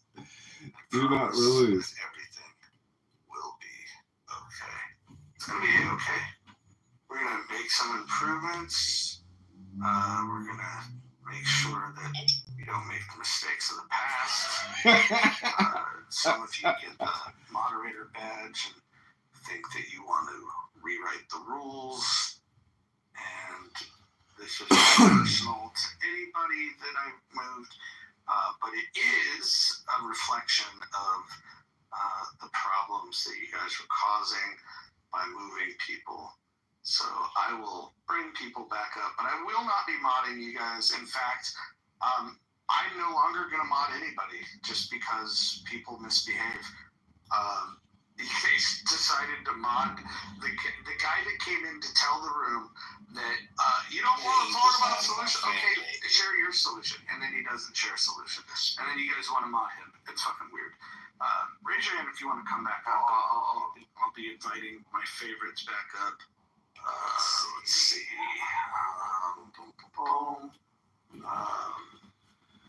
Crazy. I will be bringing somebody up here. Just give me a moment. That's crazy.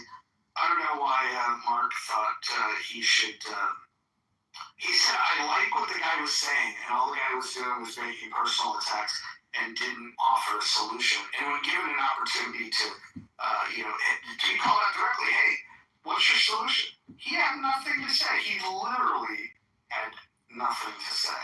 So, anyways, we are now back to a world where Mojo solo mods. The downside of that is, like, if I have to, like, eat or walk the dog or take a shit or whatever I might have to do in my life, I might not be here to properly mod, and so sometimes there can be chaos because of a lack of mod. Good God, can you just stop? Just stop. Well, what's your solution? Yeah, that's my point. What's your solution? Shut the fuck up. Don't repeat yourself fucking watch. What's your solution? I will tell you if you stop repeating yourself fucking watch. It's like literally you was ready to say that when I got on the stage and say one stage. Oh, what's your solution? Let me do it real quick. What's your solution? This baby. Oh, you know what he's going to say. He doesn't like, bro. How the fuck did I get to a solution?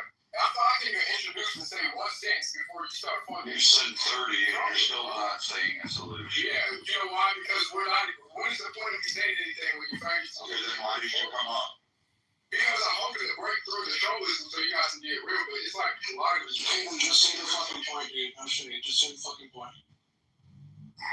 Oh, what did she say? Yeah, so, even though Mark's gone and you guys want to troll, and I probably won't get anywhere with this, I'm going to just go ahead and say, bro, shut the fuck up. No one gives a fuck. Shut the fuck up. I got a picture for y'all. Shut the fuck up. Just say the fucking point, son. You're not tough. Your dog's tougher than you. Alright, chill out. At the end of the day, my whole fucking point is, I agree. You look like a metrosexual from At least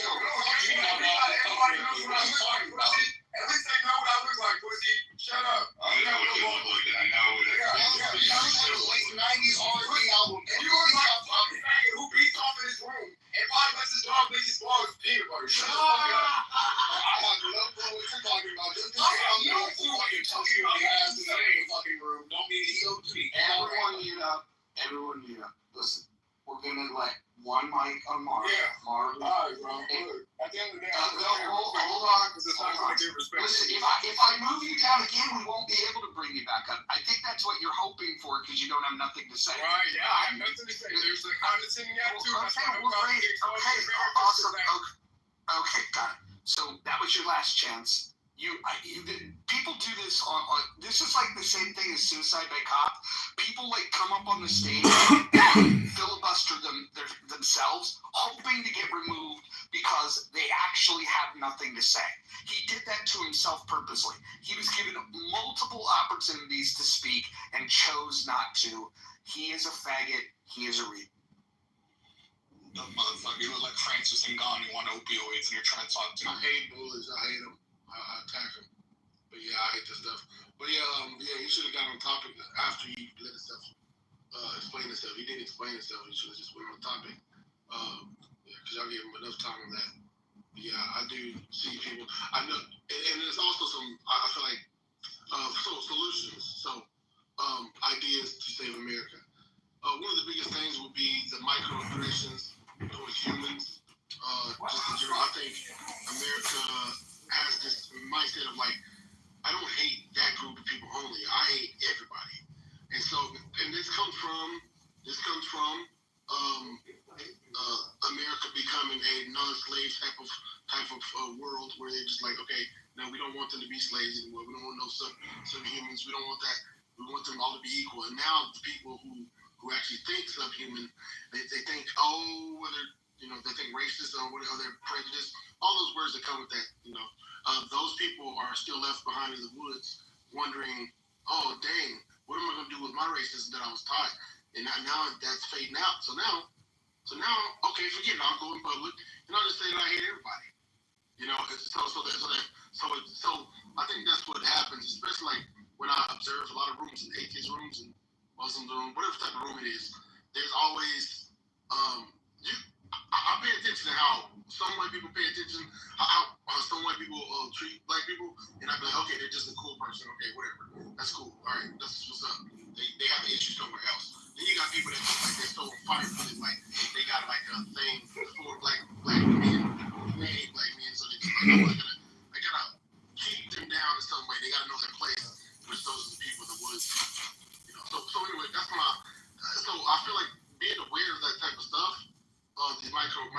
microaggressions.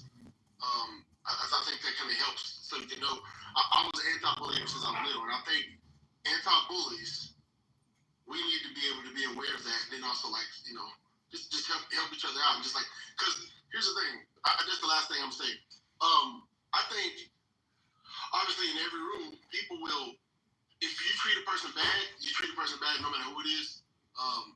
They're gonna act crazy. But if you treat them right, like no matter what they are, they'll try to treat you right unless they're trolling like as a hobby, and then you can shut them down by getting on their level. But yeah, anyways. Yeah, the only thing that I would add to what you said is a focus on microaggressions as a problem ignores the progress that mentioning microaggressions obviously points out. If we've gone past the macro problems and we're down to measuring microaggressions, I think that we've already made some significant progress. I actually think anyone that is focused on a microaggression is purposely missing the bigger point. There are challenges and big things that we have to figure out. The threats to America you guys are voting on, it's funny to see out of 52 votes, 39% said that debt is the biggest threat, 29% say that it's Islamic extremism, 22% say white supremacy. Although the people that say white supremacy, for whatever reason, they vote and then they leave the room. And then communism at 12%. I don't know if this is the exact order that would reflect, a larger sample size, but I am happy with the idea that the debt is recognized as the number one threat to America. What is Marv saying? Marv is saying, no respect from the jump and wonders why no solutions can be talked about. He's the guy that I asked multiple times, what's your solution? And he decided to not do it. Still gay, staring at another man's profile pic. I don't know what that means. White people love acting like they never cause problems. I think a lot of people cause problems. I mean, Marv caused a problem on the stage and doesn't want to own up to it. No accountability. Let's see. Joss is saying microaggressions don't keep me from getting the bag. Gilda says put your solution in the chat, Marv. Elizabeth says Islamic extremism. Check. Okay. All right. On that note, Elizabeth, I don't think it's a religion. I think it's a cult. Matter of fact, I think it's a pedophile death cult. The Prophet Muhammad was pedophile, married a 6-year-old girl, fucked her when she was 9. But some of you guys think there's no problem with that. Baseball card curmudgeon says, need to act black. Fatigue to the poll. I only have 4 choices. I would have added more. Marv says all lives matter in quotation marks, and he's laughing. I don't even know who he's fucking speaking to. Dr. Adams says noisy white women cause the most problems. If they're progressive, that's probably true. Marv says everyone causes problems. Ducking once again. Some problems bigger than others. Elizabeth says legacy of conquest. Yep. And then Cowboy Honest says, hello, I'm from Africa. I need an honest woman from Western countries. Well, that might be the most interesting thing I've seen in chat all day. Cowboy, please come to the stage. Young Zealous says, our presidents have, I think he meant to say pedophilia. I don't know what he's referring to there. But George says, dysgenics. Marv says, America based off slavery and racism, but yet white folks cause no problems that need fixed over other minority problems. Hurts your feelings too much to open that can of worms. Actually, no. I think the problem is that some people will ignore that the origins of this country, we did some diabolical shit, and that should be called out. I think you're right for pointing that out, but I think also people like yourself that don't recognize the progress that this country's made, specifically when it comes to race relations, if you don't recognize the progress, then you're a part of the current problem. And we did a room on are race relations better in 2025 than they were in 1960? And you had some really ignorant people that said, no, they've never improved. And then I would ask, well, what about if we compared 1860 to 2025? And they would say, no, it's always been bad. And so if you can't acknowledge that there's been improvement in race relations, then you are literally the biggest part of the current problem in race relations. Because they're over skeptical, I guess, towards things they don't recognize. But if you make the vice versa, like towards some of the Americans or white Americans or whatever, towards Arabian countries or different other countries, they're over skeptical towards those countries, and they're more favored. They favor themselves. So it's like a yin and yang, and like a alternate universe type of situation thing. Because like honestly, but I like what you're saying, Mojo, because actually we do need to take notes. I said this to on my Facebook. I said, yo, pay attention here. Neighbors are not blowing each other up. They're not assassinating each other. They're not offing each other. This is not even happening in a wide scale. So like, we should be celebrating over the things that we've accomplished, Mojo. And so a lot of people, they don't do that. We should do that and go to that list, Yeah, so for sure. I think with the risk of becoming too meta, Mojo, I think whenever you're having a discussion, you have to kind of leave your ego at the door, or you won't be able to have a productive discussion, regardless of your background, what you work in, whatever. Like, you have to kind of take that aside and then you stick to the issue, right? So we waited for like at least 10 minutes for Marv to give us an explanation or a solution to the current issue with the deficit, right? And all he wanted to talk about was, my this and my that, and fuck you, and gets boring really quick, okay? So to provide a solution, actually, I think that's the kind of interesting. I think we should end the Fed, and I say that as a non-citizen, but I'm also affected by the policies of, the Fed. So ending the Fed would be the utmost priority, or at least the Federal Reserve. Yeah, they need to stop what they're doing, because I'm actually even more black-pilled than most people in here. I think we've passed the monetary event horizon. So what's going to happen is they're just going to keep printing and then hope to God that all economies crash before the American one. That's what they're doing. They can't do anything else. It's not like, even if Trump tomorrow slashed everything, it would still be too late, because the interest payments alone are $1 trillion every 100 days, right? So they have to do something radical. Likely it will require some sort of restructuring, where we either use gold again, and then people will say, well, gold is inefficient. Well, okay, maybe we have to do something, because this paper system that we have now is not sustainable, right? So tangible assets. So maybe we can tie it to land or commodities or like productive real estate or something, But there needs to be a strategic shift from paper promises to real world collateral. That's what needs to happen. Okay, hold on. I want to read the latest from the midwit in the chat. He said, capitalism and Trump and America got the whole world blind to who really is the problem, due to everyone speaking English and our U.S. military threat. So, first of all, Marv, Trump's not a capitalist. Trump actually supports tariffs. Trump actually is an economic interventionist. He's the opposite of capitalism. And so, Marv, if I were able to bring you up on the stage, I would. It's clear that you don't understand Trump's policies, which I don't support, by the way. But more importantly, you don't understand what capitalism is. You wouldn't be able to define it. And this, now I understand, with your lack of intellect, why you chose not to engage on stage when somebody asked you repeatedly what problem were you looking to solve. So you can continue doing your shit, but I think I'm going to shut this room down. I'm going to open a new one. Hold on. Marv, you're welcome to join the house, unless you have an aversion to being in the muff. Some people do. We call those faggots. So if you don't like to be in the muff, you don't have to join. But I'm going to end this room. I'm going to restart a new room.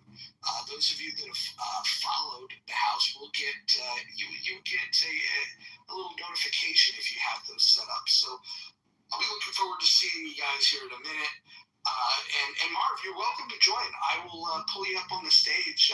Matter of fact, I'm going to title the room so everybody can search for it. I'm going to title it Marv versus Mojo.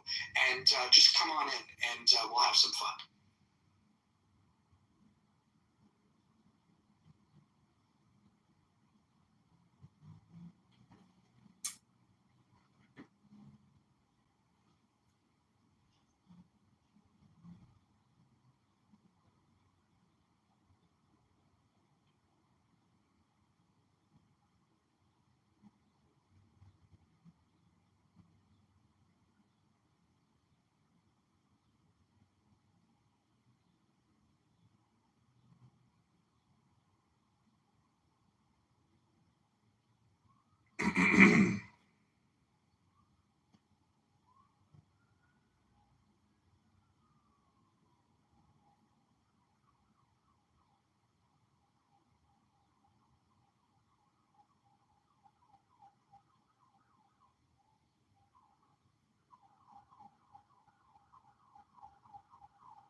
Marv versus Mojo.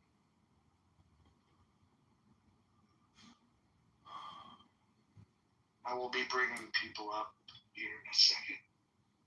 Yeah, that was kind of funny how, I mean, if the room title is Ideas to Improve America and everything is always about microaggressions, racial identity politics, gender, race, or climate change, I don't know. It's pretty elementary. I mean, use Grok to run some forward calculations and just look at, at what point. See, the thing is, how does the Federal Reserve, how are they going to even go along with it? If Chairman Powell is balking about what they're wasting the money on, but he says, it's stable enough, but it's unsustainable. They know. So it's like, again, I think it does go back to status quo. But anyways, this is what I believe is an important issue as somebody who's running, to communicate with people. But I need to do more work outside of Clown House for the campaign. But I thank you for what you're doing. And the comedy that you are bringing, the controlled chaos and the controlled comedy is what I appreciate, because the sound wall, as you call it, nobody likes banging their head against the sound wall. So I thank you for, doing what you're doing. You're welcome. If anybody knows Marv, please ping him in. I want to talk to Marv. I want to make it clear, I don't associate with him. He's not on my side. He don't represent my beliefs against capitalism. Hey, if I have to own Astro, you have to own Marv. Listen. You can call me and my reasonings for not liking capitalism retarded, stupid, faggot, whatever you want to call it. Just don't associate me with Marv's positions. And I want, you know what, Brad? I'll do you the favor. If you don't associate me with Marv's positions, I won't associate you with Astro's positions. How does that feel? Oh yeah, we got bipartisan agreement there. Perfect. So, Brad, are you a Yankee or a Confederate? I'm a Yankee. I would have fought for the North, and I would have gladly took those Confederate gray little fucking twats, and I would have dragged them out, and I would have ass raped them with a bayonet. Damn! That's sick. And we would have been on this straight up. Back to You back. want to fight for the North, Brad? Hell yeah, I'm a Northman. Oh, okay. That's a healthy laugh you have there, young. Yeah, I don't know. I just give it all on the line. It's crazy. That kind of surprised me. I'm proud of you, Brad. Fucking slavery is one of the most horrific things that has existed in history. The idea that somehow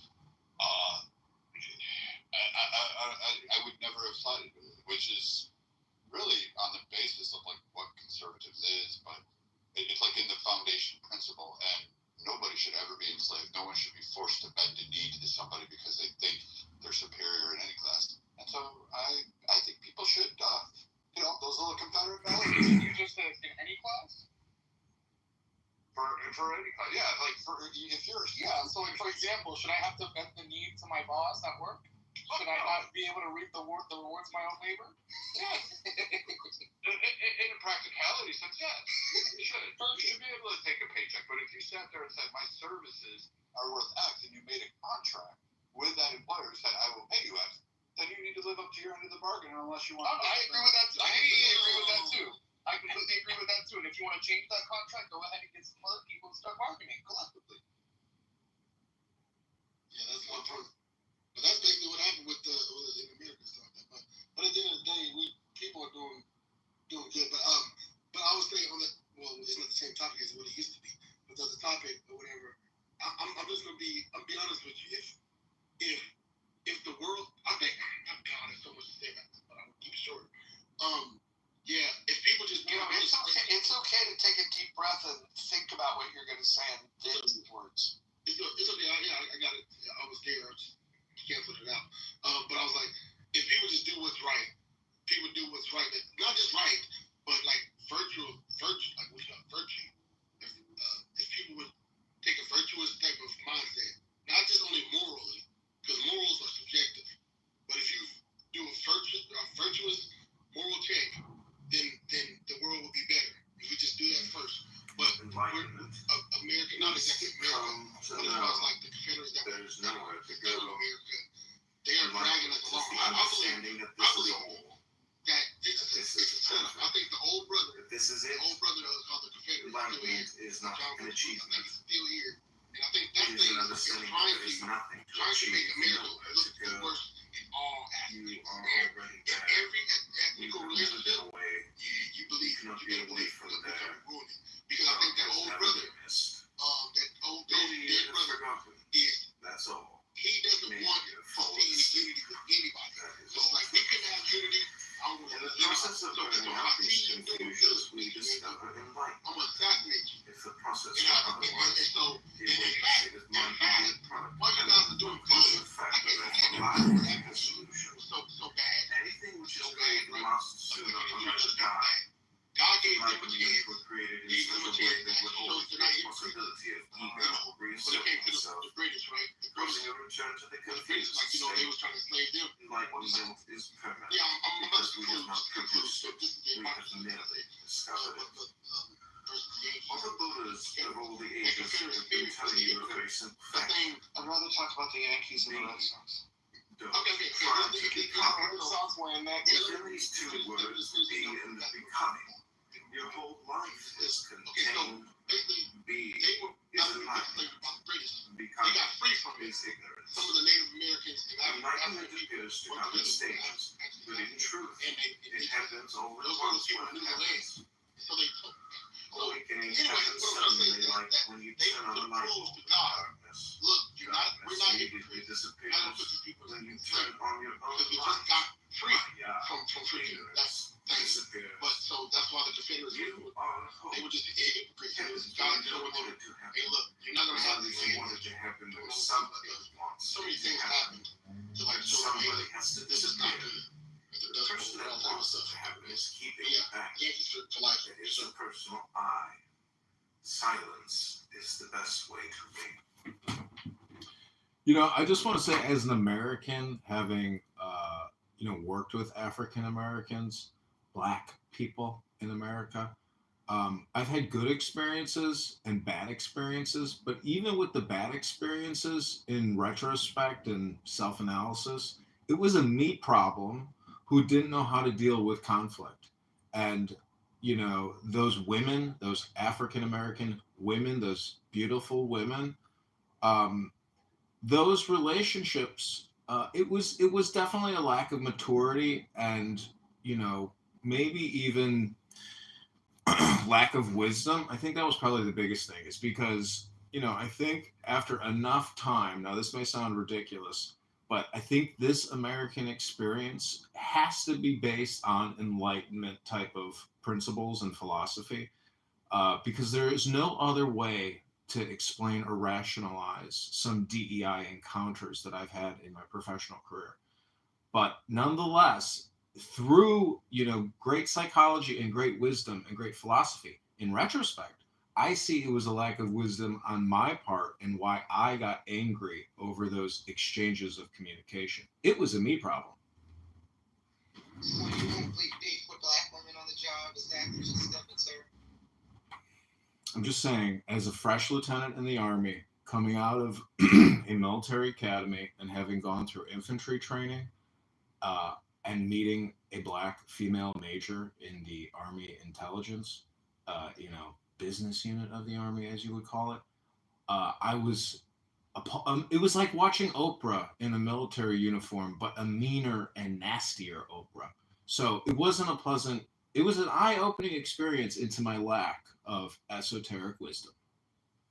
So the experience helped you build a little character, some self-reflection? Is that it? That's probably good. No, the only way I can rationalize that experience is based on esoteric philosophy, because any government or any organization that allows people to obtain ranks of power, prestige, and authority based solely on gender or race display, as opposed to intelligence or, earning it, or even purposeful function of the organization. The military is a fucking police force that is used to kill our enemies and protect our country. And to spend $100 billion on it, because what I've realized after working in the federal government and in the Army for many, many years, the whole thing is one giant jobs program. No one ever loses their job, even if they don't show up. So it is a giant bureaucracy, and it is a parasite on the American people and their well-being. The people are the host. The government is the parasite. I am complete. Well, actually, I kind of agree with that a little bit. My wife said that. She said that she worked with, there was a gay guy who just wasn't doing anything like there. He was just lollygagging around. And I was like, man, it's crazy you just said that. She told me that story, and I was like, oh, I remember. But she said, yeah, it was annoying. And then there was people who stole stuff.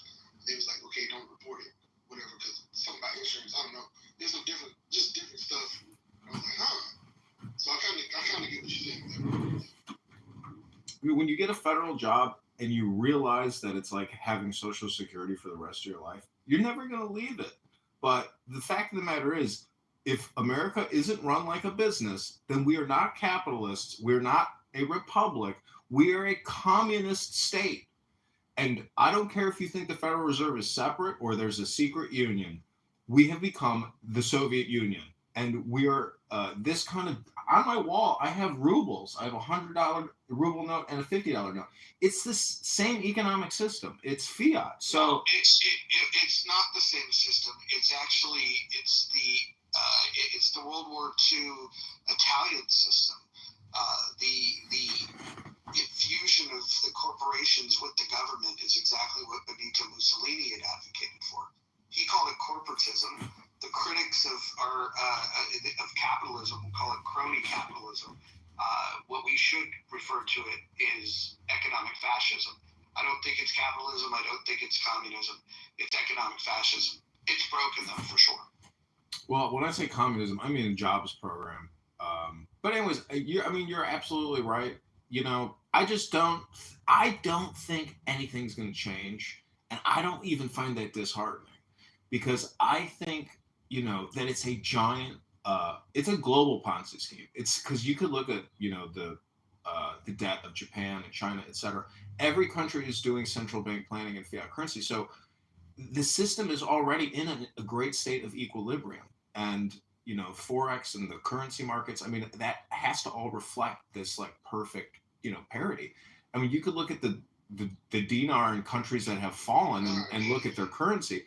But anyways, the whole point is, this is the Mojo Show. And where is Marv? Yeah, I think it's clear, let the record show that Marv, who identifies as an anti-capitalist, I shut down that room to be able to open a room that would be more inclusive, of bring him to the stage so he could articulate his views. He decided not to show up. I wonder why. It's probably smart of him too, because there's secret societies, and what's crazy? Okay, so in America, I think things that is. I don't think it's a secret societies. Okay, this is what I think. Like, if you conceal your information, your deepest thoughts, you stay protected. If you give all your thoughts away, people can target you. Not people. But I feel like there's intelligence behind a lot of things that we don't even know there's in secret societies. And so when they get a toll of information, or poll of information, whatever, the analytics of how people think, then they come up with plans behind the closed doors. I feel like a lot of us who have good thoughts, we let it out, and it's good to let it out to be understood. Things need to change, but there's people right now that are either Freemason, Illuminati, or some kind of Young. many type of things. Yeah. So like, Yeah. What type of motivation do you have? There's none, but that's probably what you're on. Young, Young, I live next door to a very large Masonic hall here in Chicago. Do you know what they do in Masonic halls or churches or any religious organization? Do you know what they primarily do? Wow. So there's two things. There's different degrees, and then what do they do on the front of anything? No, just give me one word, a summarized word about what these organizations do. Thank you. They form together. They come together. I don't know. Oh, it's education, dude. They're in the education publishing business, the communication business. It's information. What's the problem with it? So you see what I'm saying? So look, so if you study the testimonies of used to be Freemason or whatever. And I think this is hold on. Come on, I want to look. Let's pretend that this stage is a bowling alley. And let's just pretend that you've rolled a bunch of gutter balls, and now as a friend, I'm lifting up the ball. Hold on, listen. I'm lifting up the bumpers. You're gonna knock down some pins. You're with them. That's why you're acting this way. Well, yeah, I have no problem. No, hold on. I have no problem with the Masons, but it sounds to me like you're someone that doesn't understand what Masons are. No, I haven't explained it yet, so I don't think that's what you're saying. Okay. So walk me through. Okay, what are the two things that you do not discuss in a Masonic hall? I wanted to stay on the topic because this is going to I was just asking what those two things are. Because it sounds you're an expert on this subject, so I want to send your question towards what he said. Well, I'm illustrating that you don't know what happens in a Masonic hall. That's part of your bias because you're trying to protect it. That's okay. But you don't know what happens in there. Tell me the two things you can't talk about. Now, it's the thing that I could talk about, right? What are the two things you don't talk about in a Masonic hall? If I was to talk to the Mormons, I can talk to them about certain things. And then I don't have to know every secret. And now we're talking about Mormons. No, I'm saying because some of them are Freemasons, right? And you can be many things. You can be any religion. Yeah, you just hold on. You know what I'm saying? Hold on. What are the requirements to be a Mason? Brother, I'm not getting into all of that right now. That wasn't my point. I don't think you know. But you're cutting me off because you're biased. No, I'm asking you to. I'm qualifying your expertise on the topic. Exactly. I probably do. I would remember if it wasn't under pressure. But you're the moderator right now, so you don't have that pressure. You only have heat towards being the leader right now. That's all you have right now. I'm trying to pinpoint on what I know. What I do know is what I'm mentioning. And so that's the safe place to be. Got it. Okay, so for the record, you don't know the requirements to being a Mason, and you don't know the two things that you don't discuss when you're in a Masonic hall, but you're an expert on Masonry. Are you talking about religion that you don't discuss? No, it's one of the things. Oh, dang, I happen to be right. I mean, that came to me because of the lack of pressure. So that's what I'm saying to you. The human brain works different.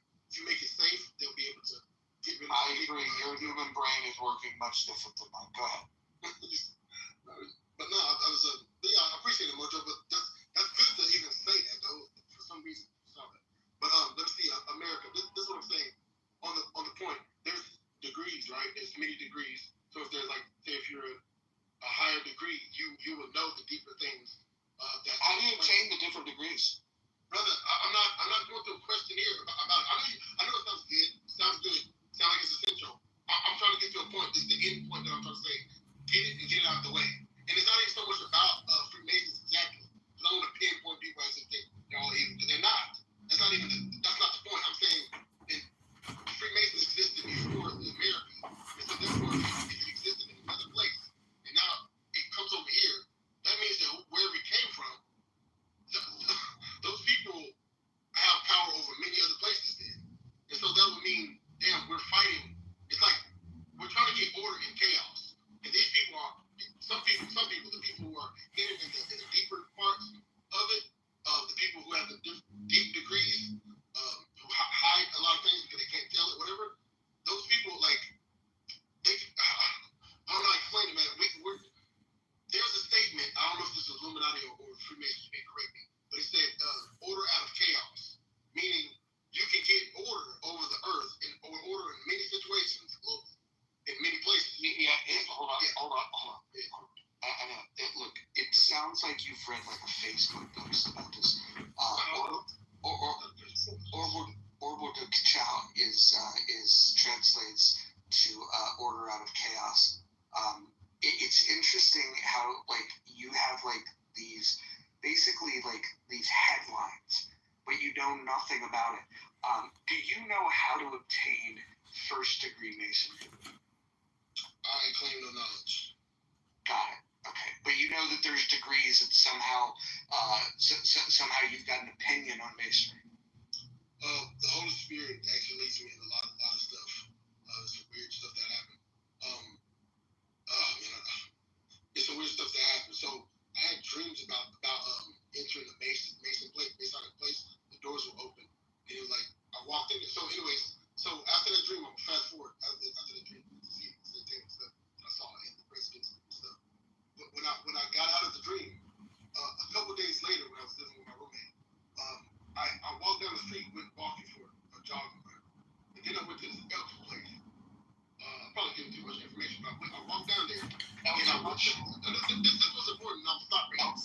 Are you talking about your phallus? Are you talking about your phallus? Okay, so look. So then I walked in. So this one is short. It's very short. I walked in. I knocked on the door. So like I was like, okay, yeah, I would like to learn a little bit about the elves or whatever. And then then they said, I can't remember what it was. They said something like, come in. And they said normally we don't let people in, but I'll let you in. And they let the door was open. And so the dude said, what is he doing in here? I mean, like not to be a. Are you on SNAP benefits? What are you doing in here? That's what he was like basically saying. And because you're not supposed to come in unless you're like a member and stuff. And so you want cash assistance? God's leading me into certain things, and it's like deeper things, just like the Apostle John saw things about the countries that were going to. Young, when was the last time you read a book? Just recently. I read the Bible a lot, but also I was reading Romans. It wasn't a specific book. Young, let's talk about the Bible. We finally found something we both know about. So, can you give me your interpretation of 2 Kings chapter 2? What is it? What is the verse, brother? It's when the prophet Elisha was being mocked by the kids, and Elisha prayed to God to do something, and bears came out of the woods and mauled 47 children. Yeah. So you're like an agnostic atheist? What are you? No, I believe in God. I'm a theist. My question is, what are we supposed to learn from that? Are we supposed to say that if children are mocking other children, that violence is the answer? I would say there's times where God is close. There's times where they're paying attention like a lot, and then there's times where there's anointing on a person, and then things happen. And then there's times where it's like the opposite. So you weren't familiar with 2 Kings chapter 2? Yeah, I was familiar with it. Yeah, you are familiar. I was diagnosing your belief. That's why I was like saying agnostic almost. But deism is. That's why when you came into like to ask questions, I knew that you were part of something. That was part of something. Actually, I'm dedicated to being not part of something. But the deist is like attached to the presidents back then. I think it's deist.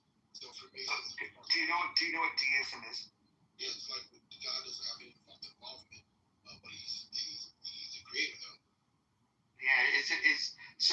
thing that I reject is the truth claims and the origin stories that some of you people subscribe to. But I believe that there's a God.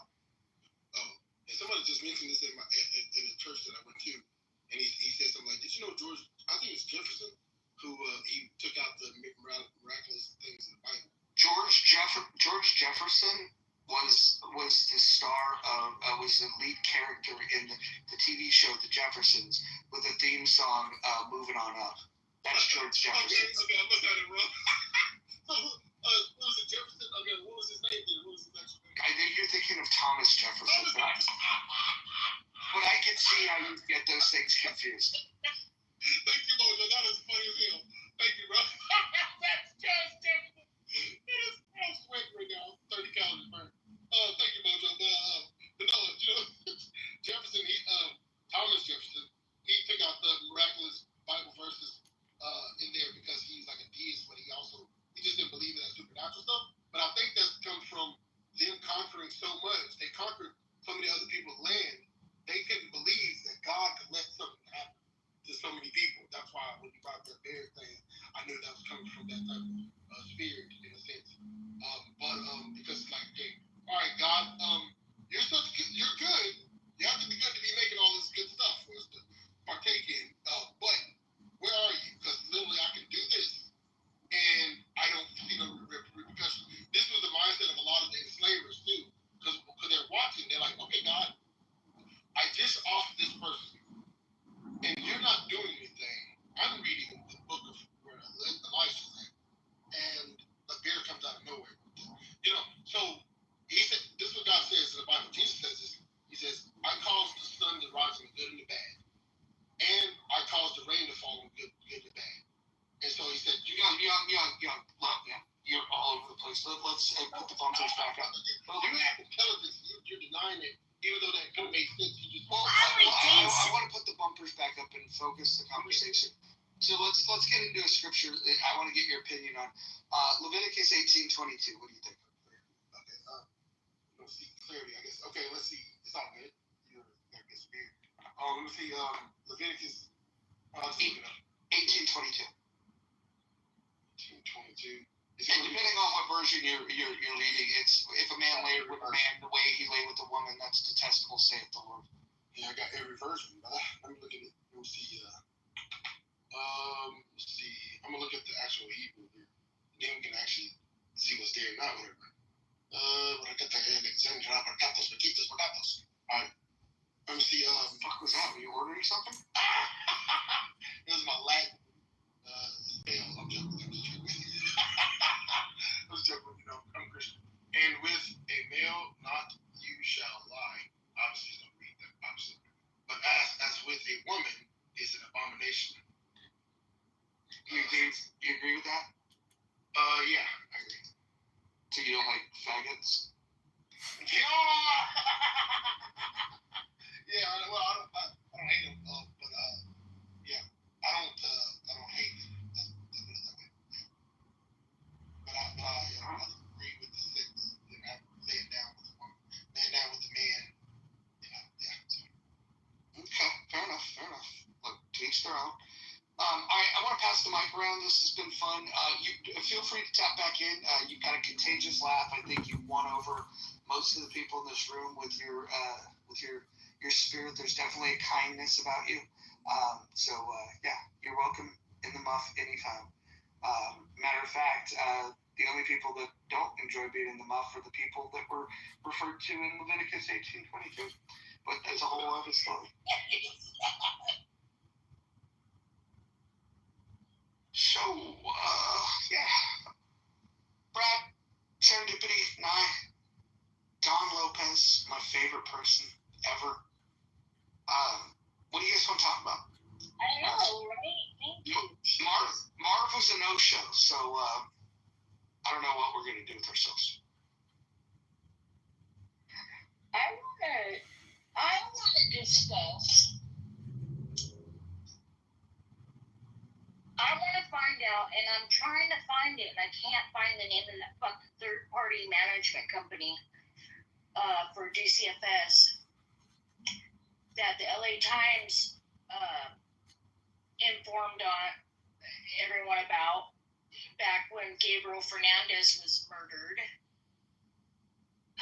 Poor kid, but yes, and people don't know about it. That we're wasting all that money on a company like that. People knew about it, they'd be like, get it out. Is that the little boy that there was a Netflix documentary made about him? Yeah. Yeah, I can't watch that. It's just I've heard about it, and it sounds horrible. It was horrible. Yeah, I can't bring myself to watch that. Everyone felt that child, the parents, the system. Yeah. Right, even the welfare system, the DCFS, yeah. But yeah, defending, they'd rather they're more worried about that than actually defending like our laws and values, and kind of, they stay silent and supporting it, and yeah, it's really putting the country's future at like serious doubt. It's quite concerning. Well, it's because the average British citizen does not have any values.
The development of modern capitalism is often attributed to Adam Smith.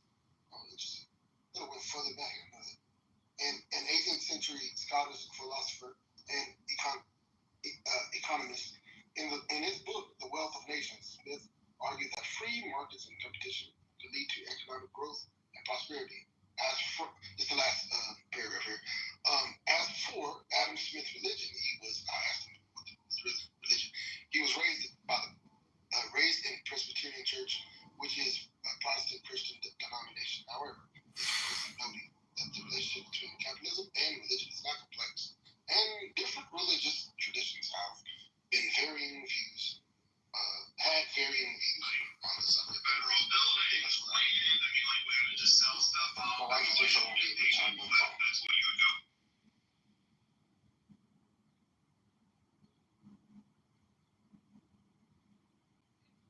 Have you ever opened up a pizza restaurant or created a website to sell a book, or maybe listed something on eBay, Young? Have you ever worked a job where you had a boss that had investors, or a management team that, was in a chronic state of disarray? Young, what I'm trying to say is we've got crony capitalism. You ever watch Gladiator movies? Yeah. You see the grown man making. Young, that was a great example of capitalism, by the way. I've heard it. I was down below. Somebody invited me up. Mark, let me ask you a question, Mark. The epitome of capitalism is what Young just talked about. Mark, if everybody in America had a compost heap in their backyard, how much do you think we could knock off the federal national debt in 10 years? Be honest. Oh my God, that's a room in itself, my friend. But guess what? If everybody knew the value of organics, the farming, it would change so much on so many levels. So when you make fun of me on these different venues that we're talking on, you have no clue the value of organics. Maybe the farmers don't know the value of organics. You think I'm people saying that we the people, individually. no, have you no mean clue you how that important live it in is. a suburb or a city environment. Your biggest constituent in terms of your consumption or products is whether you're going to have which Uber driver you're going to have deliver your food. That's a different talk. But if you're talking about the actual farmers, people who work ag, and those that live off of the land, they actually know. They know a lot more than with your probably spouse. No, you don't. No, you don't. You get fed by people who live off the land, who live, sweat, die, bleed by the land, who raise their children without so much as a huge government nickel support. You critique them, you pass laws, and then you sit there and cry when your gold wrapped apple exceeds $5 at your fucking, what is it, Whole Foods, Trader Joe's, or whatever, fucking squats with fucking market there is out there. Basically, you can be so rude, you have no clue who I am, what I'm talking about. But yet you can just throw me under the bus. Please enlighten me. Prove me wrong. Yeah, I'm saying I contend that we the people could easily stop, first of all, the waste. It's all about education, in my opinion. Understanding the value of organics, and any urban farmer, or not urban farmer in general, realizes that's power. Also, I think it's weird. It's like, is it just You still haven't answered my question. You haven't done anything. All you said is that we could save money by doing organics, like some other billboard ads. I think we're going to save the world with organics and how to teaching people how to grow organics in society. I mean, all this stuff. You think farmers don't know that already? You don't think that if I take a banana peel and throw it in the ground, I know farmers know how to do it, but the regular person doesn't. They don't realize how simple it can be. Well, thank you for elaborating my point. You proved my point. You in an urban environment or suburb order pizza on Friday night. Don't get a Mars bar. What the fuck is a Mars bar? Running America, we have. What the fuck is a Mars bar? I don't even understand. Like, you're all over. Mars bar is like a candy treat. Wait, gentlemen, let me interrupt your candy bar conversation. Mark, do you think at $37 trillion over the next 10 years, let's say we get to $50 trillion, do you think, paying $2 trillion on the interest is too much? I mean, what would you do to manage the budget, Mark, and the money supply? So trapped in this system, you are going to be the last person people go to change it all. You, America, have no clue. American. No, I'm asking you, what's your solution to the budget crisis, to the borrowing and spending crisis? What would you do if you were president of America and you had absolute control and you were Mussolini? What would you do, Mark, as a fascist or a communist or a socialist? What would you do? Or a capitalist? You tell us, Mark, what would you do if you had snap your fingers? What would you do? Yeah, first of all, I would live by example. I would take all the injuries we have in war. I bring us all back and apologize for the nasty stuff we've done on so many levels. I bring us all back. I put all that budget into figuring out how we, the people, can set up a system of government that is sustainable rather than putting these politicians, these people who have, these Congress people who have. Wait, so many isn't sustainable. It hasn't been going on for 250 years.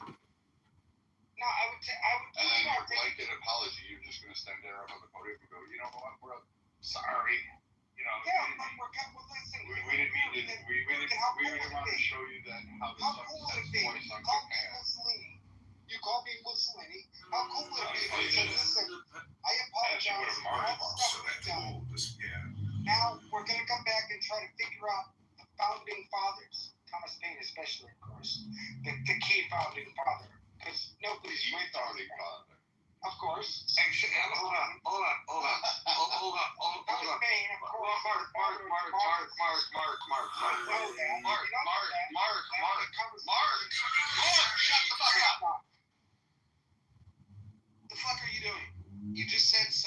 said nobody's read Thomas Paine. I literally had a Thomas Paine book club on this app, and we went through Age of Reason, we went through Common Sense. I mean, like, what are you even talking about? You didn't invite me? Wait. You might not have been on the app at the time. This was back in 2022.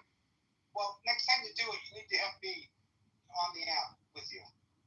Yeah, it was Are you the authority on all Thomas Paine? No one else. I'm his person that is resurrecting him to the founding father, You know, Mark, I asked you about the debt and what you would do to address the debt, but let me ask a different question.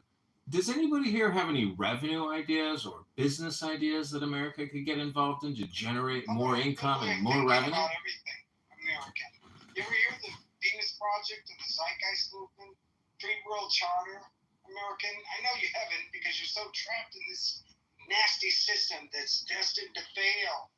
It's destined to fail. Hold on. It sounds like both of you reject the current system, but you just have different ideas of what that would look like. Why be so adversarial with each other? Why don't you guys just have a calm, collected conversation about it? I'm hip to that. Yeah. But American was in the last room that I was in. Yeah, no, he could be a little trollish, but the question he asked I thought was a fair one. You know, if you were king for a day and you could make these changes, like what would you do that would reduce spend? What would you do that would reduce spending, that would reduce the debt, and then would make Americans more prosperous? Like, what are your ideas, sir? Yeah, thank you. First of all, we're getting ready to get into some where AI is going to be taking many of the jobs, right? So we have to know that that's a fact. Not just blue-collar workers, white-collar workers. Job will be gone. These people are going to wonder what to do next. In a job where no matter how you figure it out, AI is going to do it better than you. And a corporate entity is going to always hire AI. Always. Because you know why? They do it far better. That doesn't answer any of the fucking questions. But how do we make money if money is the standard? How do we make money at it? Maybe money doesn't need to be the standard. Could you imagine that? What if we could all figure out the equal standard of living, where everybody has food, shelter, and clothing? What if we could figure that out? What if you didn't need as much? What if all people need, the youth I think are getting this anyway, is just information, where you can get the information and be able to walk the planet peacefully. So schools on planet Earth. Schools that already, you haven't even answered the basic question, but we already have that system. It's called schools, high school, college, elementary school. You have pre-K. You have tutors. You have other institutes. Brad, if everybody understood that information is at the click of the button, all these executive type school board people, we don't need to pay them anymore. They're gone. Bye-bye. You know why? Because I can get information at the click of a button. I don't need any of this bureaucracy bullshit. How come we're that? Yeah, that's actually deep. What you're saying, because like it's you're on point with that actually. Because everybody's teaching in some way. If you're doing something, you make a proclamation, you're teaching. If you do something over and over again, you're teaching in that way. There's so many things that people are teaching without even being asked to teach. So everything that you do is a teaching point, and everything that you say is a teaching. It's a proclamation. It's preaching and teaching. So that does make sense, bro. If we can figure out stuff from there. Well, Young, let me ask you a question, and Mark, I too. What is the difference between subjective and objective? Can anyone tell me maybe what the difference is between objective and subjective, or subjective, objective? Anyone?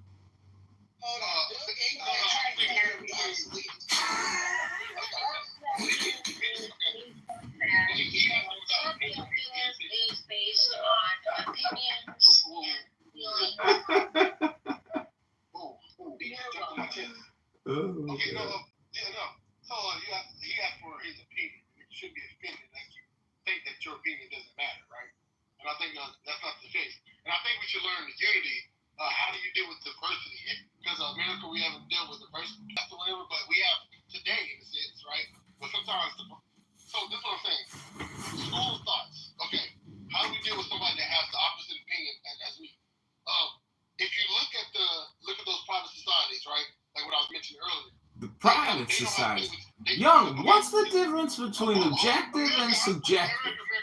I'm not attacking any. Hold on, guys. Hold on. See, look, it's always the one back there. Hold on. What question are you asking, American? Are you asking just the definition of subjective or objective? I'm asking what's. Well, hold on. Are we referring to objective reality? Are we talking about objective morality? Like, what are we trying to get at? I'm trying to get at that the objective is more important than the subjective. Stuff in the real world, like my refrigerator full of stuff, my house full of stuff, my car full of stuff. Stuff, the object is better than the subject. So all I'm trying to point out is that, we are once again deflected and we are not focused on the problem, which is the debt. Well, hold on. Young, I'll call on you when I'm ready for you. Mark, I'll call on you when I'm ready for you. Mark, I'll call on you. Mark and Young, I'll call on you when I'm ready for you. I promise. Okay. Is there anyone on this stage that believes that reality is subjective?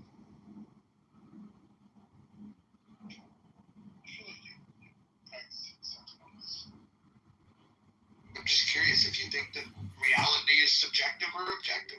I think that the publishing industry is subjective. I mean, you can't have one without the other. Without subjective, it's so boring. There's no content. So I'm just saying. This is true, but here's the thing. I think when people talk about this subjective reality, I don't think they're really even thinking about what these things mean. I mean, to be objectively real, it means that it exists without observation. And so if somebody believes that reality is subjective, then that would mean that if they're not looking at a tree, that the tree isn't there. Yeah, I don't believe that definition is right, what you said. So you believe it's objective or subjective? Reality is subjective once someone else is involved. When it's one person, if it's the author of everything, then it is objective. You have the objective, which is like, what is the goal? What is your plan for everything of what you created? You have dominion over it, and it's objective from the beginning. When you involve another person, then it becomes subjective. Stuff like that. So wait, if the Federal Reserve is the Federal Reserve a subjective organization or an objective organization? So if you believe in infinite linear growth of debt, you're a subjectivist, correct? Yeah, I would still say, you're still part of the bigger. You're not, even though you believe in infinite, doesn't mean that you are the infinite. So therefore, you still believe in it, in infinite resources and all that stuff like that. Doesn't mean you're the infinite, which could make you the object. Okay, I got one more final question for you. Let me ask it. What's 100 times 1,000, Young? What's 100 times 1,000? Go ahead. What's the answer? I don't even know. Even though I'm not even gonna give too much thought because I wasn't good at math. But I would know it, like if I actually challenge myself to do it. But I'm not even in that mode. Actually, the answer is in the question itself. Okay, so Mark, let me ask you, Mark. What is 100 times 1,000? Go ahead, Mark. 100 times 1,000. I wanted to say a million. 100,000. That's what I wanted to say initially, but I'm not good at math. Oh, hold on. Listen, no, everyone need it. If you have 1,000 and you multiply it by 100, you have 100. It's 100,000. This is not good. Yeah, it's just, But education system, right? If somebody was taught that, I would already knew that, right? But some of the subjective education system.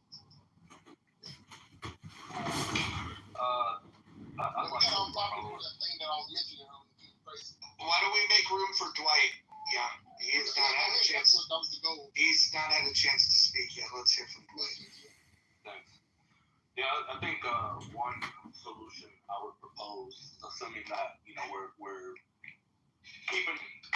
the main system in place and trying to reform it. I think reducing medical costs is probably like, in my mind, and I'm no expert, but it just seems pretty obvious to me that that's like one of the most obvious things we can do, because we spend it's something like 3 times more in medical administrative costs than any other country. We spend more on medical costs in general than any other country, despite not actually having the best health outcomes.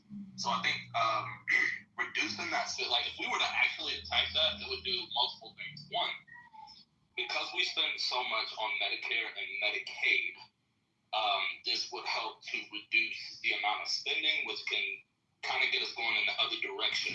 Because right now we're spending more and more, and the debt is growing as opposed to shrinking. So I think a couple things happen. One, you literally reduce the amount of money that you're spending out. You know, get rid of some of these fucking administrative costs. Get rid of some of these fucking outrageous prices. And there's Yes. I'm aware that there's some nuance to that. But by focusing on that and reducing that cost, it also. Yes. I thought they had some other thing. No. Yeah. You never know with Norwegians. That's the thing. Yeah, one thing about Norwegian, we don't know what's.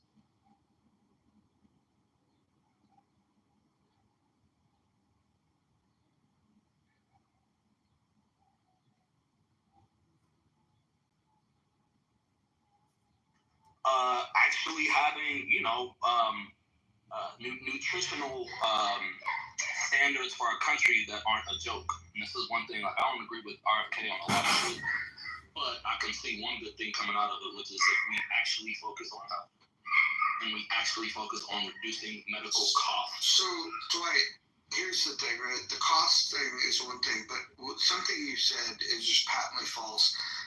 When you were talking about the healthcare system having bad outcomes, we actually have really good care in this country, really good care. And the other piece of this that people leave out of health outcomes is that a large amount of the outcomes around health are hereditary. The pieces that are not based on heredity are based on lifestyle choices. When you start factoring in the things, so you have things that are out of your control, which is like your predisposition to certain things, and then when you factor in the things that were in your control, like the lifestyle choices, do you eat healthy, do you exercise, do you get enough sleep, do you get enough water, all those kind of things, those have a much bigger impact on your overall health than whatever healthcare system you might be in. That being said, where outcomes do come into play when it comes to the system that you have in play is if you do have something where you need some preventative care, or you need to solve a problem, let's say you need a surgery or something of that nature, you want to be able to have access. You need to be able to afford the care. And then you want the quality of the care to be really, really good. And when you think about those 3 legs, access, quality of care, and cost of care, you can't have all 3 optimized. The best you can do is 2. Mojo, you're not going to interrupt me, Mark. That's not going to happen. If you're going to have high quality care, and you want to give access to everyone, it's not going to be low cost. If you want access for everyone and you want it to be low cost, it's not going to be high quality. These are trade-offs. We make trade-offs with pretty much everything we do in life, and when it comes to medicine, it's no different. And so anyone that's promising you a system that is low cost, high quality, and access to everybody, they're plain and simply lying. Mojo. Well, Mark, let me, before you, if you don't mind, because we were kind of having that back and forth. No, I 100% agree, and I think that's why I was saying, like, I think the RFK thing, RFK Jr. thing, even though I think he's like a fucking idiot, I think like that could work out because, yeah, I agree, like our lifestyles are a huge factor, and I think that is probably more tied to our health outcomes than we probably give credit for. I mean, the fact that we have so many people obese and have all of these conditions that put this burden on our healthcare system, and then on top of that, we have all these other exacerbating factors like administrative costs and that sort of thing. My only thing that I would say, I get you, and that may be right. You got to choose that put this burden on our healthcare system, and then on top of that, we have all these other countries that we can look to take ideas from. We don't necessarily have to emulate them. It's not that other countries are necessarily perfect, but we can definitely do it better than. Like, I think most people would agree we can do this much better than how we're doing it. We can be much more efficient, and with that being the largest, if I remember, I think that's like our largest governmental expense, fucking Medicare and Medicaid, and like all of this huge burden of medical expenses for our citizens. Yeah, Mark, jump in. Yeah, if I may, real quick. With today's technology, I go to the doctor. I go and he seems to leave the room all the time. I always think he goes, like I tell him my problem is, I think he goes and he leaves the room and then I think he goes to the internet and punches in what I said to him, which I could do myself. And I think all of us can do that. With today's technology, we can punch in our symptoms and make. The only thing we can't do is prescribe. We can't prescribe certain drugs for ourselves. But if we could, that would be kind of cool, I think, in my personal opinion. But we don't need, with AI, we don't need any of that baggage either. If all of us are attuned to our own self. Like, whenever I feel I have pain, fractured, like a broken arm or something like that, that's different. I gotta go to a doctor. Somebody's gotta fix my arm. But when it comes to being sick or something, I punch this is my ailment. I gotta go to a machine, right?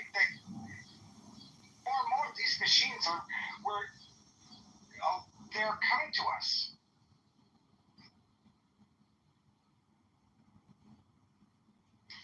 To where anybody could run them.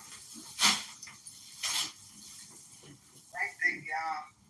Well, Mark, I hate to interrupt, but do you realize if we could cut borrowing and cut spending, the medical industrial complex, the health insurance companies would have to adapt to the new financial reality that they're not going to get as much in billables as they've been getting because the budget's been cut. Would you be okay with that, Mark?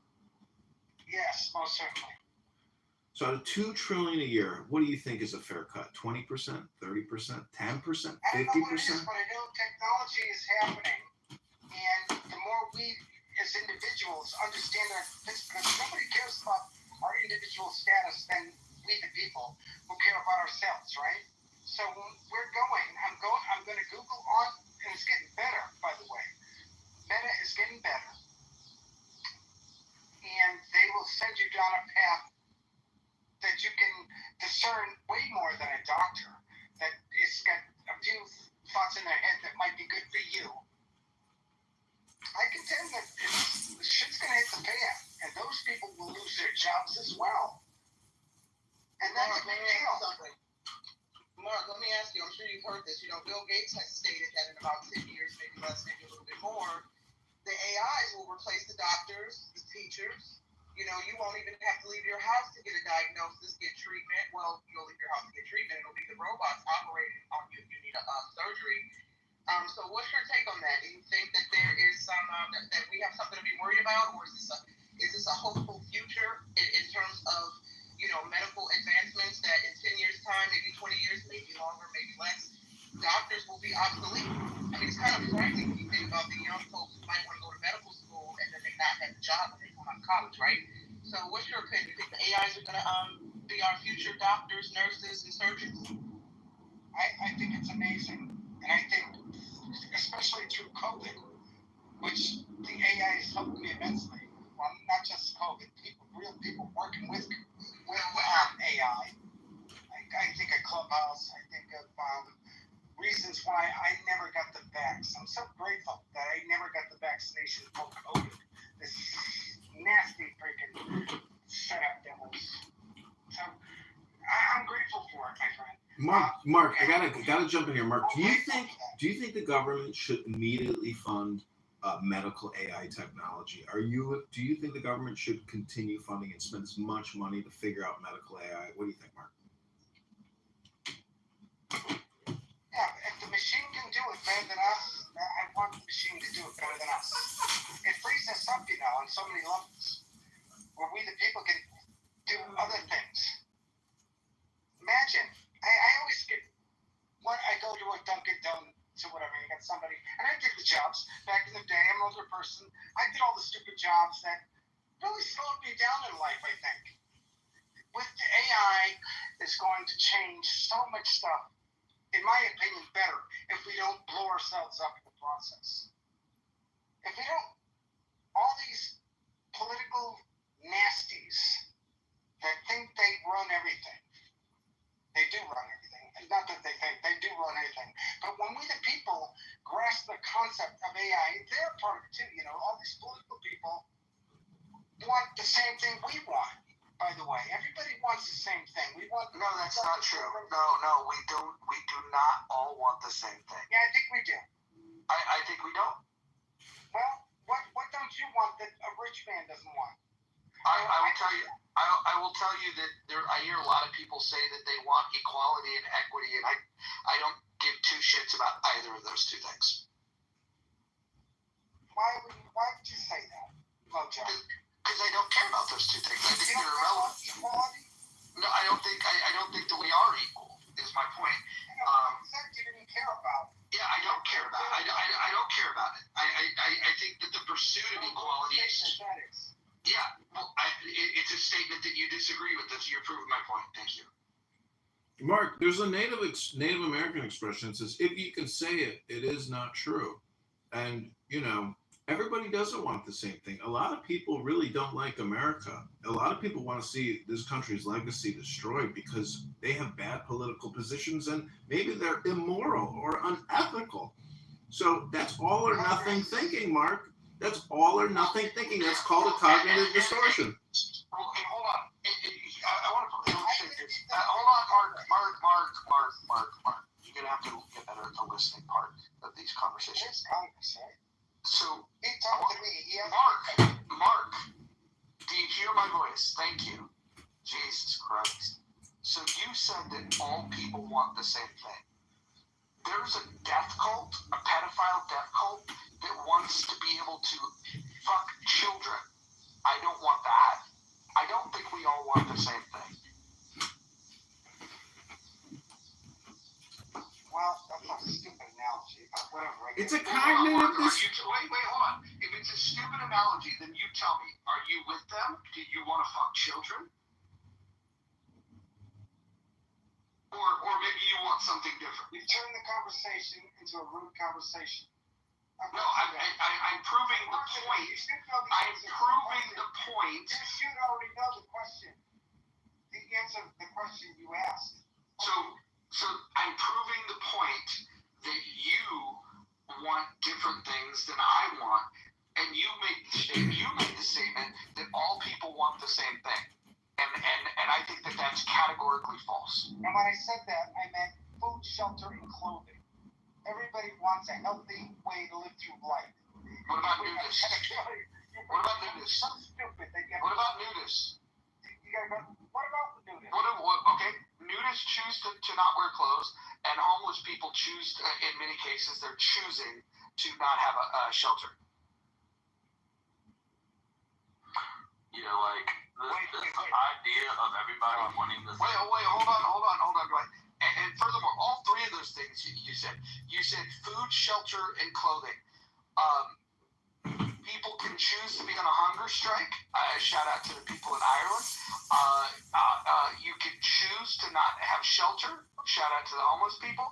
And you can choose to not have clothing. Shout out to the nudists. So I think you're wrong. Mojo, you're a classic. Wait, can I add one more thing? Life is so damn hard. Mark. We have people like you. Wait, stop. Wait, can I? Hard. Hold on. I've been listening. Sorry, Lord. You know what? Go ahead. That was rude. Go ahead, Lord. I apologize. Brent, go ahead.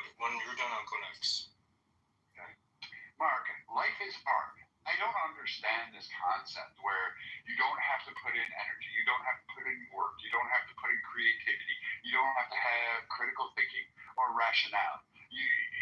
Life is hard. This is why, if it wasn't hard, everybody would be fucking alive, carrying on like bumbling idiots. People wouldn't fall off a fucking mountain, wouldn't die from starvation, or die from cold, or die from disease. Life is a fucking hard thing. It ain't been hard. And people like you want to espouse that life shouldn't be some utopia. It should be easy, and nobody should have to go without food, shelter, or clothing. In the United States, nobody is going without that. If they want it. If they choose to go out in the street because they want to feed a crack addiction, or if they go on the street because they just don't want to partake in society, or they disappear into the wilderness because they think they're the fucking guru of the moment, that's on them. That's a choice. That's personal accountability. What you want to remove is accountability and nobody having any purpose in it. And I find that so weird from people on the left who think like you, that everybody shouldn't have a purpose. Your purpose is to live, thrive, beat the world, survive it, raise your children, and then you die. That's the only thing you're supposed to achieve in life. Everything else is make it a better world for many people. No, I don't give a stop talking when other people are talking. I don't care about the rest of the world. I don't care about yourself. I get that. No, I don't care about the fucking world. If you actually told me you gave a shit about somebody in Dubai, some kid living in slumdog fucking shitholes, no, you don't. Because you know why? Of course I do. You're not over there digging up and washing off this shit. I don't give a fuck what you got in your profile. I don't care what charity you have. It probably is a fucking bullshit. So again, go get a Mars bar. Jesus Christ, dude, you are retarded. Yeah. So Brad, you're weeding your stuff out too also. So if you talk about all the idiots, if you talk that way, you're weeding your stuff out too, morally. That's fine and good, but hey, likely, who told you on the day you were born? What doctor slapped you on the ass? Right, you know what? Jesus Christ, dude. Hey, hold on, guys. Hold on. Listen. Hold on. There's not going to be a couple of rules here. We're going to keep the shares short, maybe 1, maybe 2 points at the maximum, and absolutely 0 interruptions. You know, the 0 tolerance we should have for illegal immigration, I'm going to have a 0 tolerance when it comes to people interrupting. All right, Brad, I'm sorry for interrupting. I did interrupt you, sorry.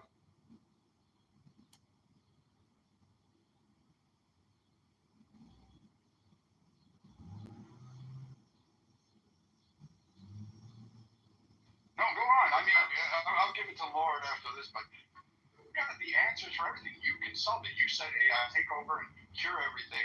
It'll do all the jobs. You won't need a purpose for that. You said, hey, everybody will just have to get food, clothing, and shelter, and we can just go back to organics. You said a lot of dumb shit, so you got all the answers. I suggest you put those answers to the test. Put it on the world stage. Run for a political office, and see if you can convince other people. But I'm willing to bet that you can't do it, and I'm willing to bet that if we actually went deep dive into your at least one policy position or one idea and actually went further, it would fall apart really fast. Really fast. I beg to differ. I think if you looked at the work that I've been doing, growing vertically, using soil, composting everything, and getting everybody psyched about life, nature, and the universe, I think you're wrong, Brad. I think we, the people, could easily change the world yesterday if we weren't a part of this nasty economical system that you seem to embrace. You like it, but we can't change it. According to your mindset, we can't change it because that's the way it is. It is what it is. And so that's a bummer. But whatever, that's your mentality. But guess what? As an older person who's been on this planet a long time, who's constantly thinking about how I can change the world collectively, not just America, globally. And go to my stuff, go to my work, go to my YouTube, Eve Growing, go to DS Reality, go to what I've been trying to do to help the collective whole and everything. Granted, I don't have any freaking sponsors or anything like that, but guess what? I'm still working at it. And guess what? It brings joy to my life to know that I can make a change. And hopefully, I might, if there's something more to this very real life that's over, that I'm a part of, maybe I can make it to the next realm. bunch of Mark, do you think that the now? Do you think that the now is all important? I know he's still talking. I'm asking him a question. Is the now all important, Mark? Guys, listen.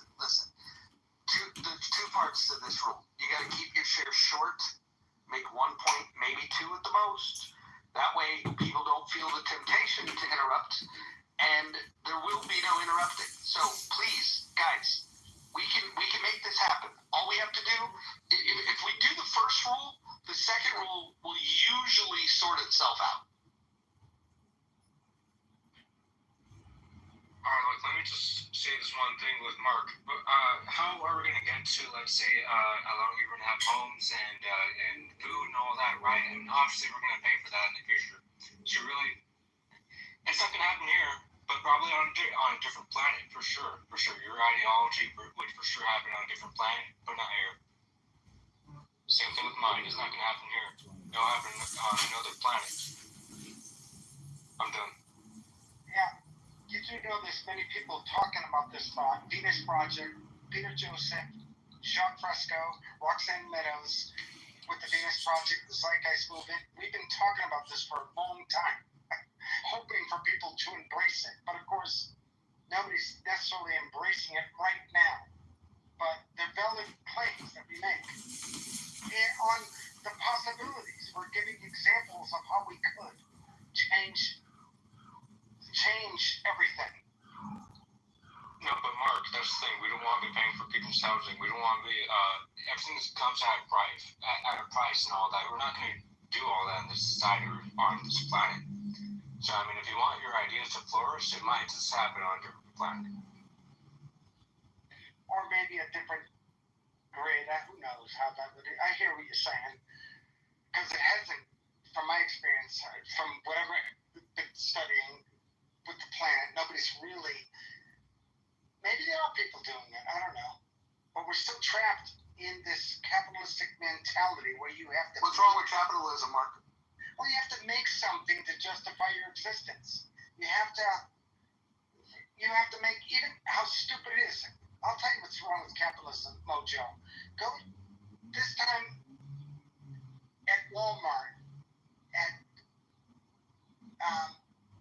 Halloween time and all the stupid stuff. People, you look at all those toys that people make, those boxes, how it got to you, the machinery and all that complexity to bring these boxes to us. The kid opens it up and they throw it out the next day and it goes to the landfill. Capitalism is a nasty concept on so many levels. If you understand, I don't think you know what the concept is. Why not? Well, because you're stupid stuff, no matter how silly they are. Hold on. Here's what you're wrong about. All that capitalism is that the means of production is owned privately. You can own the means of production publicly or by the state and still have stupid shit. The reason why you're less likely to have the stupid shit is because things are so fucking inefficient that you have shortages of the things that you need, and so you don't have the resources to make the stupid shit.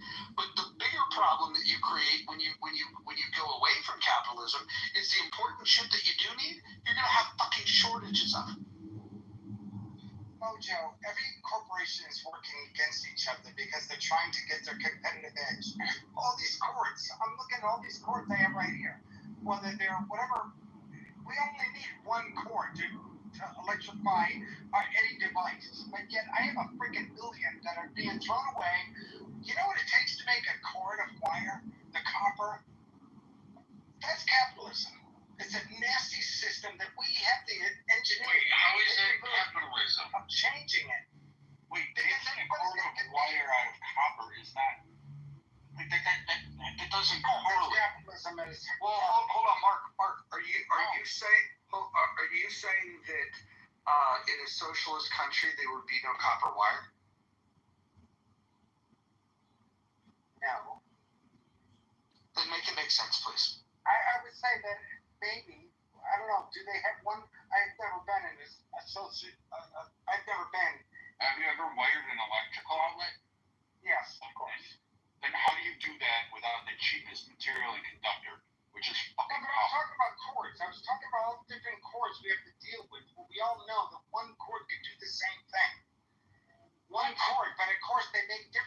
so they can keep their devices, whether it's Android or Apple, to You make mean it charging cords? Yeah, what he's talking about is like when Apple fucking decides, okay, hey, we've got the consumer base, and we'll make sure that the new cords are not backward compatible to the old phones or the old laptops, and then basically what they're doing is they're creating a sense where you have to adapt and buy the new products. They're creating a way to influence your buying decisions. That being said, you don't have to buy Apple products. There's other products that you can buy. What I'm saying is, I know. I hear what you're saying. I hear what you're saying, but what you're doing, and the weird mistake that you're making, is you're blaming capitalism for a business decision that's geared towards trying to increase profits. And I think that you think that the pursuit of profits is what capitalism is. And I have news for you: 9 out of 10 businesses fail. And so in a capitalist society, the vast majority of companies do not turn profits. In fact, they turn losses, and profits are much better than losses because you're not going to sustain yourself much if you continue to have losses, unless you can find somebody to continue to fund you the way that we do today with corporations that will go ahead. The government will fund these corporations through subsidies and bailouts and things of that nature. So it doesn't matter if you have a successful business plan. Perhaps that's what you would prefer, is that you could have a failed business and then the taxpayers would just pay for it. But Mojo, I went on his website, the Venus Project, and I looked at their financials. Their last statement was 2022, and they received about $200,000 in grants, and they got $400 in revenue. And then they're sponsored by a company called Accept, or whatever it is. And this company wants you. This is their sustainability growth model. They want you to basically buy. Let me emphasize this. Buy new materials in order to build a sustainable house. So they want you to purposely have to do what Apple does. Force you to buy the new charger or whatever it is. They are actually utilizing fucking capitalism to their extent while couching it under this glorious revolution utopia. So this guy doesn't even know what he's talking about on the various organizations that he's supposedly working hand in hand with the 4 fucking founders. And oh, by the way, it's been around for, like, it says 100 years, but oddly enough, they haven't existed that long. Right. What do you mean by 4 founding fathers? What did you say? 4 founding fathers. It's on your fucking website, your Venus Project. Go to Founding Fathers on your own goddamn website and look it up. Your tax records are there. I can look this up. I don't have a problem. I went to it. Think of a button. Oddly, capitalism gave me the information. Yeah. But is it capitalism, or is it just people sharing information? I mean, the Venus Project, granted, they're a part of a system that has to make money. And should they be doing roofs or whatever the worst job you can possibly think about? Or should they be promoting their own understanding of a system that could possibly heal all of us? I don't think you know what you're talking about. I think you're just bitching and trying to do an appeal to emotion. Well, and I think I don't think you. Yes, I do. Right. I like capitalism. I enjoy the fruits. What I get pissed off about are people like you who want to fucking tear it apart with that actually no understanding of how economies work, how resources are garnered, how even your own word, sustainable living, you don't even know how to sustain living. You talk about global. Brad, please be careful when you shut up. Dude, I'm talking. Be careful. Mute the fuck up. Mute the fuck up. Mute the fuck up. You don't know about sustainability. Are you getting angry? Yes, because you're Why? angry. Because he's talking. Jesus Christ, shut the fuck We're up. just talking about what is capitalism. You know what? I would literally knock those fucking glasses down your fucking eye hole. This If whole. you could, you would. I would. Be careful. Yeah, or what? Or you might be surprised. I might be able to kick your fucking ass. I doubt that. Whatever. So again, when we look at this whole thing about sustainability, you know what? Say that, Brad.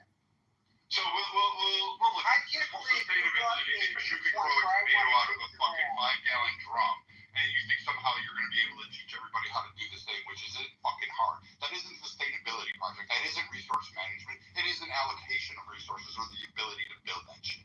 You don't know what it's like to have sustainable in a region like Brazil, or in the Amazon, or in the desert, or up in a mountain, or in a flooded zone, or in a fucking cold ass climate, or in a tropical climate, or a temperate climate, or any of that shit.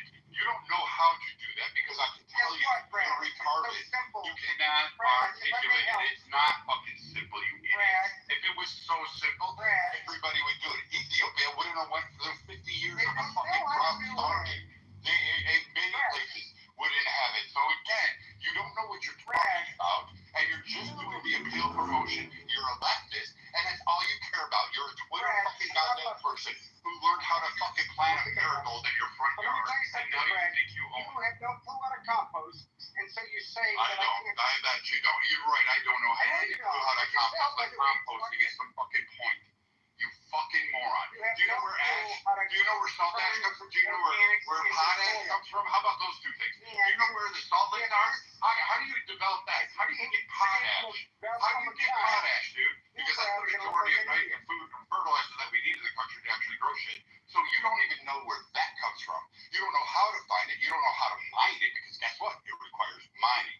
And I bet you, you don't know how to fucking mine. The same way I don't know how to fucking mine. So you sound ridiculous.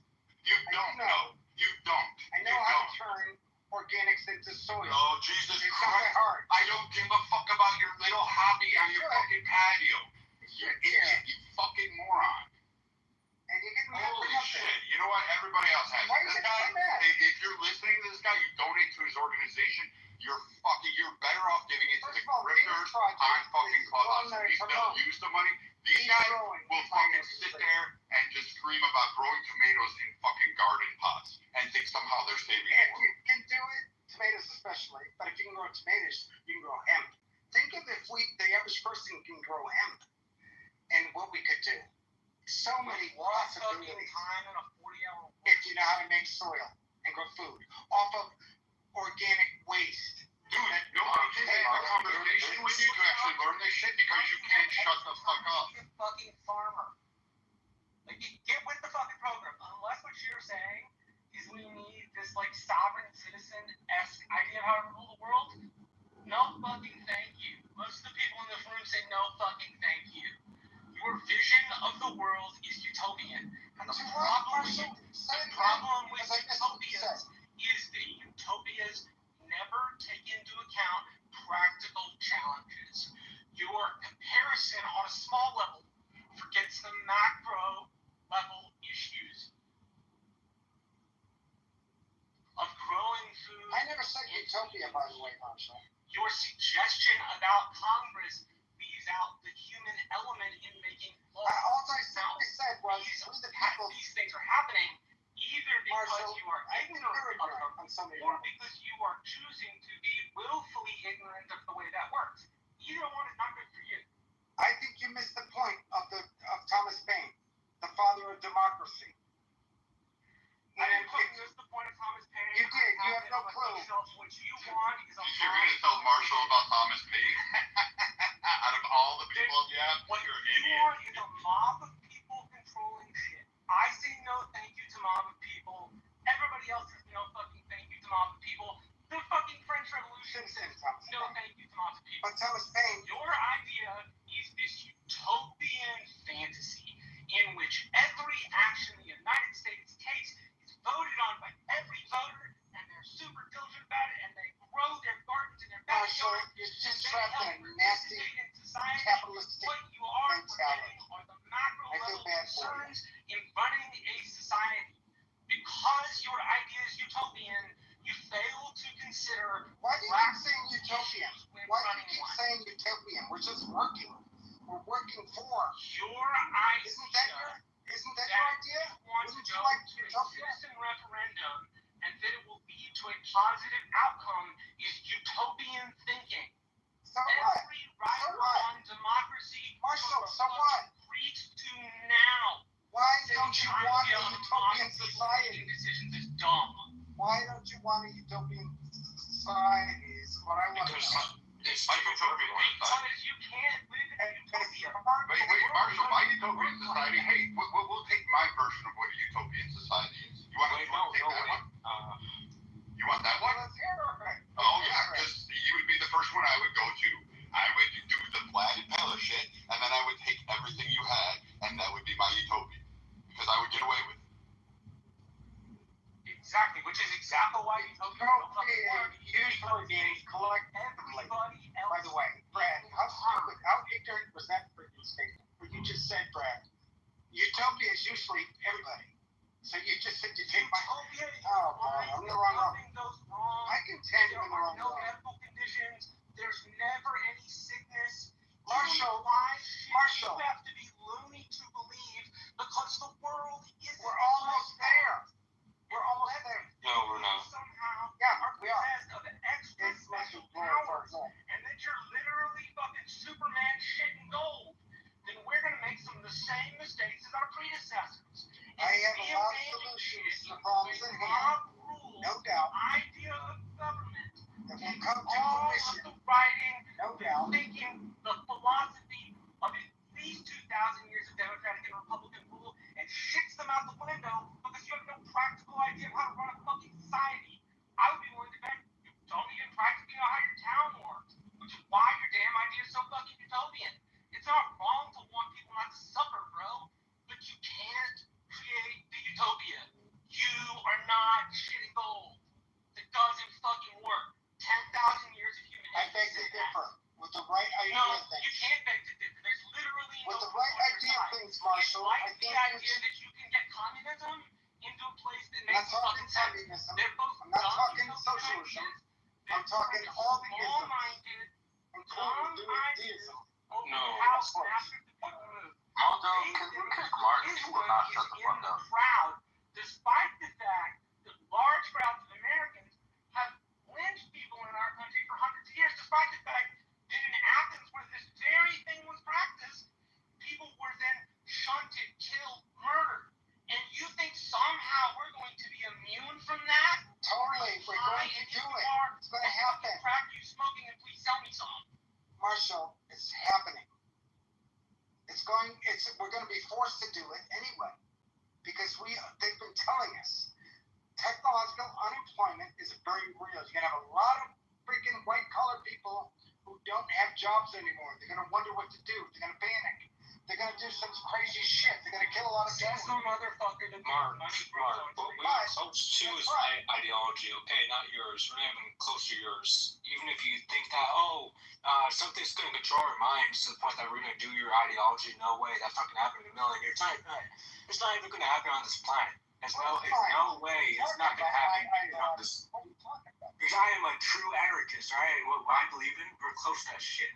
Because of what's going on with the nations, with the world, U.S., the political divides and all that. Overall, the point is, we're not even close to your ideology because it's not going to happen on this planet. It could happen on a different planet. What are you talking about? Mark, bro, let me jump in because goddamn, bro, fuck. First of all, you're making the leftists look bad. You won't shut the fuck up. You don't have actual ideas for why you want to do this shit. I just want to propose an idea to you and other fucking leftists because I swear to God, I'm so embarrassed to be one. I can't believe you're calling me a leftist. Whatever. I'm more conservative. Bro, you see what I'm talking about? You know, you can't just calm down and just let me fucking talk. Like, bro. Alright, so why are you calling me a leftist? Bro, have some decorum, bro. Have some self-respect. Like, goddamn. Listen. Alright, just disregard all that. Just listen to my fucking point. This idea that you're proposing, where you're saying, oh, we need to do this because it's right. Oh, we need to do this because of equality. Listen, they don't give a fuck, bro. Nobody gives a fuck. Do I want equality? Not really. That's made up. But do I want, a more fair, equitable society? Yes. Do I believe that we should get rid of private ownership of the means of production? Actually, yes. But God damn! You've given up on society in general. Mark, Jesus fucking Christ, dude. Are you really just like you look older than me? You can't can't fucking chill out for 5 fucking seconds. A lot of that. So, what I was saying is, if you want to actually propose solutions and people take what you're talking about seriously, it needs to be an actual solution. You need to be able to explain how it would fucking work. You need to be able to break down, okay, the current system works this way. Here are the problems with it. Here are the ways that we can make my solution economically feasible. What you're doing, and what a lot of people do, is, oh, we gotta come together, bro. We gotta grow some fucking organic food or whatever, bro. Oh, we just gotta rethink it. Okay, cool. Come back to us when you've actually rethought it and can propose a solution. Because all you're doing is if you actually want this, right? Like, if this is something that you actually give a fuck about, and you just don't want fucking flap your gums on the clubhouse with people, and you want people to take it seriously, you want this to actually take place, maybe do the fucking legwork of reading up about this shit. Look at some of the solutions that people that are more intelligent than us in this room have proposed, and throw those out. This kumbaya shit, the capitalism is bad. Okay, so what, Mark? They don't give a fuck. They don't give a fuck about equality. Trying to get people to agree with you on the premise of equality is fucking stupid, because as you've observed, they don't care. Some of them won't tell you, but Mojo is at least fucking honest about the shit that he doesn't fucking care, and I can respect that more than people on my side, which is the disingenuous fucking leftists who think that they can make these arguments with people that are clearly more fucking read up on this shit. Like, bro, just recognize when you're out of your league, when people are a little more read up on you.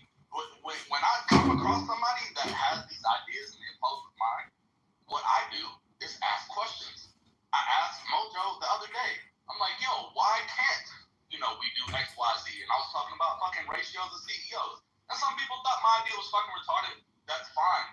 I want to learn. I want to actually get to solutions. I don't want to do this stupid fucking kumbaya shit where we're trying to like have this idealized version of how we're gonna achieve some shit with completely nebulous methodology. We don't have a plan, bro. We just got vibes. We just want better for people. Everybody wants better for people, bro. They have different ideas. So if you don't have an actual reason, or you don't have an actual mechanism for how you're gonna propose these solutions, you're making this so much like you, specifically you, and people with this type of take. You are specifically making it much harder to accomplish, because it just sounds dumber and dumber the more people start talking about this shit and have no fucking idea. It's so fucking annoying. And then you want to sit here and argue and go back and forth with people like they're the fucking stupid ones. What the fuck? Yeah, Dwight, I hear what you're saying. And you're right on so many levels. I hear you. Look, Mark, really, I mean that sincerely. First of all, every idea I have, there's no real money to be gained from it. Like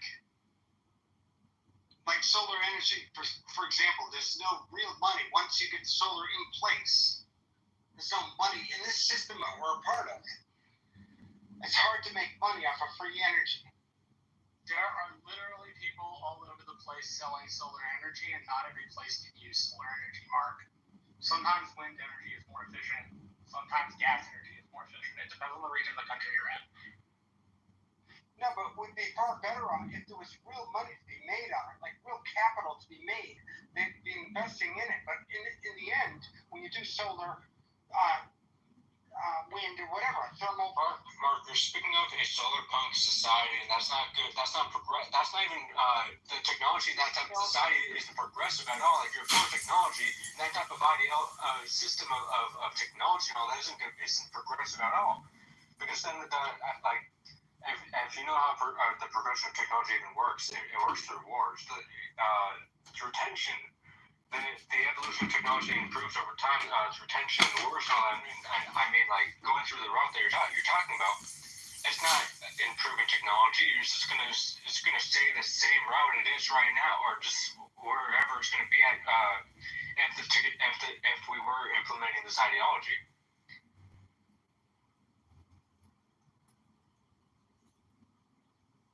Go ahead. Also, since we have a lull, apparently, another thing that I was going to say earlier was in reference to the idea we all want the same thing. I cannot stress enough how untrue I think that is. I think that when you think of the concept of liberty and what it actually means, it's not something, it inherently can't be that we all want the same thing, because I may want for there to not be a private ownership of music production. Mojo may specifically want us to have a society where that's possible. Hold on, let me just finish my statement, and then if I'm wrong, shit, tell me. I don't give a fuck.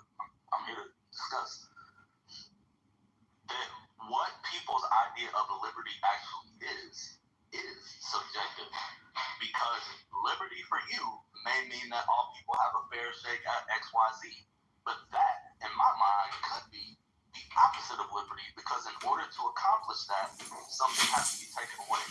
Everybody is going to, obviously everybody can't have all things all at once.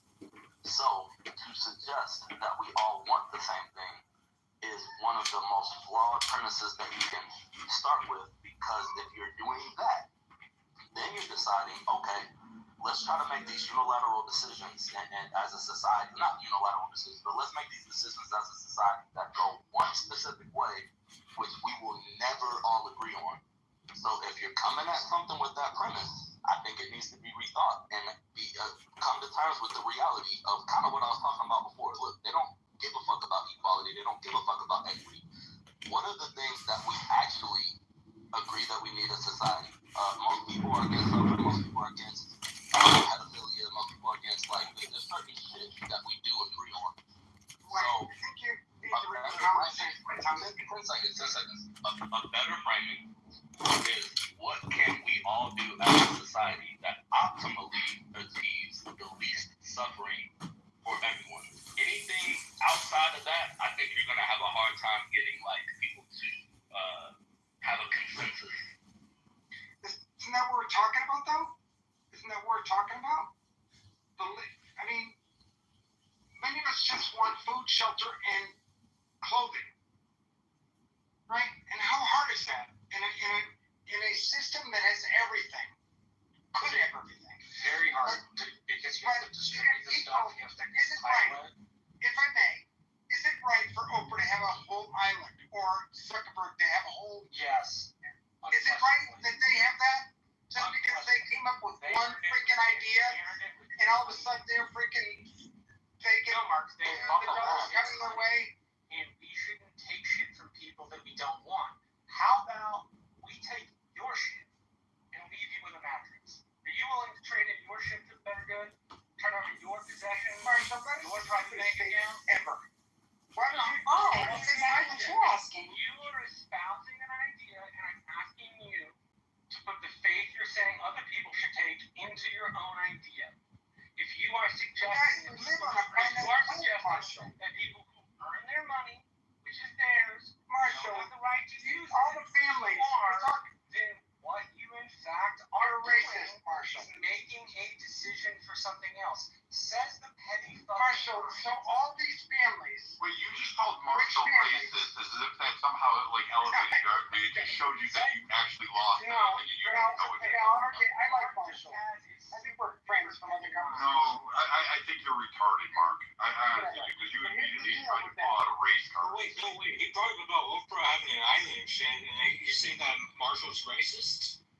Okay, really? No, he agrees that Oprah should be able to own an island. Yeah, and you're saying that I believe in the concept of private property. That's racist according to all the other people. I want to protect my on that island. Protect hers. And if you do not believe in private property, it's stupid. I encourage you. No, stop. Then I encourage you to get a tax form, sign over all of your savings to Uncle Sam, vacate your fucking house, and live on public assistance. Until then, don't fucking lecture me. Marshall, really? Come on. No, this guy is dumb. I mean, you had people go to your fucking Instagram photos and all of your research, and you know what? I have decided that, you're growing tomato pots, like I said. You're saying everybody else needs to give a Marshall, he's got a nice home, he's got a nice pool, he's got tomato plants growing out of buckets around his pool, and he thinks somehow he's got the answer to society. That's what this guy is. He said, go to his website, go to his links, and you know what? I went to them, and you know what? I say we go party at his house. I say we go in, eat his house, eat his food, live at his house, kick his ass out, and we'll enjoy that bowl that's like crystal blue, apparently. Guys, like, we're on an island called so, Vancouver. I mean, we can just go in and do that because he believes it's true. And flying of the ideas like that affairs, it's other not kumbaya, it's not hold hands, it's not a lot of times when you actually own something, then it's yours. You are suggesting, without losing a thing, that people who have massive amounts of money should not be able to do with their property as they please. All the while, exactly what I'm saying. You will never have to give up a meal. You will never have to give up a car, your house, your not. Is it right per person? The point is, you are again on this utopian track. Yeah, So you are right. Society somehow super extra special, and we can avoid all people's past societies. Just because where that really is, that's the fucking country that we ever fucking thought. They thought they were special. They got jack fucking shit that they thought they were special. It's just not about being fucking special, but doing the work you are unfamiliar with. As I can tell, I'm fucking listening fire at more than 6 frames. Hey, Marshall.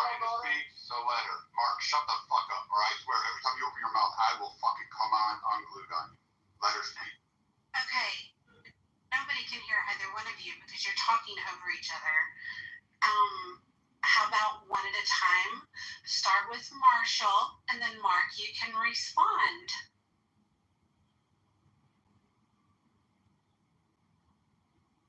All right. Marshall, I love you, buddy. I think we're on the same goal. That's what I want to say. I mean, no, we're not on the same goal. You live in fucking Utopia, and I live on Earth. You can have a Bavarian fucking house and all you want on our property, and not on that. You are on I the think same. this demonstrates how liberty is not. This is what I'm trying to say to Marshall and to some others in the room. That is liberty. That Oprah can own an island. Of course. We may not view it that way. We may see it as liberty is the ability of people to share the spoils of whatever the success of a company or whatever. What we view as liberty is going to be subjective. So again, for you to try, what you're trying to do is you're trying to present a subjective ideology to people who have already rejected it. You are offering nothing. All that you can offer people who have fundamental ideological differences with you is solutions that, okay, so you say, okay, we want the same thing. Okay, I would agree that we do all want some of the same things. So wouldn't it be more effective to focus on how we can actually accomplish the things that we do want in common, rather than saying, hey, your whole way that you think of shit, your whole way that you conceptualize liberty is wrong. You should abandon your ideology, take up my ideology, even though I can't present any sort of mechanistic way that my ideology would trump what you're proposing. Bro, it's silliness. It's foolishness. But your problem is that you said liberty is subjective. And liberty is essentially, it signifies a freedom to act without any external constraints, period. There's nothing subjective about that. Oh, I like that, because I agree. However, what if what I want to do is to restrain you? What if I'm a corporation? Then you don't want liberty. Then you don't want liberty. Liberty is not subjective. It is what it is. There is no subjective definition to liberty. You can say, I don't want liberty, sure. But you can't say, I want liberty, I just want to define liberty differently, because that's just not how reality works. Oh no, I agree. I agree that the definition is not subjective. What I'm saying is, what people view as fitting that definition will vary from person to person. If I'm a business and I make, sneakers or some shit in town B, and another company opens up and they want to sell sneakers. Okay, I want the liberty to sell shoes, and maybe company A is better. But what if company B starts to make a little bit too much money and to take some of that market share, and I'm company A and I've got the means to squash out this company and prevent them from actually selling shoes? That, to some, is going to be liberty. Like, oh, some people say, oh, well, they worked hard, they made the money, they established market dominance, so if this smaller company gets swallowed up by them, that's liberty. But some people may say, well, that's not liberty, because now they've artificially prohibited my ability to act in the way that I want to act. You see what I'm saying? So that it's not that I'm arguing the definition. The definition is subjective, but people's interpretation and what they feel fits that will vary.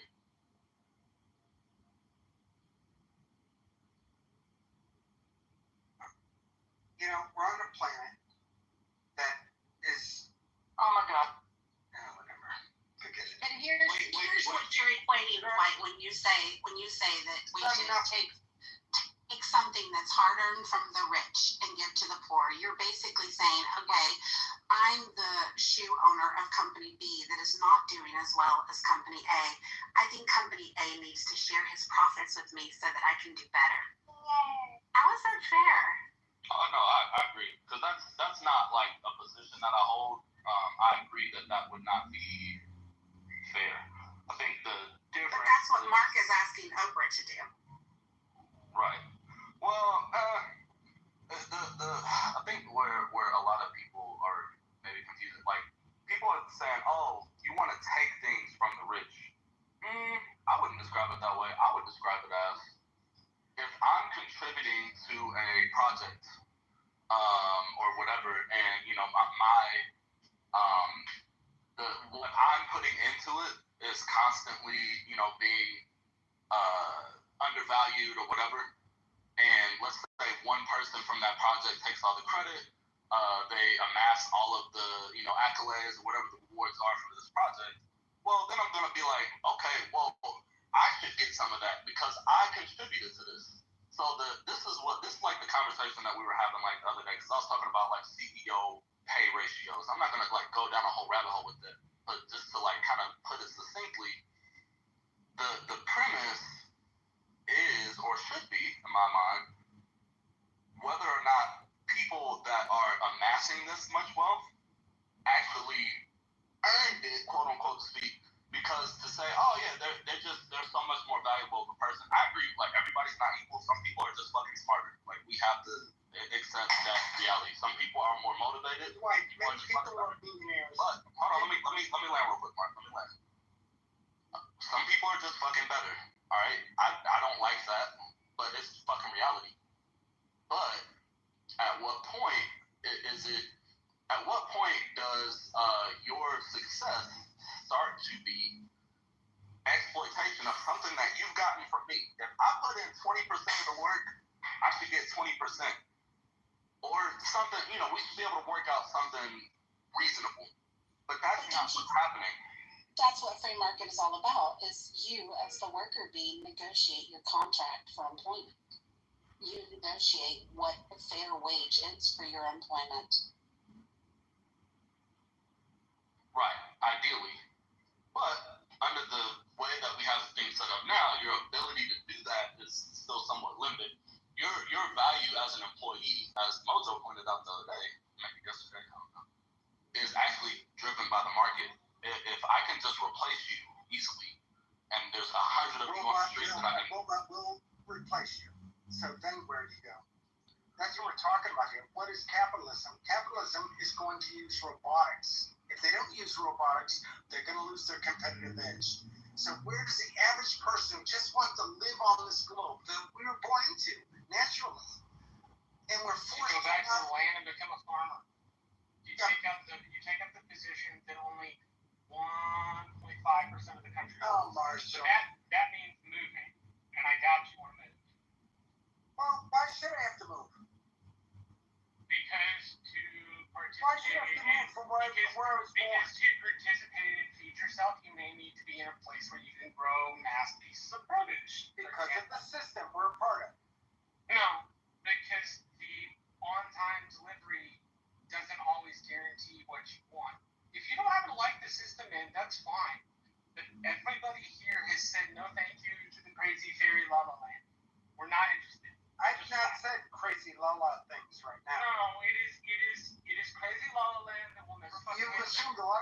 I said, but No, we, I didn't just say Wait, anything. all right, I listened to you talk about utopia.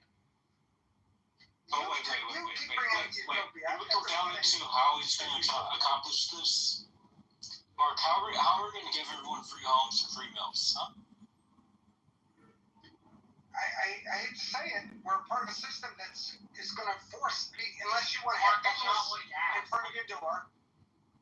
Wait, no, he's answering it. He's saying to force people to produce the products, right? Right, Mark? What's that? He's asking like mechanistically, like what would be the actual like process? So for your ideology, Mark, right, or for what you believe in, how are we going to give people free? So for everyone that wants the same thing, right? So let's say everyone wants free homes and free food, right? So how are we going to get there? Not necessarily free homes, but everybody deserves it. Would you agree All right, that but so people how deserve? are we going to get tell you there? how we can get there. But would you agree, first of all, that everybody agrees a safe place to go home after their job is done? No, Mark, just tell us how to fucking get there. We're not interested in the theory utopia part. Oh, Marshall, you keep interrupting, man. Look, You're so trapped in this nasty fog. Dude, you interrupted everybody continuously. You won't shut up. Mark, I will tell you what I'm for. I have shut up. Mark, I will tell you what I'm for. I am for ultimate freedom for everyone to do whatever they want with any form of regulations or restrictions. That's what I'm for. Alright, so if you want to do literally whatever you want, buy yourself a nuke, anything at all, you have the freedom to do that. That's my ideology and beliefs. Alright, so if I want to live the way I want to live, and I will defend it with a gun, you're fine with that. And yes. Especially a nuke implanted. Go ahead. Imagine if they provided a nuclear bayonet. Boy, that would be great. It would be. Guys, we don't want to kill each other. Are you sure? Yeah, I am sure. I think, unless, is that what you want to do? No, fuck yes. Talk about people wanting to kill each other. You're lamenting the fact that people kill each other. Sorry, it fucking happens. It's bad. Go on. Look, we can change, Marshall. We could change that. And I'm like, no, you can't. Yeah, you can. Alright. You can. So force them, right? Just the practical words. Are you forcing these people to get the food? Yes or no?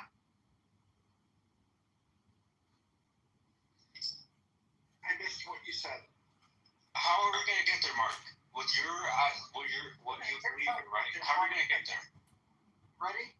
In my opinion, universal income is going to be a must in a world that technological unemployment is very real. Even white-collar jobs will be gone because the machine calculates. We're gonna fucking speaking, Marshall. We're not talking about that. Marshall, nothing speaking. No. I don't need to hear your fairy elevator. You don't have a green bean. No, I need you to answer. Green bean. You don't have a green bean, Marshall. I need you had one last one. Wait. What about Marshall? What if this is his way of answering it? He's not answering. What he's doing is giving us his lame sales pitch again. I don't need your fucking lame sales pitch. What I need you to tell me is how am I going to get the fucking tomatoes out the field, bro? How does that happen? What am I doing? If I am the fucking United States Department of Agriculture and we're fucking paying for everybody's UBI and they're all sitting there at home, how fucking can we get our food? I'm asking you very specifically so that you don't get to fucking pontificate in your airy-fairy mushroom Mario and Luigi land. I'm talking about, Marshall, listen, I'm talking about everybody learning how to do the basics of life. Not what I fucking asked. What I asked was, how do I get the food out of the field? Solve a basic problem so that your idea has at least a shred of credibility. Like, at least pretend you spent your 50 fucking something years thinking about it. And not that it's like a high thought that you got. Because I get these fucking things when I get stoned too. So how do you get the tomatoes out of the field? Is that what you're saying? Yes. If we're paying everybody for a UBI and you still gotta get shit out of the field and you still have to feed people, how do you do it? Lourdes' point was that it sounded like your suggestion was in order to get enough food, we needed to force a segment of our population to become farmers. Yeah, I think you're right about that with that assessment. Okay, so specific people. Hold on, we're gonna establish basic first principles. Your premise, first principles. Your premise is that you can force people to do it. Am I understanding that correctly? I didn't say force. I used the word force. You fucking. I don't know why you do use the word force. Either you're fucking special or you're not listening. You know why you use the word force? What's your opinion? If AI is gonna have no clue how to make soil and grow food. No, like it's a chore. Shut up, okay. If I have to hear that one more time, you're going to machete. Like I don't give a shit about the fucking utopia. What I give a shit is about your inability to answer the basic question about the utopia. Marshall, this is a utopia. You expect a utopia to form. You expect everything to work perfectly. You expect people not to be people, and you expect all. Not that I expect. It's going to happen, and that just is the fucking way the world works, brother. And Marshall, Mark, it's not your idea is not going to happen. As much as you wish it would happen, it would not happen unless if it's on like a super small island, probably like a dot compared to other countries, but it's not going to happen worldwide. No way. My ideology is like I still want to hear the answer. Oh, you gotta have more positive people on board. You answer Marshall's question. How do you get people to work in the field, to grow the tomato, and harvest and send it to people's table? First of all, when you're talking about growing, my system of growing vertically using composted soil. No, I understand. I'm trying to get there. You ask a question, I try to get there, and then you're not cutting me off. You are answering the personal question. We're asking you how to be people, motherfucker. I'm talking about people feeding themselves. Food is money. You have to be able to growing food in yourselves, family and friends. Every society you can is money. No, every society's been history has to grow the fucking food. So how to get the fucking tomato out of the field once you've given everybody a UBI? Mark, fucking stick with it. Marshall, you gotta pick it. People gotta pick. I'm not saying we don't have to do what you would call work. A lot of people find it enjoyable to pick up tomato that you've grown. Yeah, what about people who don't find it enjoyable? Ever know that has put you in the fucking eye after a 18-hour day and said to you, oh, thank you, Mr. White Man, you let me pick fucking tomatoes. Are you high? What fucking universe is that the way that works, you dullard? Like, come on. I don't think I've ever heard Marshall yell before. Marshall. You are either dense by yourself or you're being intentional. I think Marshall likes a lot what I'm saying. That's why he gets emotionally charged. I am irritated. No, but think about it, Marshall. I want you to contemplate it. To force on us. That's one, Marshall. If I may. The world, which takes nothing into account about human history. We have no other choice. We have no other choice. And everybody in this room has said no thank you to the Super Mario fairies and Kitty Land. We don't fucking want it. It's not possible. We're talking about ushering in an agrarian society using today's technology. Nobody else is interested in food is money. And more yourself, you couldn't sell fucking like seriously. Mark, with the food as money, that's gonna create anarchy. Alright, that's gonna create anarchy either way. There's not enough people that's gonna enjoy making crops and all that. Not that many, as much as you hope. We wouldn't even get that far. We would starve before we even got to anarchy. First of all, we have to keep in mind, and this point is only going to take 15 seconds, I promise. We have to keep in mind, we can't go back to being agrarian. The way the current global population is sustained due in large part to how efficient farming has gotten. So in order for us to try to revert to where we're all farming, we can never do it. Right. If I may. So you literally would be advocating for people to starve, Mao style. Dwight, can I run in some ideas by you? Mark, before you do, I'm the token left-tier guy on the stage. I literally had just one comment regarding anarchy or any sort of civil war that's been brewing since the pandemic or what have you, and politically divided. The only way we will see civil war in this country is if they take Netflix and Uber away. Go ahead, take it. Hell yeah, that's right. Tell the gospel. Guys, listen. I grow vertically using soil from buckets and 55-gallon drums or whatever. Here's the deal, in my personal opinion. If we could stop, if we understood the value of organics and how important every organic you think about. Personal berries and unicorns show you. But here's the over. Marshall, you always cut me off, man. It is berries and unicorns. No, you always cut me off. Unicorns. If we're fucking interested, we can listen. And remember that when I'm somewhere talking about it and people are really paying attention, Marshall, remember how you always cut me off on Clubhouse. That's what I'd love. That's what I'm going to remember about you. Did he seriously just say that? You're really going to take totally. You're really going to take an online interaction as like a formative experience for yourself?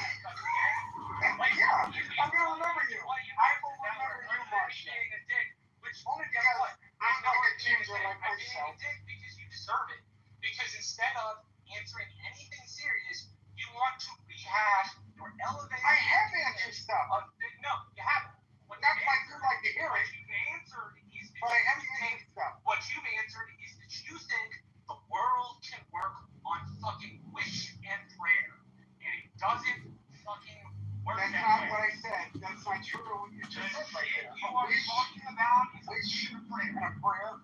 That's rude. What you just said. You are expecting society to work. That's what you got our conversation. Going to work. Wish and prayer. You either think that because you think the people around you and the generation we have, Marshall, if I could super fucking special. If I could bring it down to a few words. Superman and the Hulk and Captain America combined, and you think we're going to figure something out. Nothing. I know.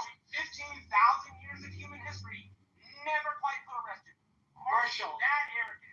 Marshall, all is sacred, nothing wasted, will most certainly be the mentality of conscious beings. All is sacred, nothing wasted. And that mentality, I will instill in the world's people. Unicorn fairy bullshit to people that care. And you get all mad about it, but reality... No, I'm mad. This guy's a prime example of why edibles may not be a good thing for you to eat and continue to use. In a fucking fairy tale. Instead of getting out into Schizos are not potheads, Brad. Yeah. Instead of getting out into fucking like participating or whatever it is. Where you're fucking counting grades. You want to sit on Clubhouse and lecture people about Thomas Paine because it's the only fucking founder you've ever fucking met. It's pretentious, stupid, ignorant, and what it does is it gives you a catharsis while it gives the rest of us a fucking headache because you're not serious. You can't possibly be serious, or else you have had your head in the ground every time people have revealed shit to you about human nature and human history. Again, you have to Marshall, some sort of you have no special freak that we're going to Actually, this is one of yours, man. He's one of yours. No, he's not. Are we The progressives? No, I'm sorry. The progressives and the Democrats are not me. I'm a socialist. That just so happens to align with he's all about socialist. Yeah, he's a worse version of socialism. Worse. Is he a commie? Worse. And commie? Yeah, while he has his pool, though, and his tomato plants growing in Home Depot. Wait, listen. Roger can vouch. I don't fuck with the commies anymore. I haven't fucked with the commies in a minute. So that's not my side. I'm on the socialist side. I'm not a commie, though, so I'm not retarded. He's like a perverted tanky, if I could give it a label. Can you do that, guys? Mark, we don't care. You sound like Danny Masterson from that 70s show where he's sitting there really high and he fucking says, oh, it's a car. It drives on water. People figure organics out thousands of fucking years ago. I'm sorry. Whole Foods have a whole fucking division of white Marshall, time will tell, my friend. Time will tell. And remember this conversation. Yes, I'm going to remember that. It's not going to happen in yours in my lifetime, Mark. We decided to tell us all that utopia was possible as a 50-something-year-old man who apparently wasted all of his historical training on an asinine answer that doesn't use human history or behavior for anything. He uses a wish and a prayer. Oh, if I were stoned into having a acid, everything would be great. It is fucking wish thinking. And it's dumb because it doesn't do anything special. It makes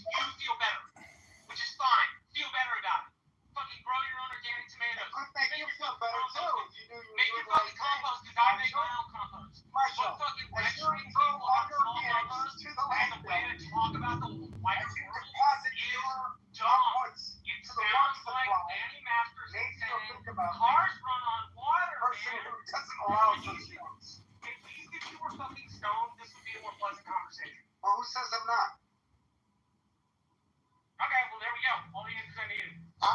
Wait, hold up. I'm stoned too, and you still sound like a fucking moron right now. What's going on? Why? First of all, guys, why am I a moron? Because your idea is unrealistic. At least from my perspective, you're a moron because you're a con. Let's hear them again. Let's hear my ideas again. Mark, We've been asking you, Mark, throughout the whole time. You never said your idea of how we get there. I did. You're not listening to it. No, You did. You said it again. One whole answer. I was saying. To a society. No, Mark. You get me. Marshall speaking. Marshall You speaking. get me one home answer to a You society. get so mad at what I said. No, I'm not mad. And then we're all listening to him. Because you guys are all Not friends with him, right? discern plain English. I'm You've not. been in the room with him for a long time, and you know what he said. I'm friends with Mark. Can you just let him finish and then respond? For fuck's sake, dude. Mark, all we're asking is how it's done. You don't need the rest of the elevator pitch because it's low on detail and high on unicorn. We've had enough of Here's how it's done. How do you practically do it? Here's how we do it. We don't need the manifesto. Just tell us the point. And here's the point. My house literally could have a dump truck come to my house once a month. Mark, you're answering the shit you are answering the question. You are answering a personal question. You're answering a question about your own damn home. Involves all of us. I know. Work together to do it. You got your own home, and I'm Marshall, asking you you're happy with capitalism. No, I'm asking you. You're a capitalist. U.S. in general. You should be. Exactly what he's talking about. So look, Mark. Now the funny thing is, when I'm talking, Marshall always interrupts. No, alright, so Mark, you said that we all need to work together, right?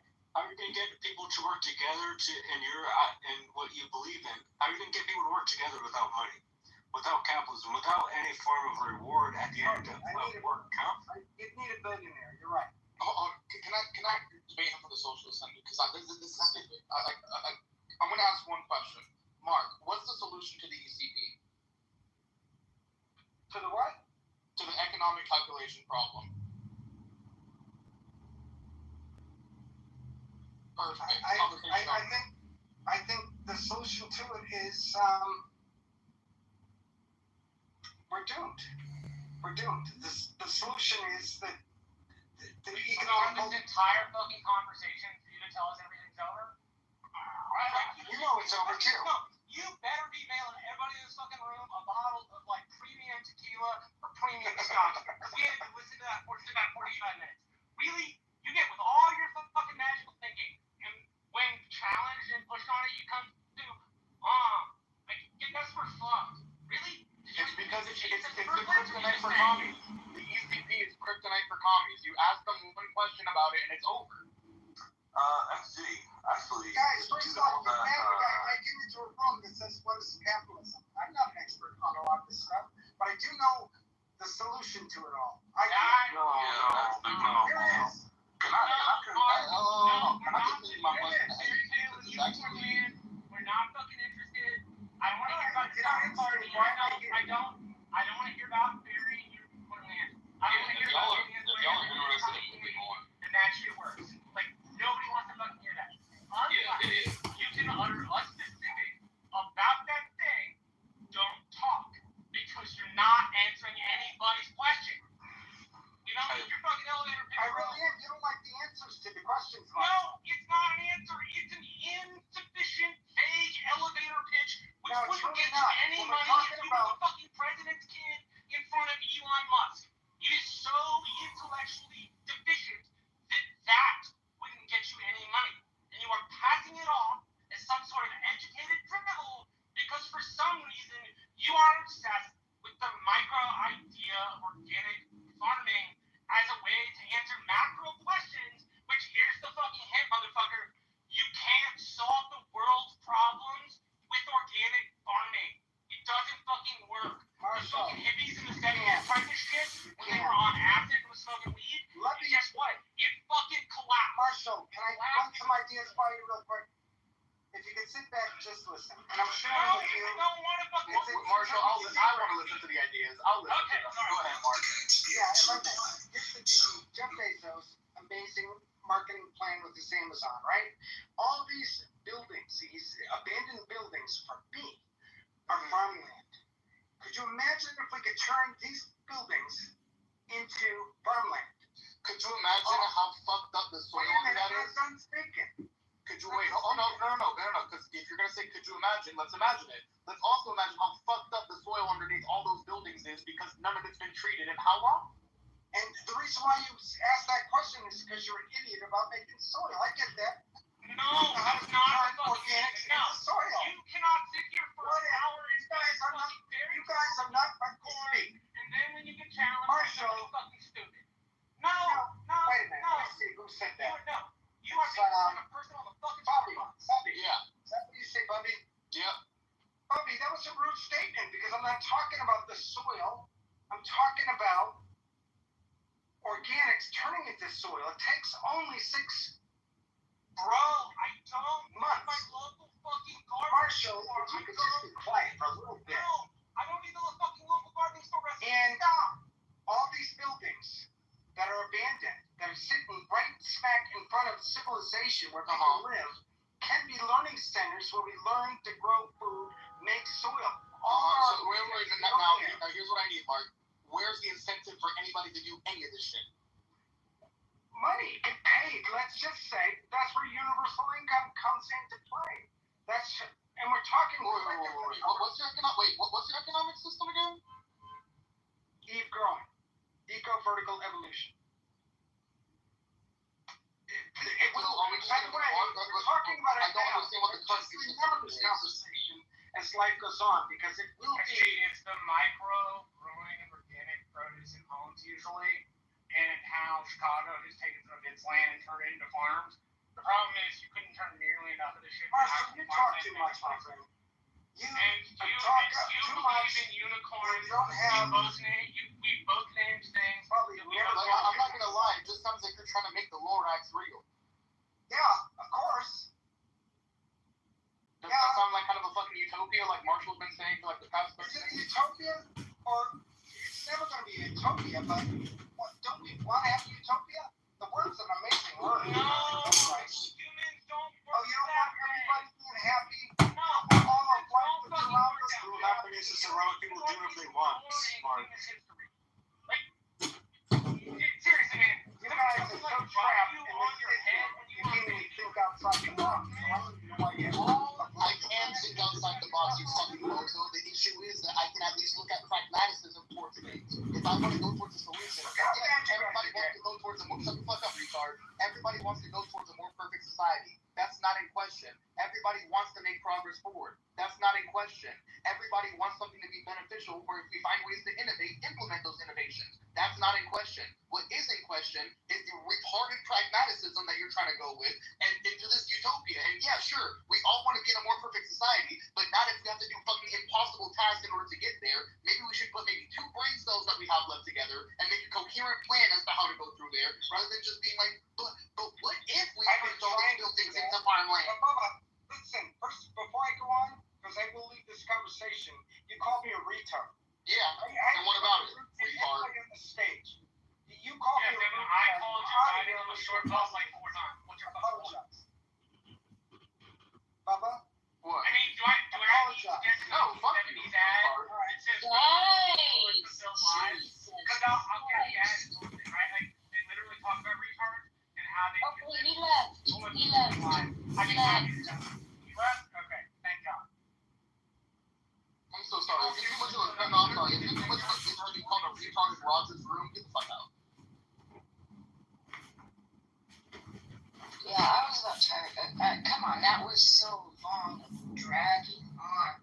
You know, let me ask a question. Marshall, do you really think that by engaging in the way that you're engaging is, good decorum? Is it good for your health? Like, why are you so razzled up and so animated right now, Dr. Marshall?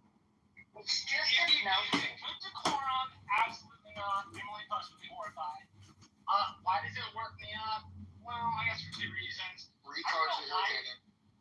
Yeah, that, and I really don't like when people claim to love history and then can only pull me like one little itty bitty piece of it, and then like use that little itty bitty piece to say they understand a whole lot wider thing.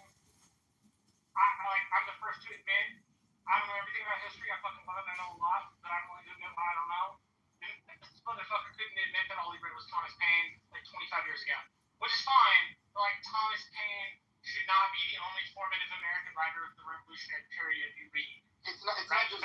just a conservative version of the Marxists. Whenever the Marxists will claim, like, yeah, I'm a Marxist, but I do a lot of reading, but I only read this fucking Communist Manifesto, and that's it. Yeah, it's a good explanation. It's a really good explanation, actually. Yeah, I read Capital, but I don't know what any of it means. Yeah, I think that's what I was trying to get Mark to understand, which of course is a waste of fucking time with a lot of people. But yeah, it's like, man, we don't have to be geniuses. You know what I'm saying? We don't all have to be perfectly informed on everything. But to Marshall's point, like, man, we gotta at least read some. Like, we gotta. There's people that are, and I tell people this all the time. Like, there's people that are much smarter than us about a given subject that have already written about this shit. So why do I want to spend, 20 fucking years to come to a realization that somebody already came to fucking 200 years ago? If we utilize this knowledge and information, we can have better informed conversations and not this fucking kumbaya shit that he was trying to do. It's so fucking annoying. Like, the ECP, there are proposed ideas and solutions. There's market socialism. There's algorithmic planning. There's all this different types of shit that people have proposed. Now, whether or not they work, you can have that discussion. But if you can't even point to some of these concepts, like, because look, by no means am I an expert. I would consider myself like fairly new to like starting to research this shit in earnest. But even like, man, like it's very concerning knowing how little I know and how confident some people who absolutely know fucking zero are about shit. It's super fucking crazy. And then like the more you start to learn, you start to see how fucking just imaginary and whimsical people's are. Like the fucking, like, oh, we're gonna all grow our own food. Bro, if you spend about, I don't know, one day like looking into how we got to where we are today, like, how the market works, how farming in general works, like, you would know we literally cannot. Hey, Dwight, let me ask you a question. Are you okay with the U.S. national debt going to $47 trillion? No, I think we should be trying to reduce the debt and not increasing it. Now, here's the other question. Do you believe in a dramatic chop the arm off, or like a bit by bit over like a decade to do?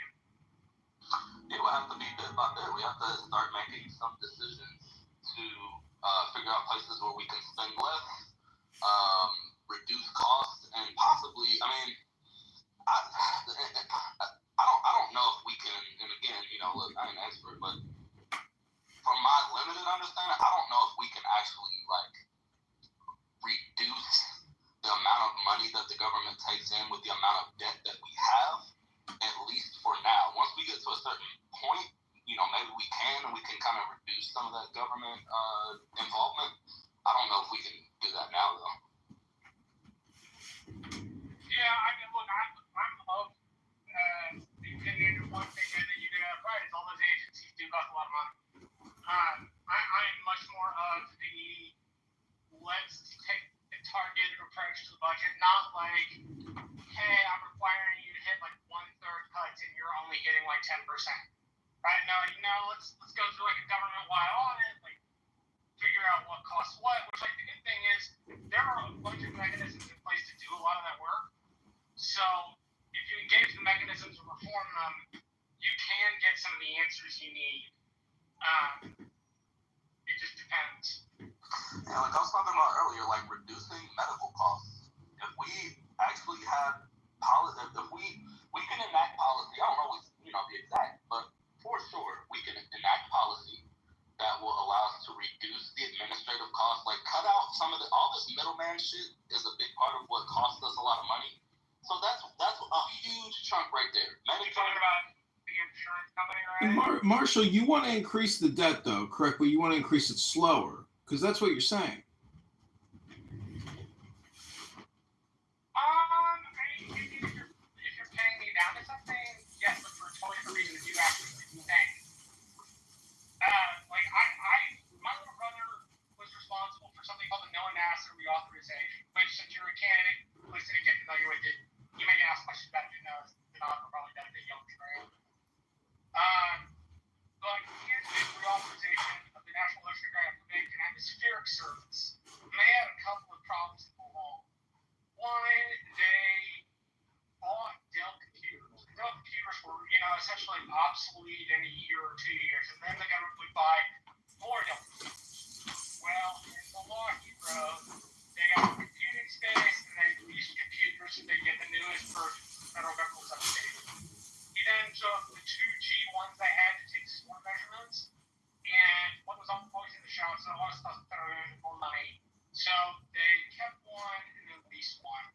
Bought a Predator with the excess to go in and take storm measurements inside of tornadoes, hurricanes, and shit. And then were able to take the weather predicting system, partition it against universities anywhere. That bit of detail is supposed to know that he ended up saving several $1 billion. That, on a staff level, that's what I would want it to look like. If what you're suggesting is that to the public, it is rah-rah cuts. When it gets to government, it is, okay, how do we do this in a way that makes sense? I'm on board with you. It's always, to me, sounded like you want to take a machete to the right arm, and then you're going to be surprised when the patient bleeds out. Right? Something's got to give with all of that funding.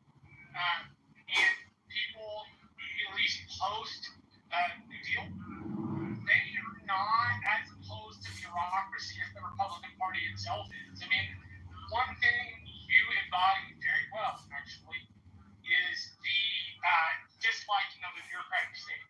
That's a constant Republican view. But the fact that we're running up against people that have long bureaucracy, that detail counts. It matters. And I think when it's not taken into consideration, you end up in a bad place. Again, it's not to say I don't want to cut government programs. It's just I think that's the responsible way to do it. I think just hacking a patient's arm off is wasteful of taxpayer dollars and bad governance. I doubt that you yourself intend for bad governance. I'm just telling you that's kind of how it hits me. Again, in your mind, you gotta take the arm to save the patient. I understand that. I'm not on board with taking the whole arm, man. And I don't think I ever will be. I think it needs to look like I described. Because it's considered, thought out, it takes into account the actual money we spend instead of just unplugging shit willy-nilly. But I understand how to convince you, Seth. I mean, I'm welcome to mine and you're welcome to yours. How do we... If the debt continues to increase, what's our end game? You know what I'm saying? If we just keep spending unlimitedly, is unlimitedly a word? Fuck, my brain's so fried from that conversation with Mark. Goddamn. But you get what I'm saying. Yeah. People apart. Countries that run out of their banking systems and they collapse because of debt consideration, they can morph into loose regional territories, or it could be all out disintegration. Probably in the United States, if that ever happened, it would be regional. But that's debt apocalypse, and correct me if I'm wrong, and that's essentially your point. Your point's debt apocalypse, and you don't want it. Yeah, it's we have we can't, because it feels like the way that our government is operating, and of course, government is not nebulous, but it's a collective entity. It's unfeeling. Where it's a bunch of people with different agendas doing different things, and it seems like what we're doing is just continuously growing this debt, and the solutions being proposed to some of these problems is to fucking grow the debt more, see OBBB. You know what I'm saying? So that's where I'm it just seems because when you ask that, was it John? When you ask that, it's I get why you're asking the question, but it's as opposed to what? We're just gonna keep growing the debt indefinitely until shit just crashes? We can't do that. Well, even if every federal agency cut spending by 20% and the budgets were lowered for Medicare, Medicaid, Social Security, the national defense, and even interest, I mean, it's still not enough. We're spending $2 trillion a year we don't have. If we could somehow get Congress to pass a law that says you can't spend more than you collect, period. I mean, is 2.6 billion a day not enough to pay the police force to protect our national perimeter? Something has to give. There has to be a forensic accounting type of attitude to the situation. And no, you can't just keep piling on debt day after day after day, infinitely. We the people have to say this is enough. This is not how we run our personal lives. This is not how we would run a pizza shop. I mean, are we in the third grade or are we graduates? This is for children. It's just common sense. It's pragmatism. Yeah, and I think that's part of what makes it so challenging that a lot of people don't realize. It's like, people say simple shit like, oh, tax the rich, which, look, trust me, bro, I'm a leftist. I 100% say tax the rich, but it's foolish to think that that's going to, solve our problems. If you tax all of the rich at fucking, pre-Reagan era levels, if you tax the rich at, 70%, I forget, I ran the math on this, and it makes a dent in our debt, and it makes a dent in the deficit, year over year. But that's it. It makes a dent. People think oh yeah, we could just tax the rich. They have all the money. It's no, that's not. Yeah, there's a lot of individuals that have a lot of the money, but our greater economy is so much more than that. So even if you were to do that and do what you're saying, where you make these huge cuts, still it's bad. I don't know. It's seriously. This is why we need to be referring to the people, and we need to be utilizing. I think that's one problem in our society is we're not utilizing people that actually know what the fuck they're doing well enough. We have too many politicians making decisions that are maybe not, informed by sound economic judgment, because we just continue to do the shit and it doesn't change. And it's all right, are we gonna just keep going in this direction or what? And it people, like I said, people think they have a solution. They think it's oh yeah, just tax the rich. Oh yeah, just cut Medicaid. Oh yeah, just do this. And you can't. It's way more money than that. It's way more big than any of that, even combined.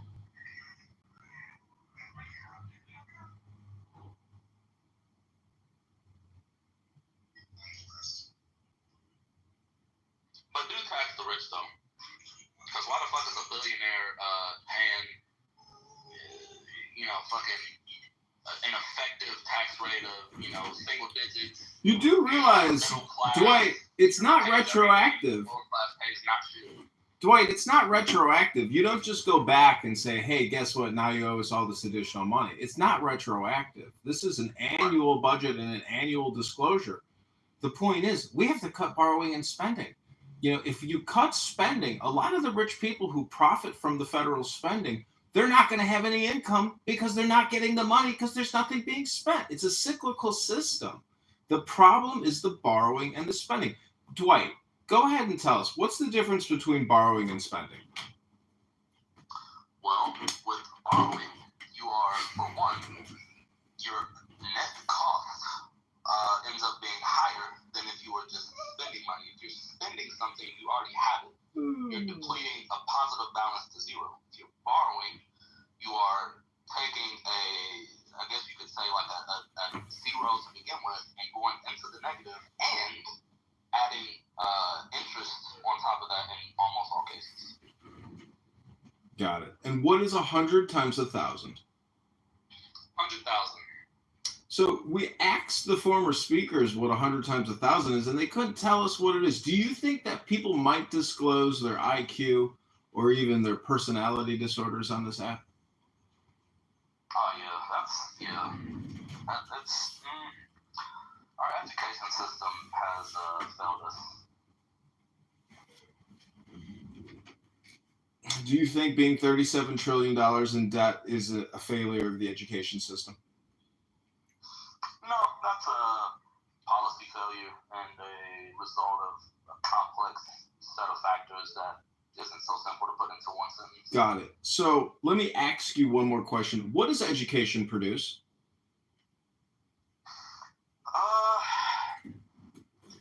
Education produces innovation as well as a more skilled labor force. You go back to work. My toddler has some of these cereals. Take them. I think that the value of education is when you have one, a more informed, like in a democracy, you want your voters to be more informed, and therefore they can make better decisions in their best interest. You have better opportunity for innovation, which is going to secure your place in a global market. I mean, obviously, if another country is outperforming us in medical innovation, or especially fucking pray to God we're not being outpaced in military innovation. And then we also have people who are like individuals. Wait, Dwight, let me just interject here. Do you think that morality and intelligence, or I'm sorry, do you think morality and ethics are intelligent? Like, is it a part of intelligence to be moral and ethic? That's a good question. I would say that most intelligent people that I know tend to be a little bit more. Actually, no. I don't know. I don't know if there's a correlation or not. I haven't really thought about that. Because I asked you, what does education produce? And in my opinion, the purpose of education should be to produce what's called intelligence. Now, a group of people that supposedly have intelligence, they probably wouldn't go $37 trillion into debt. It's like asking the CEO and his vice president, to run up the credit card bills and destroy the company for no fucking reason. So I'm just asking if you thought maybe morality was a component of intelligence. I like to think it is, but I don't know. I know some really smart and really fucked up people that I would even go so far as to describe as evil. So I don't know. Actually, you know what? I want to say, I'm going to tentatively say that I've seen information that would suggest to me that higher education levels are associated with more ethical behavior, but that's real nebulous in my mind. I haven't looked into anything like that anytime recently, but I'm a guess and say yes. Well, congratulations. You just won yourself a $37 trillion debt as a citizen, and it's only going up from here. Congratulations!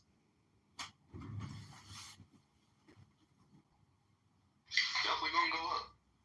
We are not in any way, shape, or form going in the other direction. That's for goddamn sure.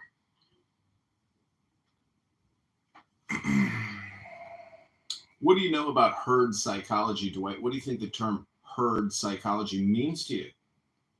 I don't know that I've looked up the technical definition of that recently, but it reminds me of identity fusion, where people will align to an ideological group, and rather than be a member of that group and still retain their individualistic positions, they will often compromise and take on the positions that are considered to be, I guess, consensus in that group. So as a result, you get people who kind of herd or become tribalistic, and as a result may behave in ways that appear irrational, unethical, or just generally bad. But it can be good too. I don't think it's inherently bad. I think it has pros and cons. So if you think a herd of cattle or a herd of pigs walking over a cliff and all committing suicide, can be is that a good thing or a bad thing? That would be an example of the bad things. So I think like the good thing, I can give you an example of the good. The good would be like church. Like I'm not religious. And I have like a lot of criticisms of religion, but I'm actually not against people being religious or going to church. I think that sense of community that they have is a positive impact in their life. So like there's a herd mentality that goes into that. They kind of have a shared camaraderie that I think is valuable. So that can apply to anything. I mean, any sort of group could have positive attributes, but you can also be Hamas, So what is a good example of what we call capital? A good example, what do you mean by that? Well, the title of the room is, what is capitalism? So what does the word capital mean to you?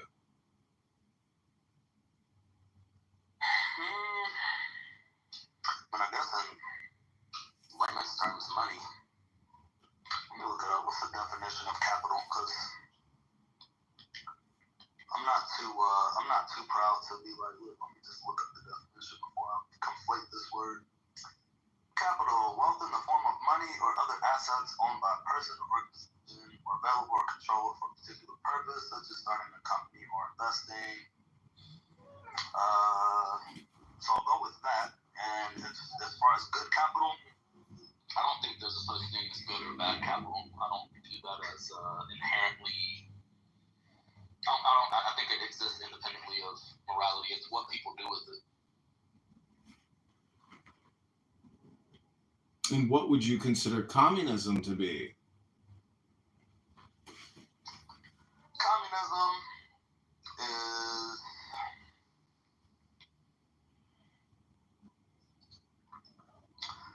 I guess the idea that this is why, like, as I'm a socialist but not communist, I think that for me the idea of communism is tied to like a classless society. It's more so, I guess I would describe it as an attempt at something that I don't think we can accomplish, which is equality. The idea is that everyone owns everything. You may be like post fiat. I mean, you might be post credit or any of that sort of thing. So I think communism is, I guess you could say kind of like an attempt to be post-capitalist by means of like eliminating class and eliminating like private ownership, specifically of the means of production, which is a trait shared by socialists, but I think in my case I'm opposed to communism because of the idea of like, I guess, seeking equality in a sense.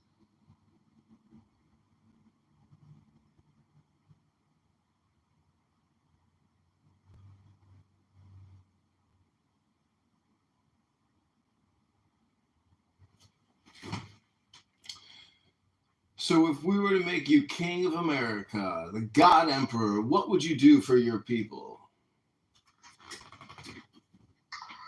Well, hopefully that wouldn't happen because, as admitted, I don't consider myself an expert in economics, but based on my limited understanding, I think I would do the first thing I said, which is like really focus on increasing the health. Like I would have a sincere health initiative where various methods like rethinking how we subsidize corn, all the corn syrup that we have so much of, we just dump it in everything, that sort of thing, as well as reducing medical costs so that we can try to reduce our spending. I think I would also, if I was king and I just had the ability to unilaterally decide, I think I would keep markets in place, but I think that one of the first things I would try would be capping CEO pay ratios, and it wouldn't be the same ratio for all size companies. For a smaller company, it would be probably a closer ratio. For a larger company, it would be a larger ratio. But I think this is a point I made to Serendipity earlier. It's not the idea of you have $1 billion and I want to take that from you and give it to other people. It's the idea that we made $1 billion and you kept the lion's share of it to yourself. And I think I would limit, especially large corporations' ability to generate that much capital, and there would not be an unlimited ratio that the highest earner, and I say CEO, but I really just mean like any of the highest earners in the company And I think that would help with a lot. Like, we wouldn't need, well, you know, people want to get rid of Social Security, people want to get rid of Medicaid, people want to get rid of some of what they view as, you know, people leeching off of the government. Well, yeah, I'd like to eliminate that too. The way I'd like to do that is by eliminating people's need for it, by making it to where we don't have so many people working for, say, a Walmart, where, like, the way, like, you know what I would do to make it even shorter?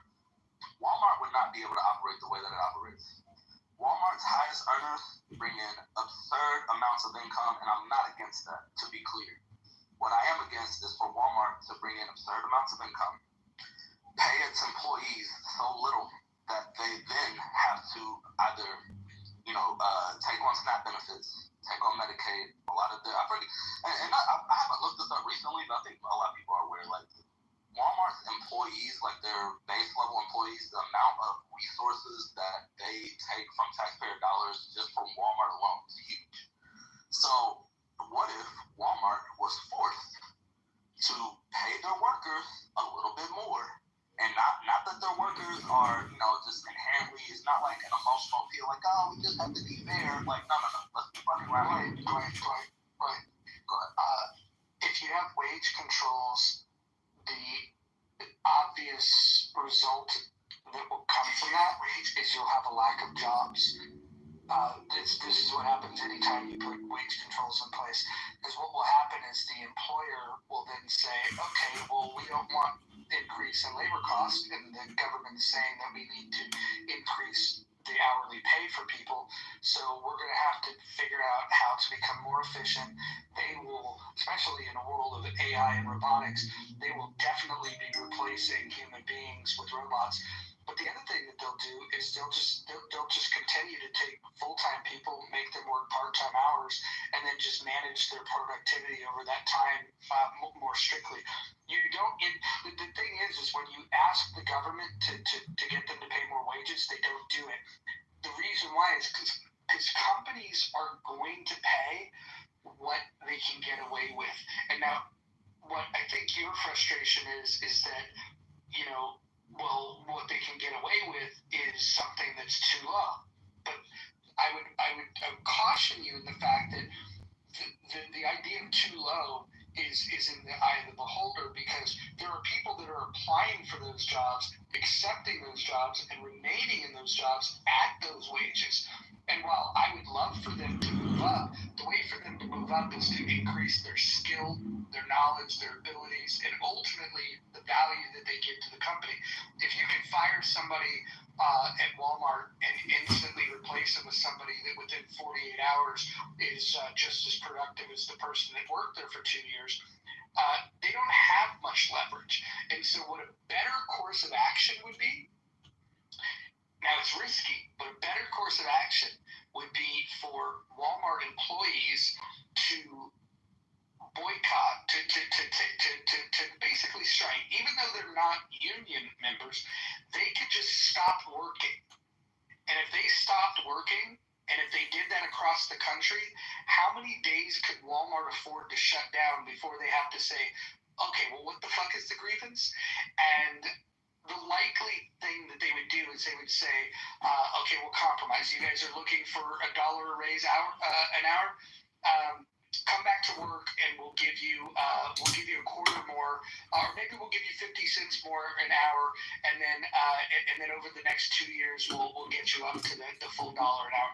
You could do these things. Employees have way more control in a viable way than the government does, because if the government gets involved, you're not going to get what you want. And I'll give you the final thing I'll say about this is, in the state of Washington, the state cracked down, and the city cracked down even harder in Seattle, on Uber drivers, DoorDash drivers, people that were delivering food, said that there was a mandate for these companies to pay, I don't remember exactly the dollar amount, it was like $20 an hour, $25 an hour, and the way that they measure how to pay them is when the person is en route to picking up the food or en route to delivering the food.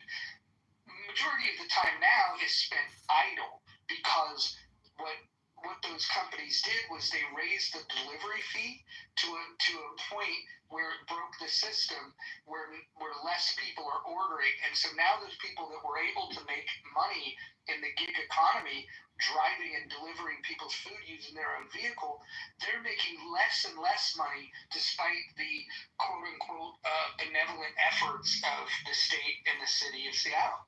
And so all I'm saying is I don't think your heart's in the wrong place. I just think that we have evidence to know that depending on what lever you pull, you might make the situation that you're against even worse. I hear you on that. I guess my question would be, or kind of the thing that comes to mind, I think that makes sense. We the workers, we outnumber, CEO. They literally cannot operate without us. But I think if I'm Walmart in that situation, I do a cost-benefit analysis. What's going to cost me more money? Paying my workers more, or launching a campaign to stomp out unionization, all kinds of, we know companies do this, and I think Starbucks tried it. I think Starbucks might be an example, if I remember, where they tried to do that and then the workers kind of overcame it. So I agree, the workers can do that.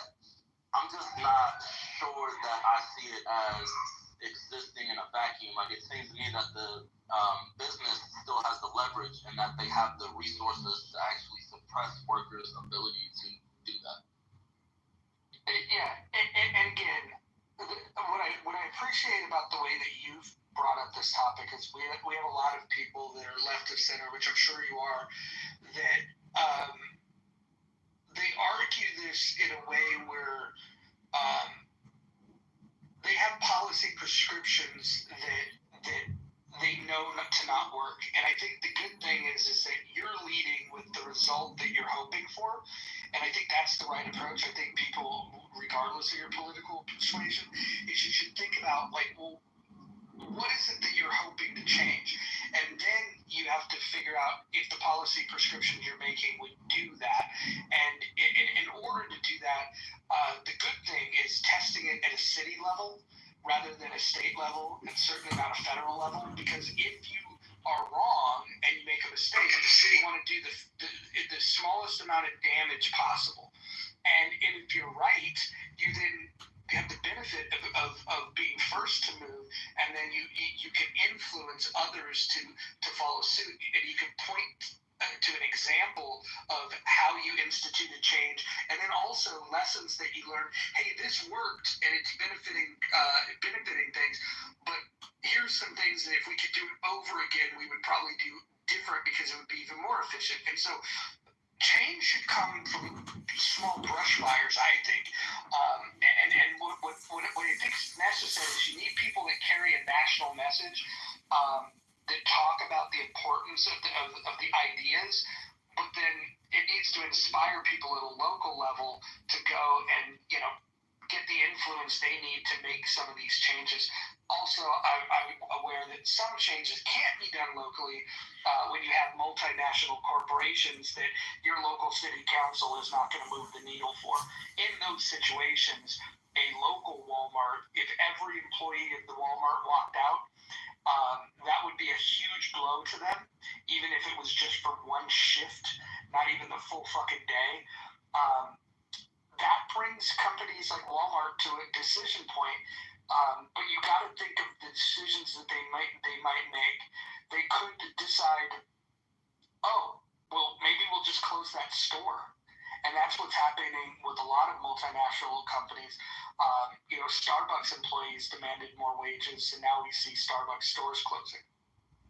Yeah, definitely. So, and that all makes sense. And I appreciate being able to have this conversation with you and some of these other people, because it's clearly, you're read on this, you know some things about it.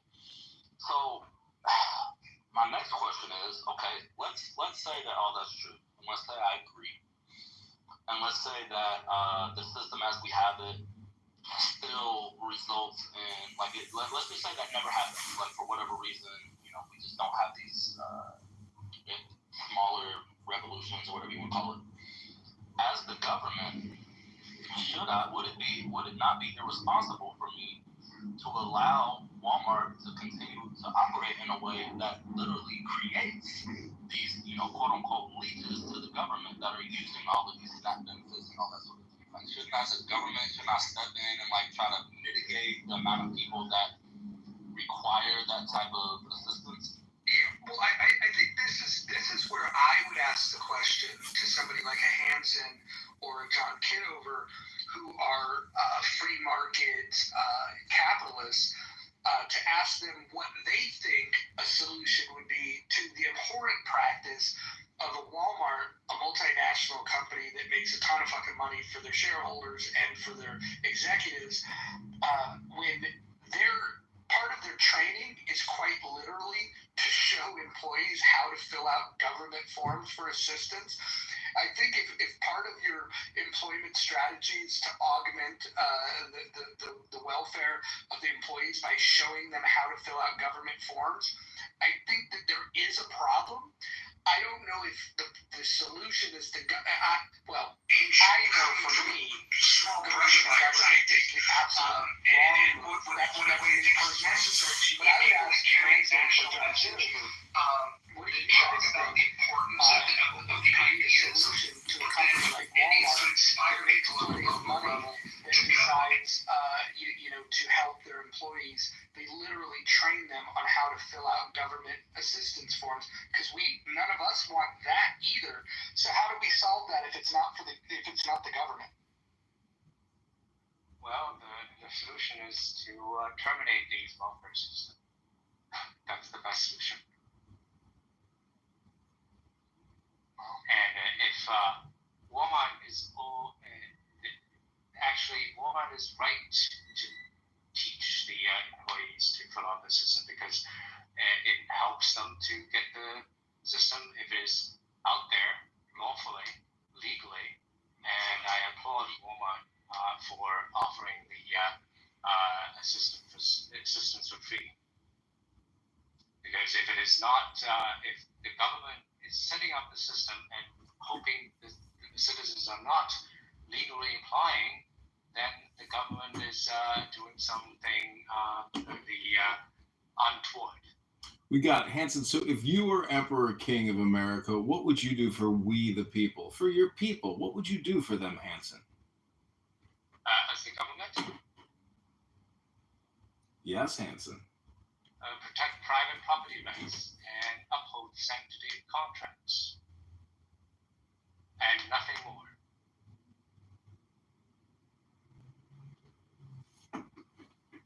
I like how succinct that answer was. That was a great answer. Thank you. So what do you do in the event? What do you do in the event that the legal industrial complex, the lawyers, the judges become corrupted? Where does that leave you as a citizen for recourse in terms of, contracts and securing your property? Well, that is when the government is very small, that because it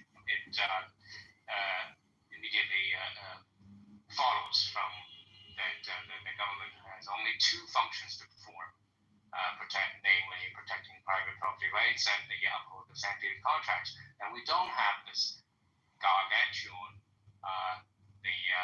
federal system, local system, that they can be put under the microscope very closely by we the people, more closely, and scrutinized by we the people more closely. And that's the solution. And they have less power to threaten we the people. I think so. Hansen, help me understand that though, because what do you view as the outcome? So let's say that we do that, we eliminate any sort of social net or eliminate those programs that you talked about. To me, all that does in my mind is you just take away, I guess, not a solution. I don't want to word this. You're not actually solving the problem of the people being paid so little that it creates. again, I wish I was as succinct, but like Walmart has to operate. If we take away the social net and do nothing else, all that means is people won't be able to like have their needs met, which would lead to poverty, which would lead to Walmart actually losing workers in my mind, because like how are you gonna like live somewhere? How are you gonna have a car? How are you gonna like do anything?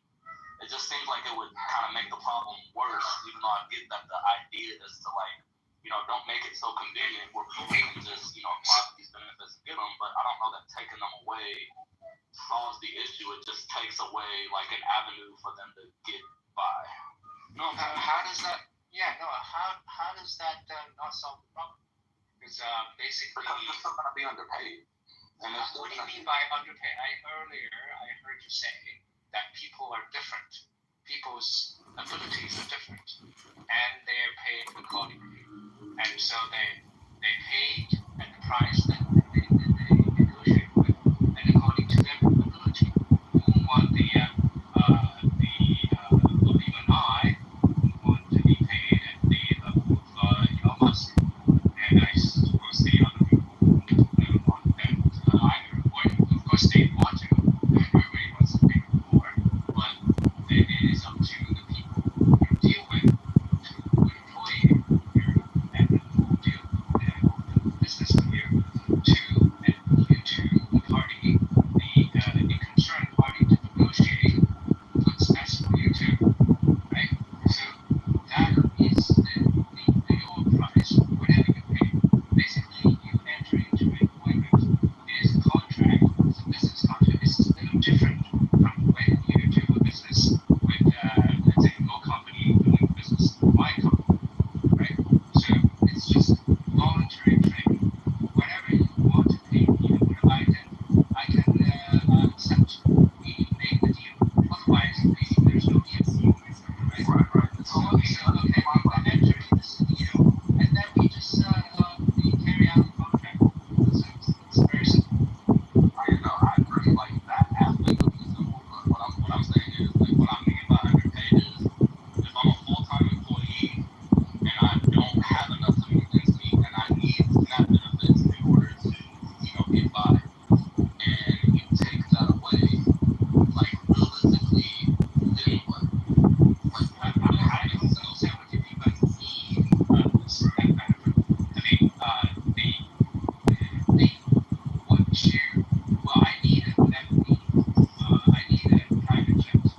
So should I just go to the Jeff Bezos and say, hey, you need to give me the Lamborghini plus the private jet? I'm already talking about the payments. No, we're talking about basic needs. Like, I'm talking about So what do you mean by basic needs? so food, shelter, transportation, and part of the country. I understand. Right. So food, what kind of food? Like I took that to the Michelin 3-star. That's one food, and I also go to the diner or the McDonald's. That's also food. Yeah. Right. This is what I'm saying. Like, the people that are the employees that work for Walmart, the amount that Walmart pays them, like when you're a laborer, first of all, as a laborer, we all understand like our time in the day is when we can only work so many hours per week. So even if I'm working a lot of hours per week, if I'm not being paid enough to buy even the basic necessities, and I understand the situation because I've been in it, but I was literally I was not wanting to hold the family and put it that way. And there was a time where my minimum, absolute minimum expenses, I'm talking about no fucking Hey, McDonald's, no fucking avocado. Dwight, the McDonald's is great, but can I just interject here and say that Hansen is suggesting that his belief that securing property rights and contract rights and leaving everything else alone is the optimal business for economic solution because it's the most efficient and everybody benefits at a higher level than with your central state planning type, opinion. Right, but I'm saying like he would eliminate SNAP benefits and that would solve it. I'm saying how? All that does is just gonna make some people not be something that most people actually can and give it to them. But when you provide these benefits, they choose not to. And so when you can get things that without working, of course you want to get things that instead of work and then have those that are going to take it away. The reality is capitalism is rigged. It's rigged.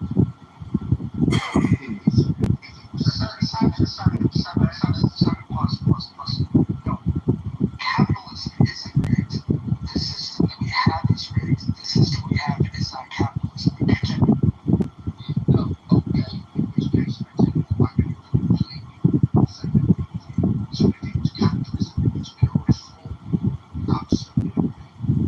It's not. And so therefore, we're talking about something that is not a reality. I think that the gap between rich and poor is as big inequality now, if you want to put it that, is the biggest it's ever been since the 1960s. Exchange over a couple of days after that. It's rigged. Now, I've come to you talking about something because they are people that's not the reality. You say reality. Society is of course the race. It's not their fault if what to change is we don't need to complain about it.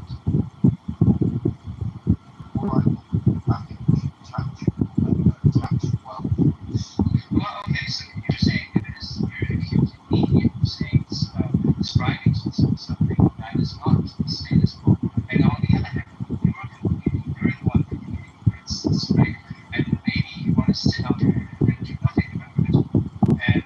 And so even, okay, so why are you accusing me of not talking about reality? I mean, you're just contradicting yourself. So I'm sorry, I apologize for misunderstanding that. I thought that you were actually saying that the current system that we have is the right system. But no, I didn't say it. What are you talking about? Well, I think it is not also saying that the current system is not the pure free market capitalism. It is far away from it, and we need more free market capitalism system, and that's the way we need to strive. So what are you talking about?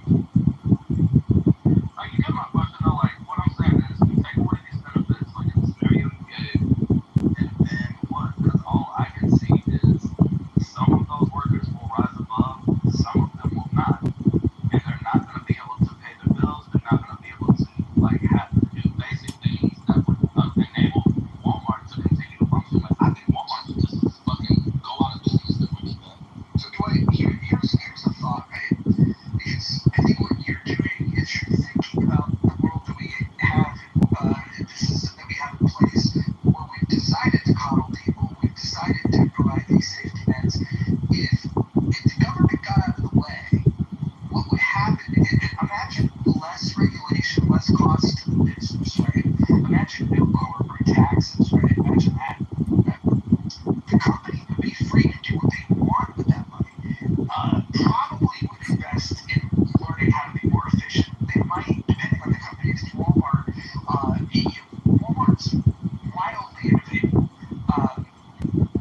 What I mean by that is in their early going, the way that they were able to beat the competition. Walmart didn't start as the biggest company. Sam Walton decided, from a small store, that if he was going to expand, he was going to have to be more efficient than others. And the two great innovative things that they did were both related to inventory management.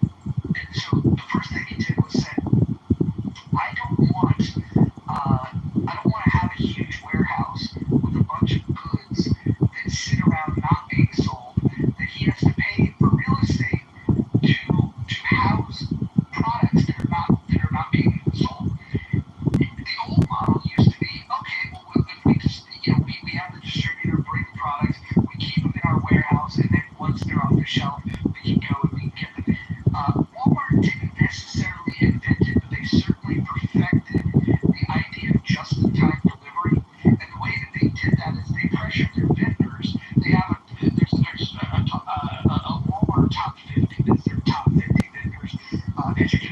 would be like people that sell batteries, people that sell companies that sell batteries or razors, or just those commodity items that fly off the shelf of any store, right? And what they do is they went to their top 50 suppliers and they said, we need you we're going to monitor the delivery of these items, and we need you to accommodate based on the need that we have, not the old way where you just place an order and every month they bring the same amount regardless of the intelligence that you have on how fast or how slow things are flying off the shelves. So the just-in-time delivery helped them gain an advantage because they could then make a larger store that had more inventory that was on the shelf for consumers to buy, where other stores were dedicating half of the store or at least a third of the store to a warehouse for items that weren't being sold. The second thing they did, the enhancement, didn't come from them. It came from a technology company that said, hey, barcodes are old and inefficient, and think about, is there anything you want to make? No, sorry. No, okay. So barcodes are old and outdated, and they're slow, and it causes a lot of labor concerns. So the old way of doing things with barcodes was a truck would drive in, they'd have pallets of shit, you'd unload the pallet, you'd then unload the boxes, then you would open the boxes, you'd pull out every product individually, and you would scan the barcode to scan this in, learning how to be more efficient. What companies evolved to was a thing called RFID, which is radio frequency identification. In the beginning, it was super expensive, but Walmart knew right off the top, this is a game changer.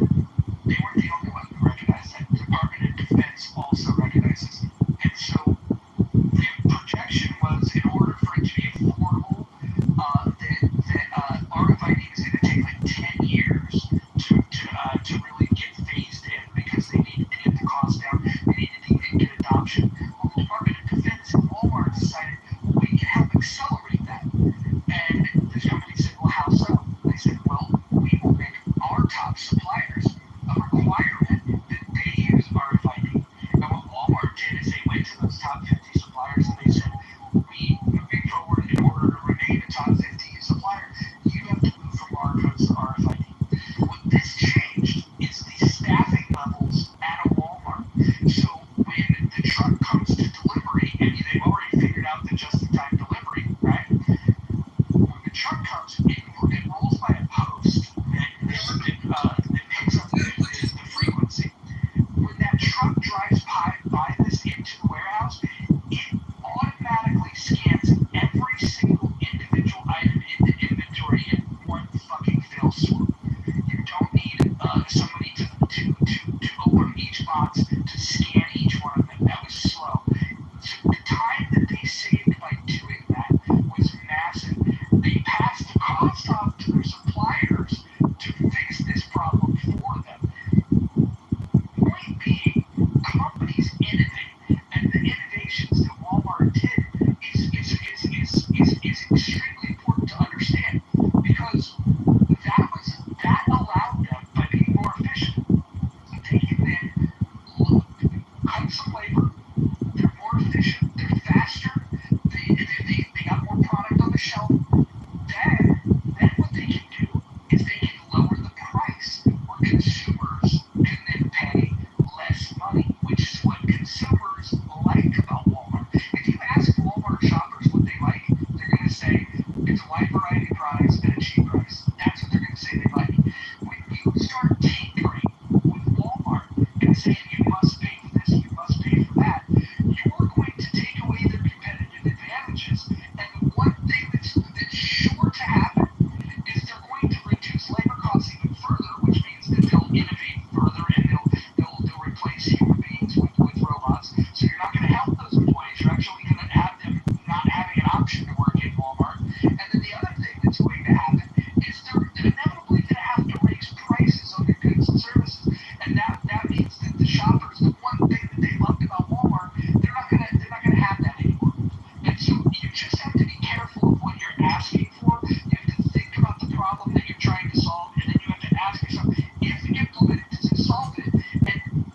question that you said, well, what about these people, that don't have money for food? If you take your hand off the scale of the market and you will let them just innovate, they do that. And when they do that, they bring better products to market, they increase their efficiency, which lowers the prices for people. So then you need less money to be able to operate in this world. And so there's so many benefits of this. And the main benefit of free market capitalism, it's not even to the producer, it's to the consumer. Because if you make things less efficient, you're talking about higher prices. If you want to help the consumer, you need to allow companies to be more efficient, and you need to let them put their money into R&D and process improvement. Right, exactly. And on that note, when the productivity is increased, then the price for what you call, what I call necessity will decrease. And hopefully, with the AI revolution, we'll try to drive the price of necessity to zero. So all that worry about that we have no jobs and buy the things for, well, it's just solved by itself, because the product increases to the extent that all the necessity improvement, the price will go down to zero, the cost to zero, and you don't need the reason for universal basic income. And I mean, we heard all the reason for basic income is that when AI comes, that when you've known how we're going to pay for things.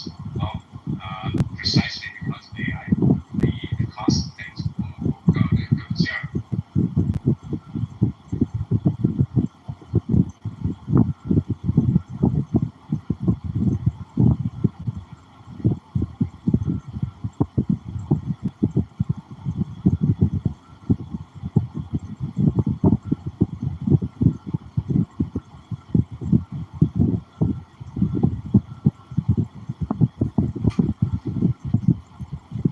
It's my opinion that it's absolutely ridiculous to think that AI and robotics is going to solve our borrowing and spending problem or our economic situation. If you think that robots are going to get intelligent enough to start making more robots by themselves and create a perpetual economic system or a business, I mean, go buy a slice of pizza tonight and have a beer on me, because that type of utopian thinking is ridiculous.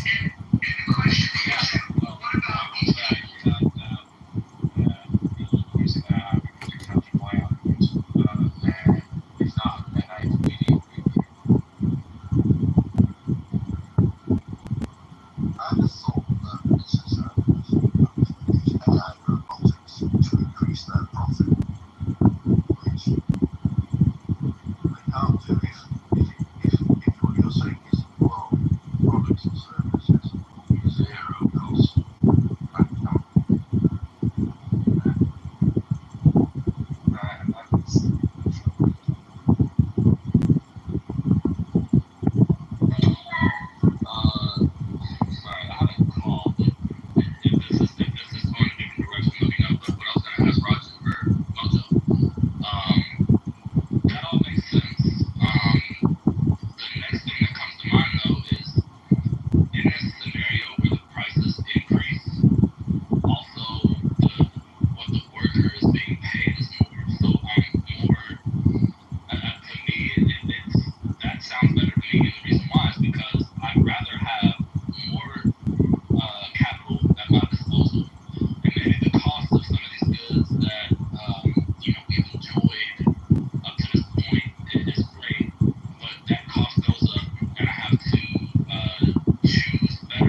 so the question is always asked, what can we do to,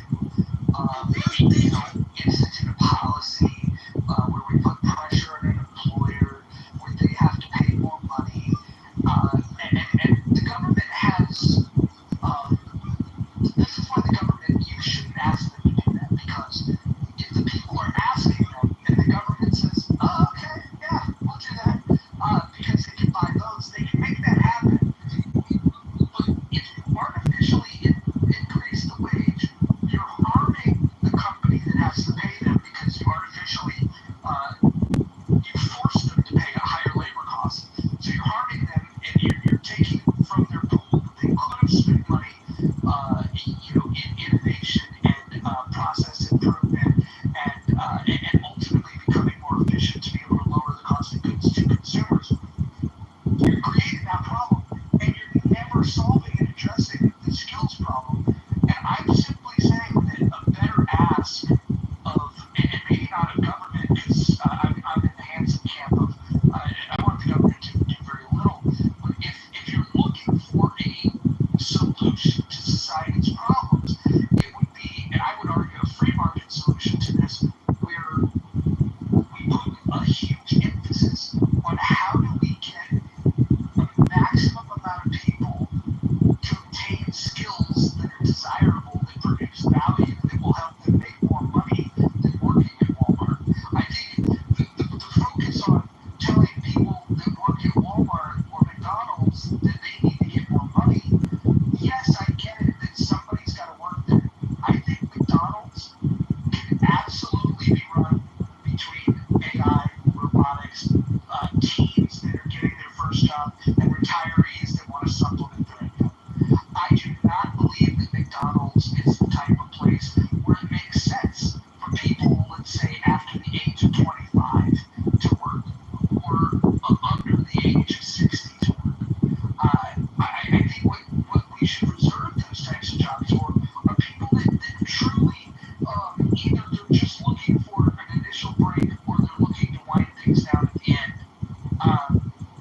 But some people see those as career options, and they think that, well, it could be a viable career if only they got paid more. And the problem with that is that there's this value that people on the left have what they're suggesting is that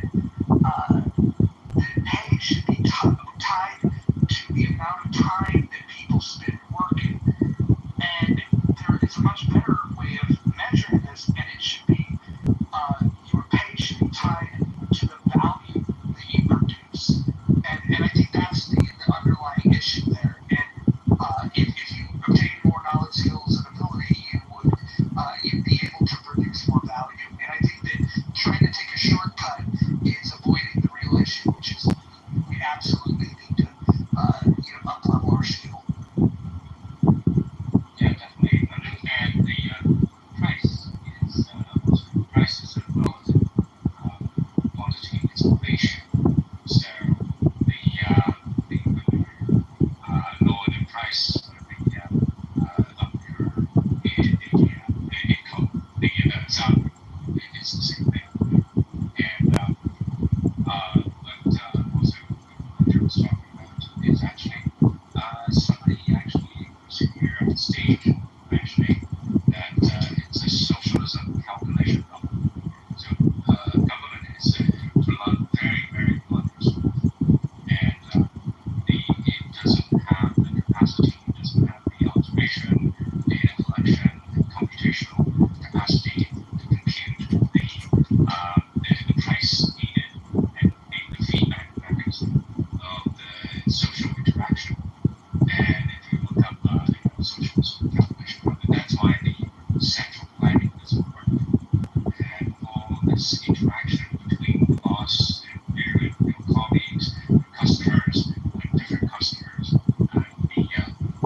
this whole interaction, this whole universe of interaction cannot possibly be computed by a central planning agency.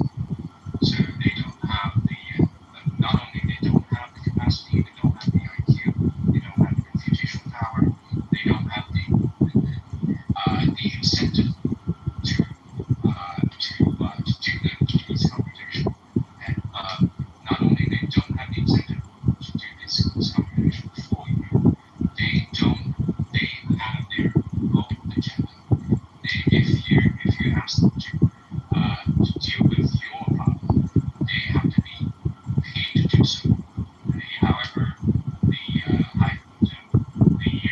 slogan they slap on themselves to be the public servants, they are trying to make money just as you do. And with the power of putting in their heads, they can only do evil things, whether intentional or not, or unintentional. And so, and then you can look up the rent-seeking behavior of government, the agency problems, all the economic problems that comes with it. And then also when I addressed the previous question, how to deal with the people and basic needs. I think I want to address that with the productivity increase. You don't need to worry about the necessity that these kind of things will decrease. And but also, directly, we just mentioned that Walmart is asking or helping the employees to fill out the benefit forms and all that. And I said, I command them to do so, yes. But the thing is, it also reflects the other side of it, is that when you put up, give the benefit, of course everybody will take advantage of it. They're legal to do so, including the corporation. So if you take that away, then we'll have to pay more to the employees. And it cannot get the free ride. And so basically Walmart is asking, or not asking, but the government is handing Walmart the opportunity to get a free ride on the taxpayer. And this is like a very evil design. So that's the answer.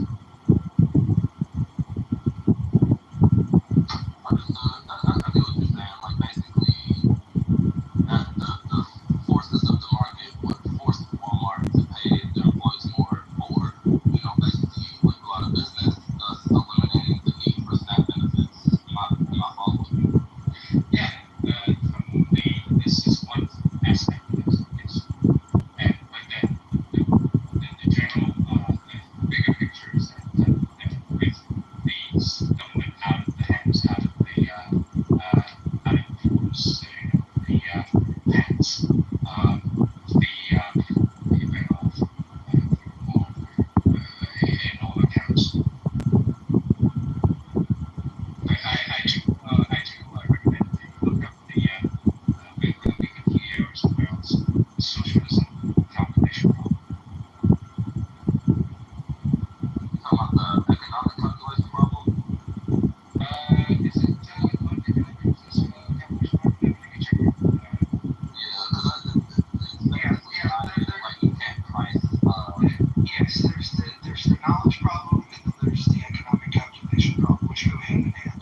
If you want to learn more about it, you can look into Ludwig von Mises, who originally came up with this, and then you can also look into Friedrich Hayek that expanded on it.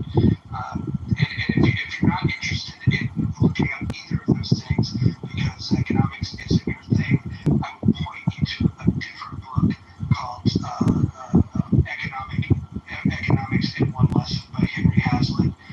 If anybody is interested, just back channel me. I can send you a copy of that. I have a garage full of those. Yeah, definitely. Yeah, it is called the economic calculation problem. And yeah, and then the yeah, but like I said, he basically is refutation of Marxism economic system.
as a employee, you go, Walmart is not the only employer, right? If Walmart doesn't employ you, they give you good enough benefit, good enough salary, you go to the next one.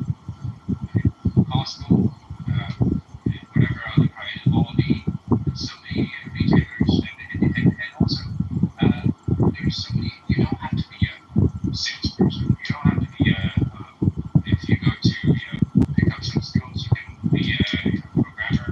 Go for it. Go for Google, or go to community school or something, and be a chef.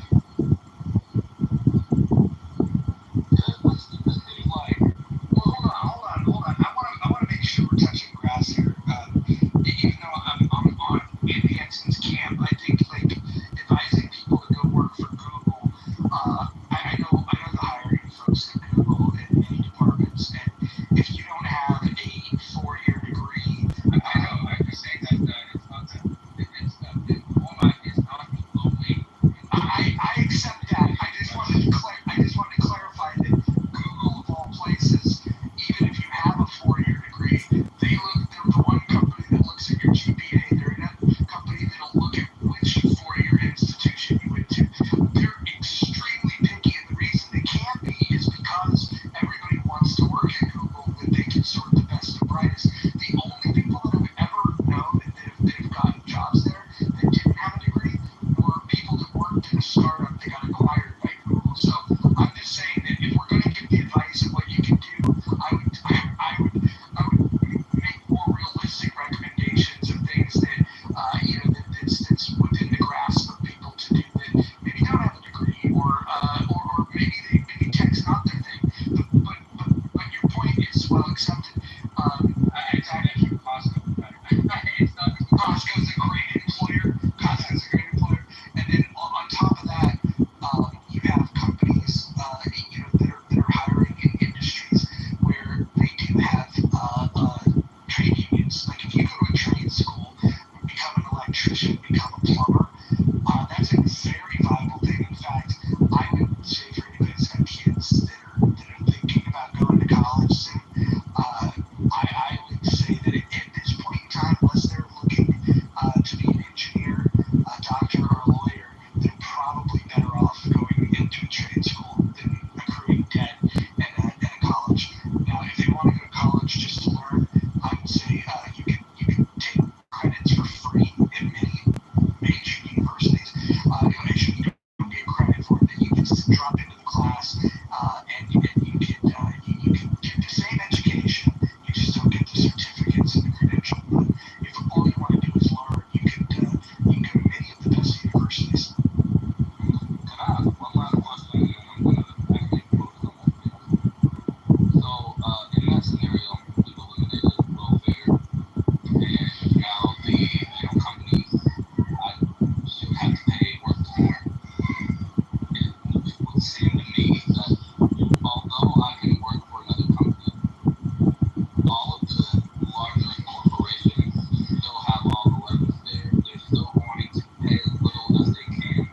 So me as the worker, I'm not only at a disadvantage in terms of like it's me versus this larger entity, but I'm also less organized because I'm one person and Walmart has a whole network of people. So like how would that actually benefit the worker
one thing I against the union, the present union is this union is present. Present status of the union is not the law. It is not treated as a company, just like any other company is treated as an extra-legal organization like a mafia.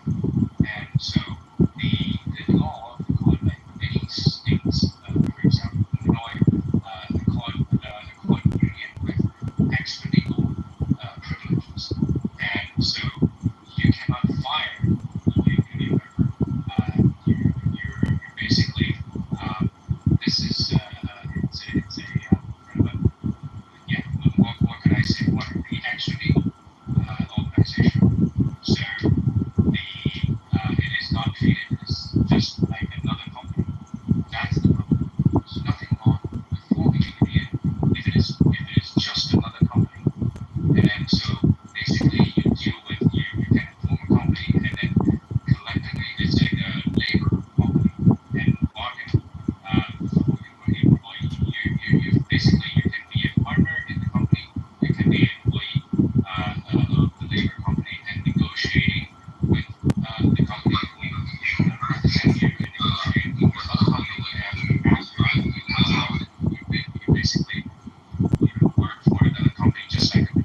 Liz and like maybe a people off case, not Mark, because he's fucking retarded.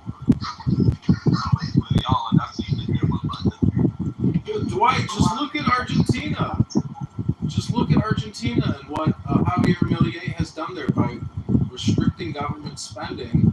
He has enticed investors to want to come in, and that has caused an economic boom and more jobs and more income for the people, and more housing inventory, lower rates. The whole economy becomes more efficient, and it raises all ships that were sunk. So, unless something is done in this country, I mean, it's just immoral and unethical and not intelligent in terms of central planning that we're doing. And in fact, we should be doing central planning. That's what makes it so unintelligent, is we don't let the market efficiencies take place to essentially create more productivity and more growth. Do you understand how less is more in terms of government intervention? I definitely follow the argument. Now whether I,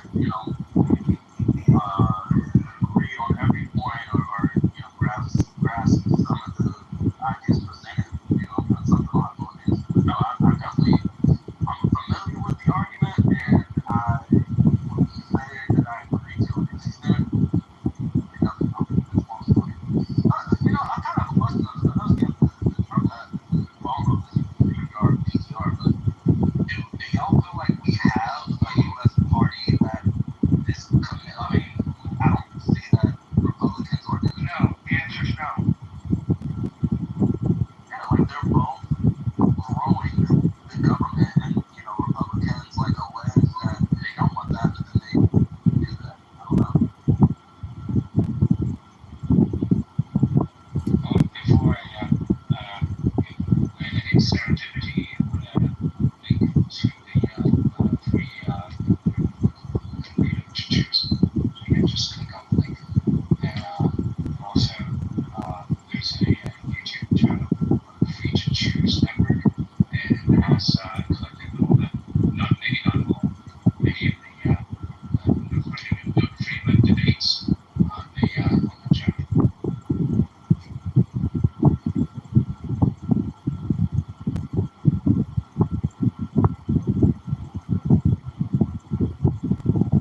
fought for freedom, worked their own constitution, inserted a Bill of Rights, and then conservatives are kind of like these Johnny-come-latelys that they wait for the radicals to do the hard work, come up with the ideas, and then whatever worked and whatever sticks, they say, well, tradition is important too. Maybe we can find some traditions that work well, and whether those traditions come from politics or religion or economics or wherever they might come from, science, doesn't matter. Conservatives, the whole idea is to find those things that we want to keep as traditions. And I think the two need each other. I think liberals need to push the envelope on coming up with new ideas on how to expand human freedom, because that individual freedom is a liberal idea. Conservatives took on the idea that they were going to protect it, quote unquote. And I think the enemy to both of them are these progressives, ones that believe that collective rights. Okay. That's interesting because you started with the liberals and now they're progressives and create innovation and fight for something worthy of fighting for. So it sounds very patriotic. And but in the past couple of years that I've been paying attention more to politics, to me it seemed like liberals, the LGBT community, all the identity politics and all these things, and just freedom of speech, freedom, they all collide. This is where it gets more confusing. I think to make clarity here, liberals want you to have individual freedom and so on. To some extent, they would say, if somebody wants to claim that they're a woman when they are a man, let them do it. The difference is a progressive will use the government, weaponize it, restrict your individual freedom by instituting the idea that you must address them, you must accept their delusional claims of being a man or being a woman, and declaring that by fiat. And so the difference between progressives and liberals, the important distinction, there's two important distinctions. One is that the progressives are for collective rights, whereas liberals are for individual rights, at least in the classical sense of liberalism. The other is that makes sense to the Antonio, because that reminds me of Bill Maher, right? He would be a liberal, right? In the concept what you're talking about, it sounds like he would be a liberal, right? correct.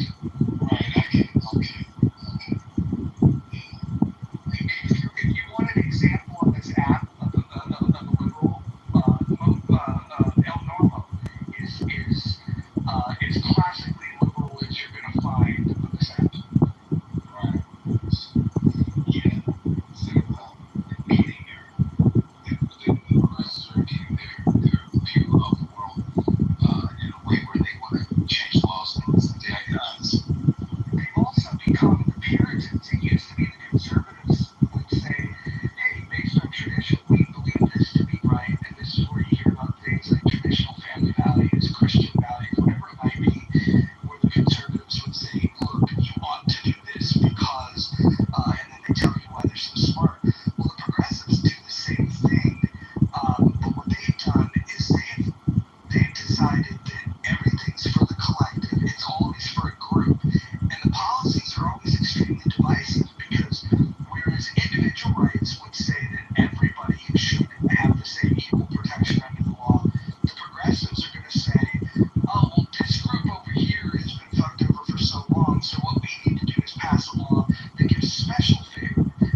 authoritarians are always going to seek more power from government, and it's really an uphill battle for the more libertarians on the left or the right.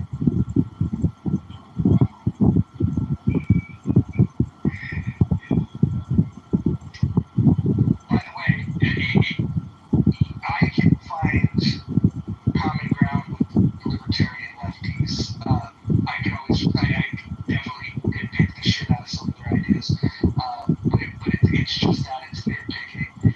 And the authoritarian right, they might say a lot of the things that align with some of my thought, but what they're willing to do to institute their ideas would be completely unacceptable to me. And then the authoritarian left, their ideas are shit, and they're willing to put you up against the wall to get their ideas through. So if I were ranking these in order, I would say libertarian right, that's at the top of the heap. Libertarian left, that would be the next rung, and then authoritarian right would be second to last, and then the authoritarian left, that is at the bottom. That's how I would rank those, and that's coming from my personal viewpoints, but that would be also in consistency with my values, which is I value liberty over all else. So if that's true for you too, then you might see it similarly. Roger, one of these days I'm going to find you a Roman statue of Libertas and send it to you. Just so you can constantly think of it as the Declaration of Liberty.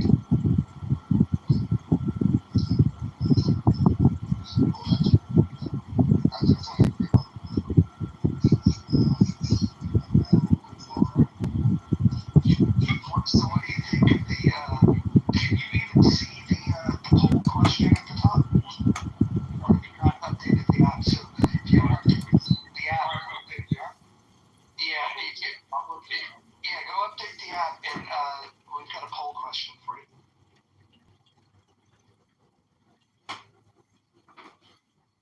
Update to the home seat. Yeah, it's got to update. So, Back to the part I think earlier. It really got me going. Marshall, I don't think you've ever been too hard on people. If there's one thing that you might be guilty of on this app, aside from being a great guy, is maybe being too soft on people. Well, thank you. Appreciate that. So what is the difference between liberty and justice?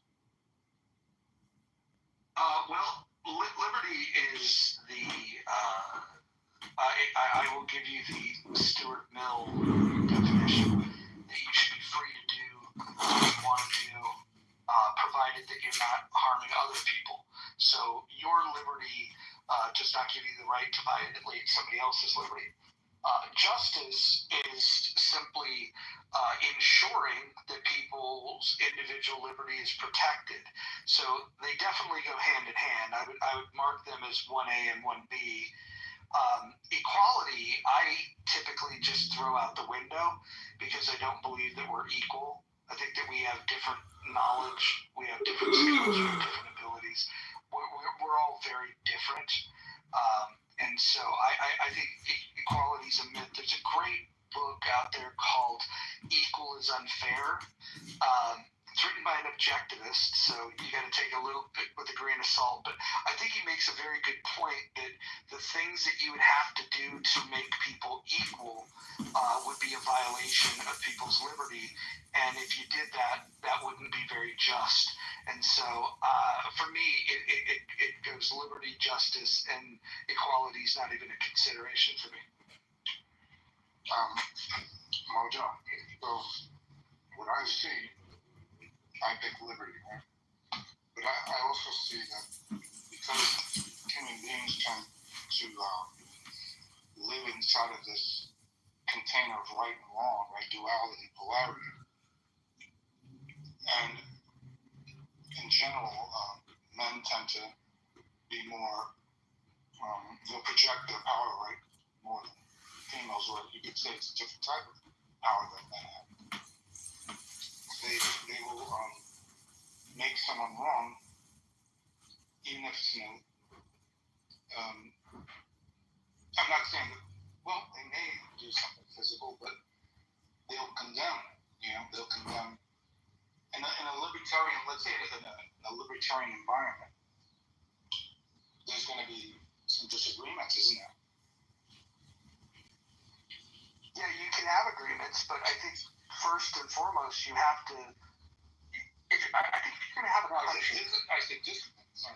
There'll be agreements, but disagreements. Yeah, of course you're going to have disagreements, but ultimately the disagreement has to come. The thing that you must agree on is that you can't harm others, and then so the only task there is going to be defining what harm is. And when you have disagreements about that, you will need a judge. This is why anarchy is so stupid. You do need somebody that could adjudicate disputes. And so if you and I, believe that individual freedom is good, and that we define it on you should be free to do what you want to do, provided you don't harm other people. When we get into that definition of what is harm, you and I might have different ideas, and we're going to need to have a system for figuring out what equates to harm. And I think there's some tough questions. Like, for example, if you want to get a popular issue, you could say, well, what about abortion? One person could argue, well, if you get an abortion, you're harming the baby. You are literally killing a human being. And the other side might say, well, if you restrict me from ejecting this unwanted fetus from my body, you're restricting my individual liberty to bodily autonomy. And I think both of those arguments are interesting and valid. Then the question comes down to, well, what's a greater harm? And I think if you're talking about discomfiture versus murder, I mean, that's what guides me into the camp that I'm in. But it's not that I don't see the argument for bodily autonomy, which is why I like what Walter Block has to say about this.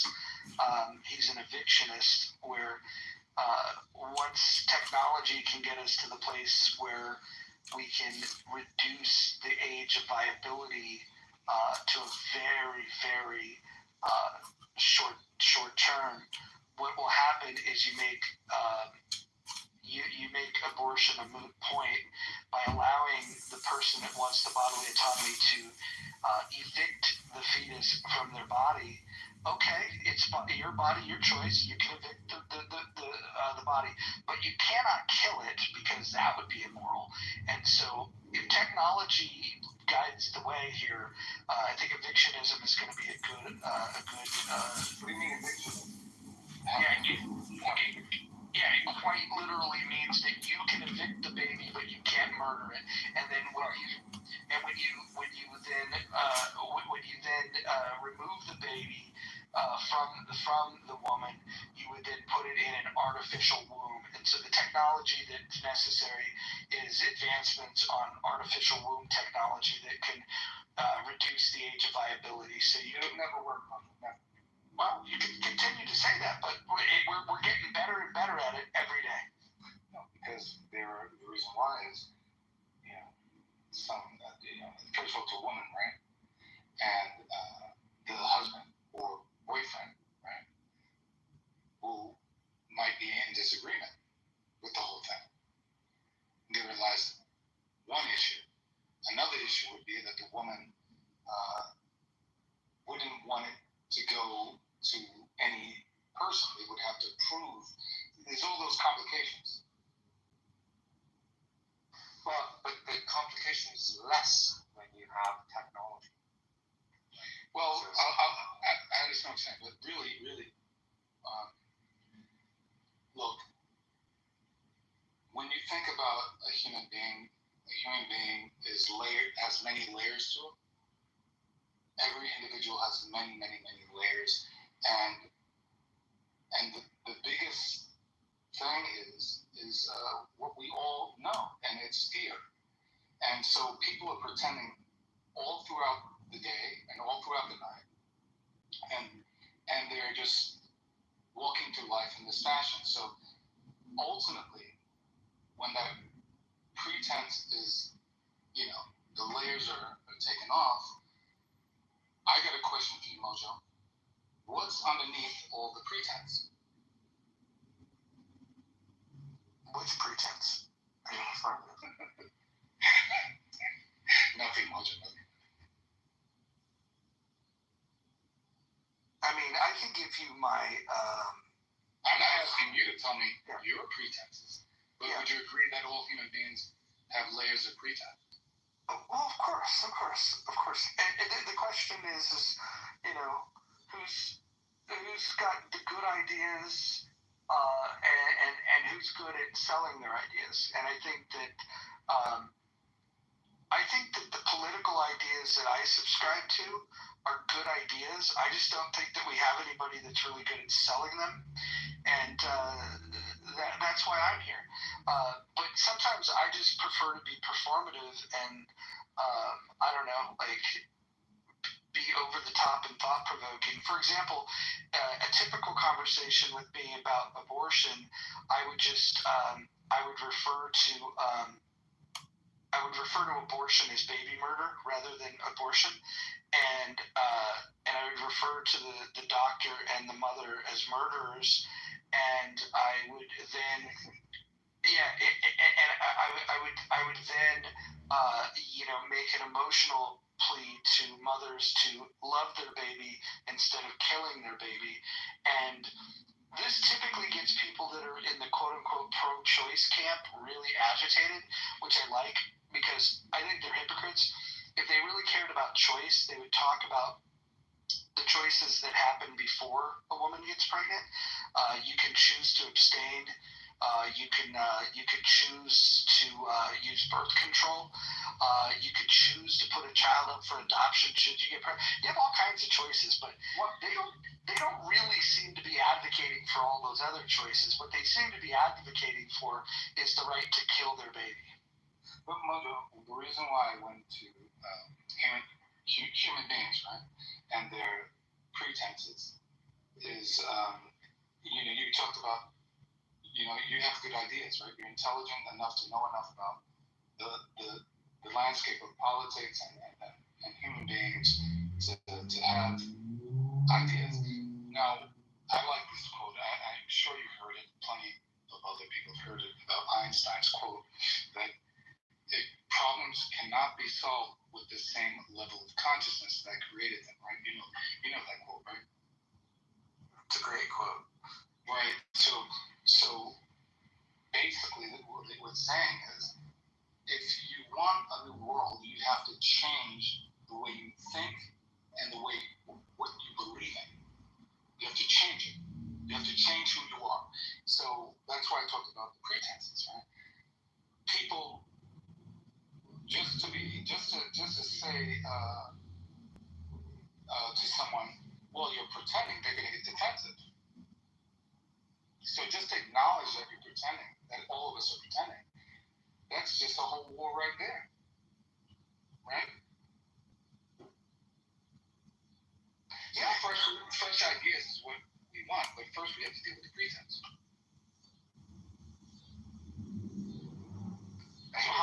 I'm sorry, how do we, I have my ideas, right, but how do we approach, we start in America, we start in our own household, right?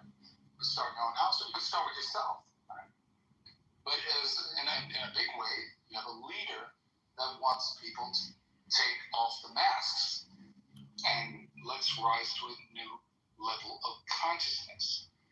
And what would that new level of consciousness be? Can you articulate? You follow me? I do.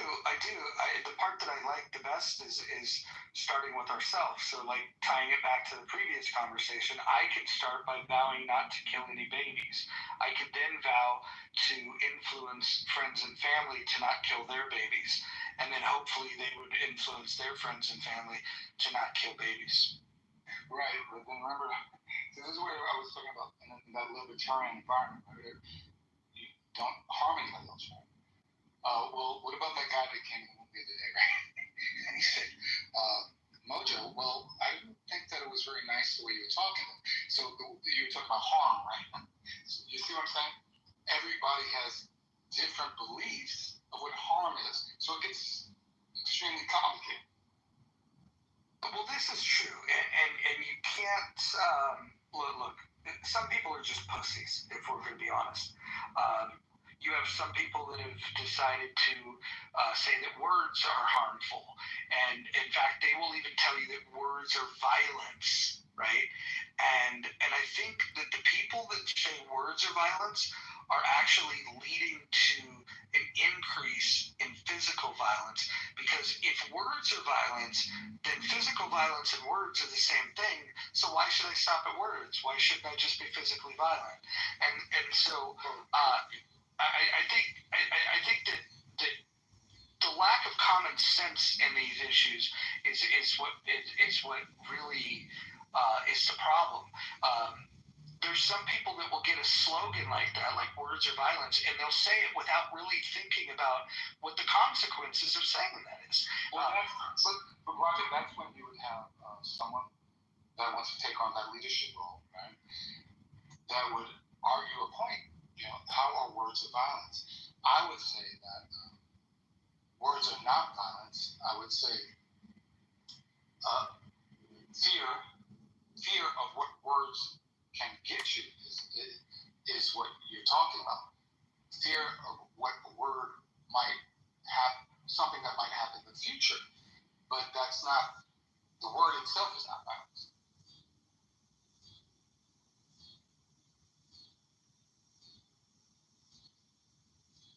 So, time out. Who do you think is supposed to lead us out of this? Do you think it's going to be born on Clubhouse? Well, if you go back to the way I see it, human beings live in a very barbaric environment, right? Very different than what we live in America. You might say similar to someplace like Iran, but even worse than Iran, worse than these kind of authoritarian countries where they'll kill anybody that goes against the government, all these kind of things, they'll murder the family, all these kind of things. Well, it will take something pretty bad to be worse than what the IRGC is doing in Iran. In Iran, they allow people to marry girls at the age of 8 years and 9 months, partially because they have a fundamentalist attachment to a death cult called Islam, where they worship a pedophile cult leader. Right, well, what I'm saying is, let's go back. Can you just let that one breathe for a minute, Timok? I want the waves to crash in on the people in the goo, and then that way, if we've got anybody that's a member of the death cult, they could go, wait a minute, did he just call Prophet Muhammad a pedophile? And then I could say, yeah, I did. He's a fucking pedophile. Anyway, go ahead. Yeah. So just think about it. Because being an activist, put yourself in, and you have to create a history. Let's say you're playing a character. So let's say you're playing a character from the past, right? Thousands of years ago. So you have to put yourself in that world. And so I did, like, the last role I played was on a TV show called Double Cross. I played a psychopath, sex trafficking kingpin. And I said to myself, okay, let me talk to a psychologist. So I really want to put myself in the world. So in this case, talking about the different worlds that have existed, I go back to thousands and thousands of years ago. Like, for example, Mayans. Did you ever see that movie Apocalypto? I loved it. Mel Gibson. Yes, it is absolutely fantastic. Their set design for the obsidian knives gets them archaeologically correct. Did you see it, Mojo? Apocalypto? Yeah, very good. Right. So just imagine an environment right now where they're just taking over your whole neighborhood, taking you and killing your family in front of you, and then taking you to the top of a structure and cutting your heart up, and you're next in line. That's a whole different reality. So the reason why I alluded to all this is because in those times, there has been intelligence out of this suffering that I'm not very religious, but I have had spiritual moments, supernatural moments, where a higher intelligence came to me. So, you could say the yogi. Were you on GMT? No, I wasn't. I was straight. I don't take drugs. So, what I'm getting at is these. For example, the first yogi, which I told you about, the first yogi. It's gonna, times call for a different state of consciousness. Well, those times back then, it called for a higher state of consciousness. The Egyptians, right? The Mayans. So there's the Kundalini exercises, right? This is not a very common thing. I don't know how many people in this room have done any of the breath work, Kundalini, right? Because trauma is held in the first three chakras, right? The perineum, right below the navel, and then below the sternum. And these are all ways to pull these traumas out from the past, right? And open up your heart, and your mind thinks differently. So to have a libertarian environment, there has to be these kind of practices, is what I'm trying to say.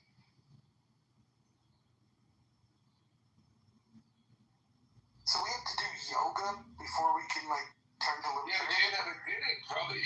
It's an idea to you with yoga. Yoga to you is some kind of, silly movement, contort. That's just physical. Yeah. So I tried meditation. I've downloaded apps. I've watched these YouTube videos and stuff. And maybe I'm just watching the wrong stuff, but they're like, hey, you gotta sit this particular way. And I'll sit that way, and I'm like, dude, this is uncomfortable as shit. And then it's like, and then they want you to clear your mind of stuff. And I will say, because I did this for 10 days straight. I was actually on Clubhouse when I was doing this. I would do it before I'd get on. And the first couple days, I couldn't at all clear my mind of anything. And then you get this moment where it's like, it's like a split second, like a blink. It's like you recognize that you blinked, and then you're like, oh, there was this gap of not thinking about anything for just a fraction of a second. But then all of a sudden something else would pop in my mind, and then you have to deal with that. And so my question is, how was that experience for you? It was annoying, right? It was frustrating in the sense that you can't truly clear your mind for any significant period of time. Well, you can, but you couldn't. Well, I couldn't. I certainly couldn't. And then when the ideas come into your head, it's almost like when you're telling yourself, okay, I'm going to think about nothing, and then it's like, fuck, chocolate, that sounds delicious. You know what I mean? It's just like, the mind is a crazy place. The idea that you can, get so much control over it that you can rid it of thoughts, it's kind of scary. Okay, yeah, I understand what you're talking about. So, there's a skill to be developed. The thing is, like Buddhism, yoga, whatever, right? It's the idea is to become aware. Because as soon as you become aware, right, of those thoughts, we are people. We are a species that thinks. We think things, right? There's a lot of power in that because it actually has an electrical charge to it. Every thought has an electrical charge. So your thoughts are creating things, right? So the fact that people don't take this seriously, I mean, it's going to change. In the next 10 years, this thing's going to flip on a dime. And everybody's going to start paying attention and really doing it. Your thoughts are Bruce Lee, Alan Watts, Bruce Lee, Krishnamurti, who Bruce Lee followed, Alan Watts. He's talked, lectures around the world, and many others. But when you become aware, you find out what you're thinking about more clearly, and then what happens there, right? Some people have done bad things, and they have to forgive themselves, and they have to free themselves. If you haven't done any of this work, then you're walking around just with the masks on, and it's actually unhealthy because it signals the genes in a way that you don't want your genes to be signals. It doesn't make those beautiful proteins that cure you of cancer and everything else.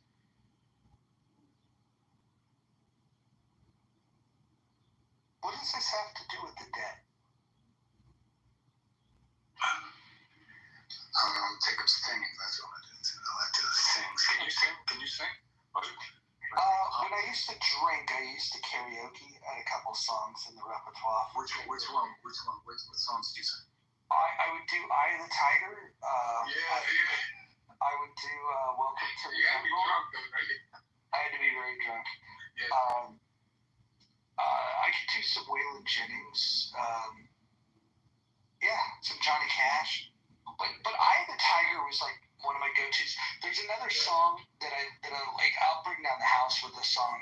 I don't know if you've heard the song Alice. Who the fuck is Alice? It's a sing-along. You guys can go Google it, look it up. It's a great karaoke song. Wow. I could see why Koreans have taken over the market, right? That's like a religion to them. Doing karaoke, going in there and just I've done it a couple times. So you know what the move is? If you go into like a crowded karaoke bar, and there's a bunch of people. You walk over to the KJ, which is the karaoke jockey, and you would slip them a 20, and you say, "Here's my song. I want to go after somebody comes up here and is total dog shit. Do not pull me up. Don't pull me up after Luther Vandross's cousin gets done singing. I want, like, when somebody is just terrible, then you're gonna say, I like it. Then you're gonna say, hey, back from his European tour, please introduce, and then boom, and they give you a little intro. You slip up a 20, he does that, and then people are like, European tour, who the fuck is this guy? And then you get up there, and like, you've got their attention, and the thing is you're gonna be better than the last person, and so that's what people remember. I was visiting a friend in Italy, and he brought me and some friends up into a mountain in Italy, and it was a restaurant, not too big, a medium-sized restaurant, and just for the average folk, it was a nice villagey crowd, and they were doing karaoke, and the owner would set the songs, and different people sang. So I sung a Frank Sinatra song, they liked it, and I was surprised because my father was a singer, but I never, it wasn't a thing that I really pursued. But I liked this song, so it was I get they videotaped it, so one day I'll show you.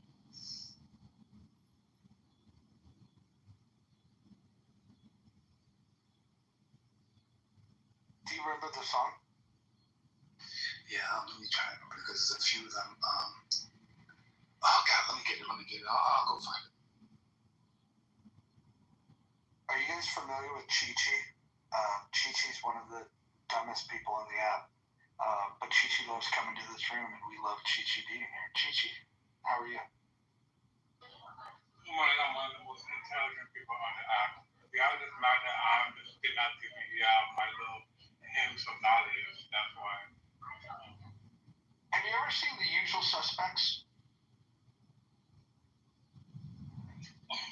The fuck is that? I don't watch TV. It's a movie, and you remind me of the Benito del Toro character that can't speak. Nigga, you just didn't understand what the fuck I'm saying, so clearly I don't remind you of the character. One of the most famous lines that he has in that movie is he says, "Give me the keys, you chocolate motherfucker." Really, I really don't know what you're trying to imply, but whatever. Listen, I really don't know what you're trying to imply, but whatever you're trying to imply is clearly not what you're hearing. I just think it's funny that y'all really think this nigga is really, really hilarious. Like, this nigga's not funny. Not funny in any way. Chichi, I think you're funny. Why don't you tell everybody a joke? Go ahead. Listen, I don't tell jokes. I'm not that Do you think that's the biggest difference between you and me?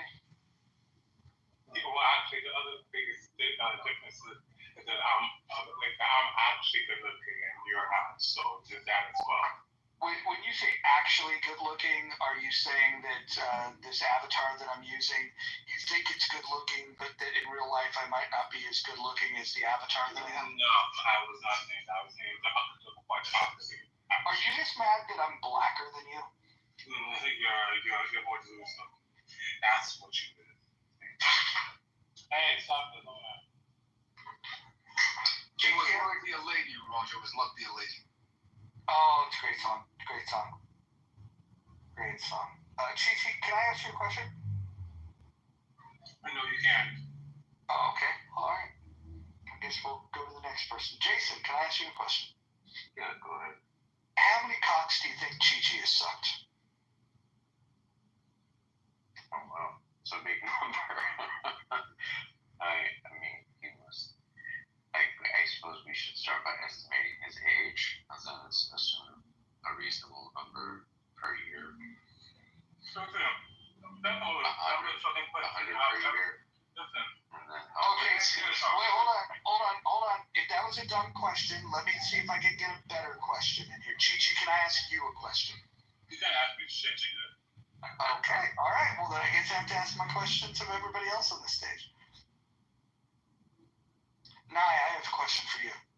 I'm scared for the question. I'm breaking up. Yes, go ahead. Do you think Chi-Chi spits or swallows? Swallows, definitely. Mm-hmm. Chi-Chi, your thoughts? I was thinking about sex. That's what I think. I think I have one thing. You know, it's definitely some mumble shit. I don't even understand it. Yeah, it's He's got a cock in his mouth at the moment. dude. He's like Mushmouth from Fat Albert mixed with being a trans. It's just I just can't even wrap my head around this. Chi-Chi, where do you live?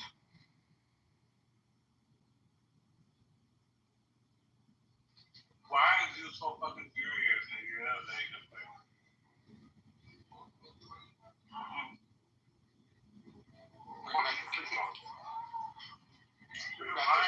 Bring back those free calls, right? Nigga, I saw your mother at a fucking freak off bitch. Ooh. Wait, my mother was at a freak off? Hold on. Let me ask. Mom! I'm gonna ask her. I'm gonna get her on the phone here. Hold on. Oh no. I'm gonna ask her if she's ever been at a freak off. Where was this alleged freak off? She knows exactly where it was. Like I said. Where was it at? She knows exactly where it was. Did it involve men or women? Both. Who were you partaking with at this freak off that you saw her at? Were you going down on a man or a woman? I was just participating in extracurricular activity.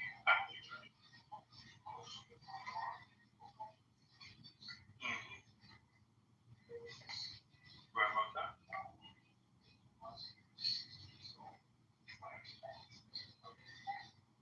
Hey, come here. Chi-Chi, have you voted in the poll? No. What do you think is more important, equality, justice, or liberty? In this case, it would probably be justice. None. They're all trash. Oh, they're all trash. Got it. Yeah. So, Chi-Chi, do you discriminate on the cocks that you suck, or are you into Asian cocks, Hispanics cocks, black? I'm definitely a discriminator. Thank you.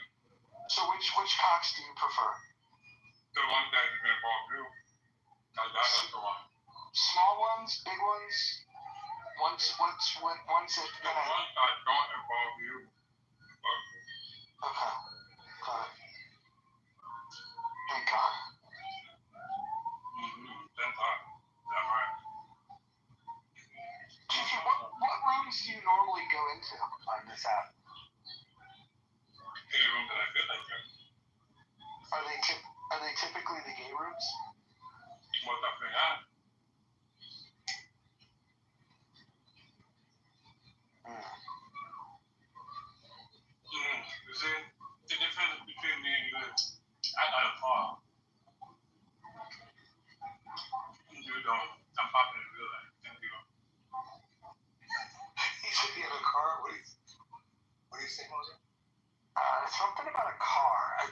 sucks dick in a car.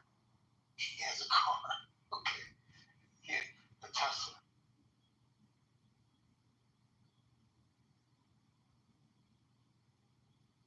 What kind of car do you drive, Chi-Chi?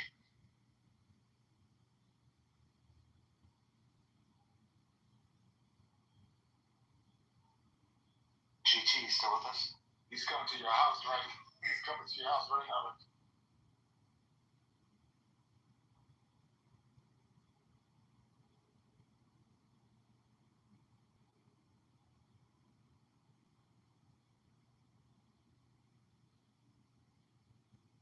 I don't like the poll because it never adds up to 100. It's always adding up to either 101 or 102%. It's not computing for me. Yeah, and the last thing I'll say about this, I was telling about before, was the whole thing about new state of consciousness, new mind, you're in a new world, blah, blah, blah, is starts with yourself, right? So you have to get to the unknown. You have to get to the unknown. Everything in the mind, right, is from where? It's from the past, right? So it's the past. Every time you think, you're thinking about something that you've learned already. So it's an old state of mind. It's projected into your future. So once, to be present, you have to let go of all of that. That's the power of meditation.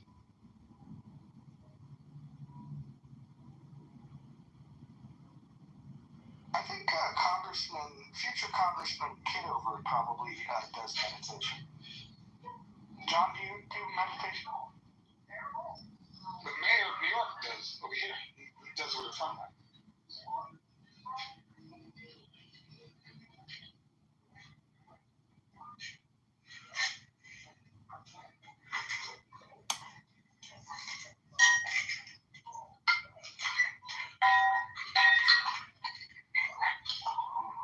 What's going on over there?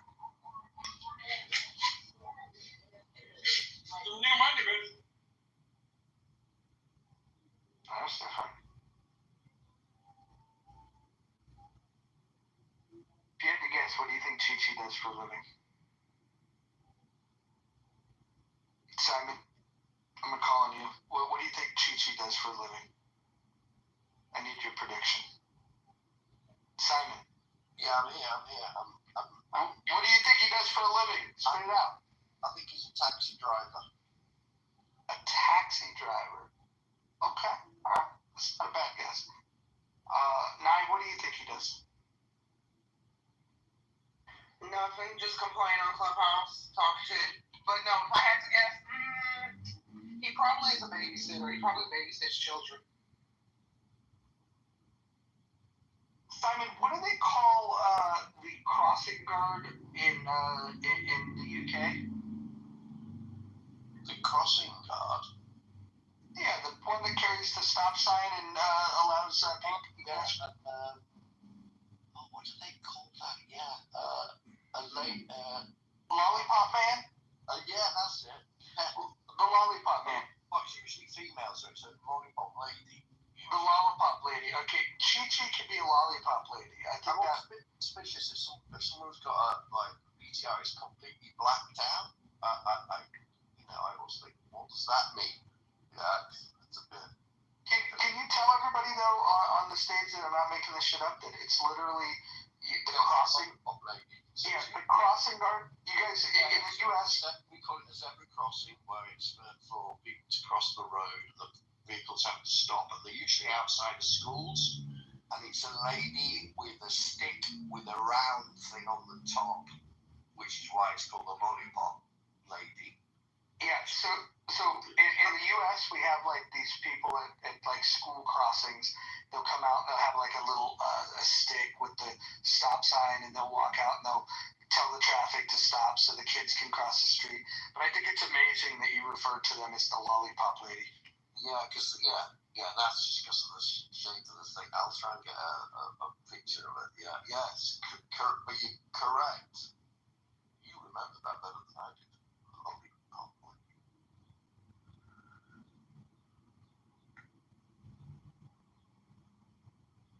There we go. There you go, lollipop lady. And Simon's PTR. are. Serendipity, did you know that? Oh, she's on a call. How did you know that, Roger? I have more useless knowledge in this brain of mine than you can imagine. All right, I like that one.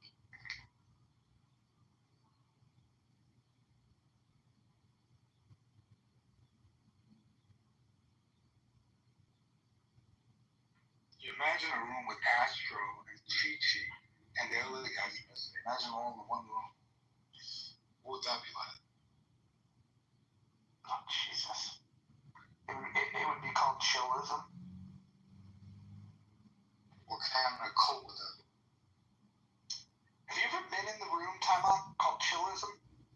I come to your room to have a laugh, to learn about politics. I like to learn about politics and these kind of things that you discuss where it gets a little boring, but I'm learning something.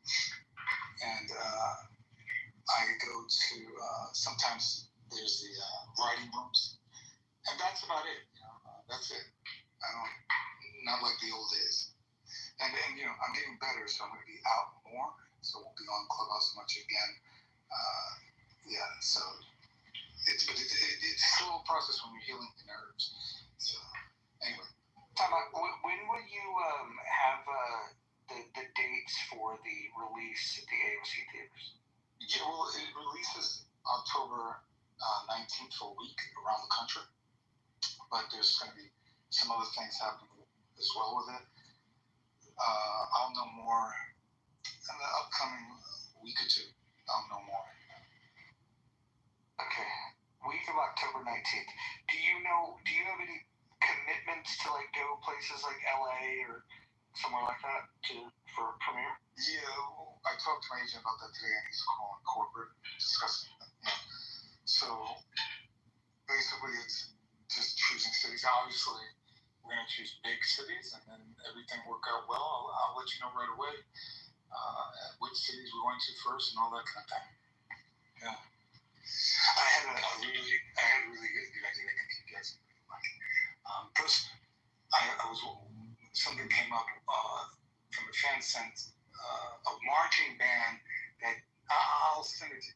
A marching band playing the Glow song. Yeah, this is great. And what came to mind was, imagine in the parade, 50 show-nuffs, different colors, different LGBT showing up, everything. Imagine that. That'd be funny as hell.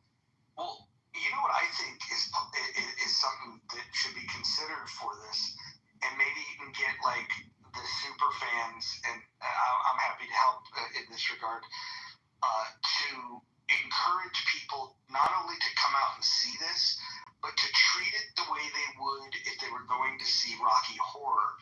And maybe what is necessary is to get local acting troops to dress up as the characters in the theater and act it out. Have you ever been to a theater showing of Rocky Horror? Yeah, sure. And we've done some things like this. And that was one of the things. I wasn't going to tell people, look, stop, do the whole thing, but maybe a real pointed direction for them to make a real thing, and maybe that would inspire them to do it even more, like you're talking about, like Rocky Horror show. So that's a great. Awesome. Can I just pause real quick and just say hi to the sexiest woman on the history of Clubhouse streets? Oh, it's so sweet, Nyla. Monica, can I just share with people why I adore you so much? First of all, she's got the voice of an angel. Secondly, she's incredibly intelligent. She's feisty, and yeah, Monica is my favorite female on the app.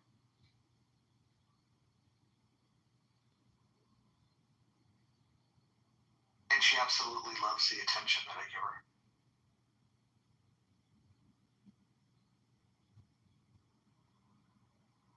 No speak.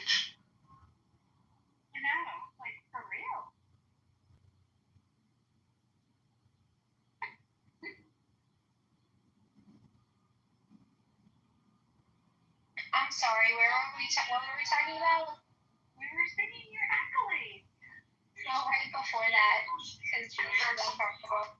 Can you guys look at her PTR?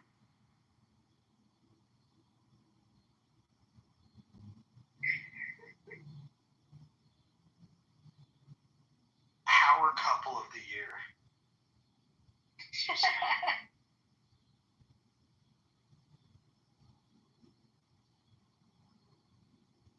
Did you vote? Yeah, you did vote. That's amazing. Let's see. I think we're almost up to 1,000 members of this house. 971 members. Just gotta get a few more people. Well deserved. That's good for the host clubhouse hurrah. No, it's excellent. Dolly, you have to do the newest update. They launched it yesterday. Unfortunately, with the cool poll tool, they also have you being able to eavesdrop in the hallway to different rooms, which is meh to me. But the poll is excellent.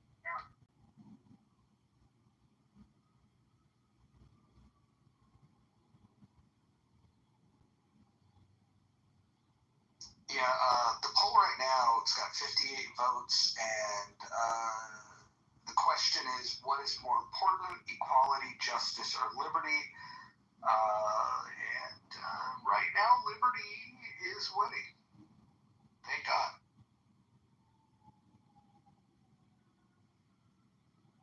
Monica, how was your day today? Did you enjoy chillism?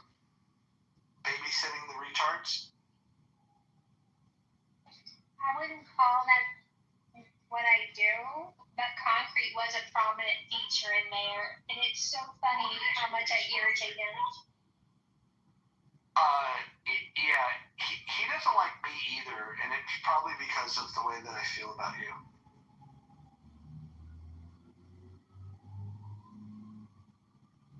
Welcome, Hikima.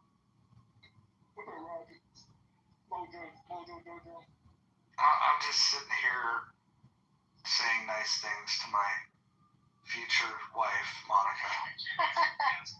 Roger, I was disappointed yesterday. Sorry. Disappointed in what? I didn't hear your take on my room about the crime of being white, and I didn't want your feedback on it. Oh, I fell asleep. Sorry. Well, that says a lot, and we can turn into something now. It was so entertaining that you fell asleep. No, And okay. It was a super long day. I had gotten up at like 4 a.m., so it was a really long day.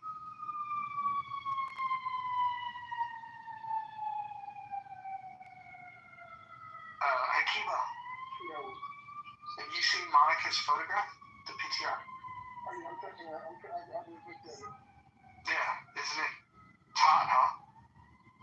It's a cartoon, but yeah, it's not as bad as a cartoon. Do you notice the gold chain? Kind of looks like somebody else's bling. Oh wow, y'all got matching bling. Long way from that day Monica came in your room with a list of grievances that she had. You guys have came a long way. Proud of you. What? Monica, you got grievances? Are we fighting? You know what I'm talking about. She know what I'm talking about. When she had it was about 2 years ago, maybe. She was talking about some list of rooms she got recorded. She had a list of grievances.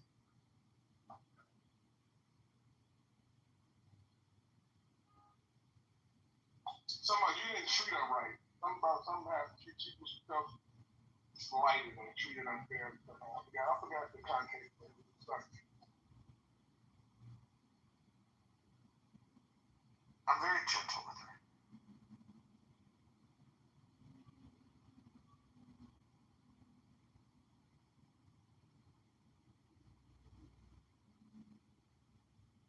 Akima, have you met Chi-Chi? Oh yeah, I'm familiar with Chi-Chi. How familiar?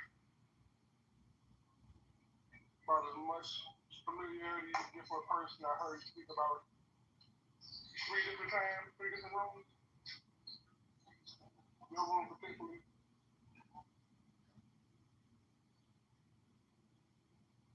I know Chichi don't take no shit. He'll cuss you out. I heard him cuss you out. How many dicks do you think Chi-Chi's sucked?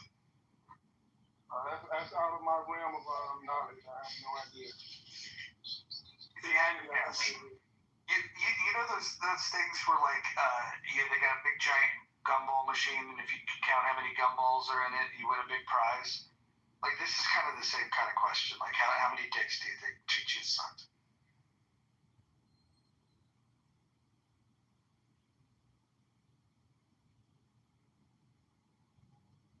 You might want to ask him. He might tell you if it's any or how many. Monica, are you there? I shared a link in the chat you might find interesting if you haven't seen it already. Thanks, Nat.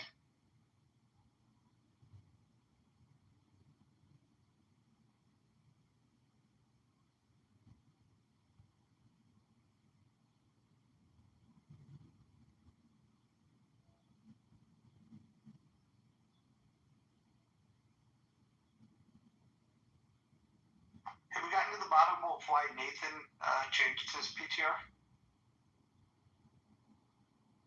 You have to ask him directly. I don't know. I asked him what his intent was, and he never really answered. I was in that room earlier. They had a fucking hour-long discussion about whether fish get thirsty or not. They had Brian arguing and shit. Like, are y'all fucking serious? You're gonna argue about whether a fucking fish get thirsty or not? I could not believe that shit.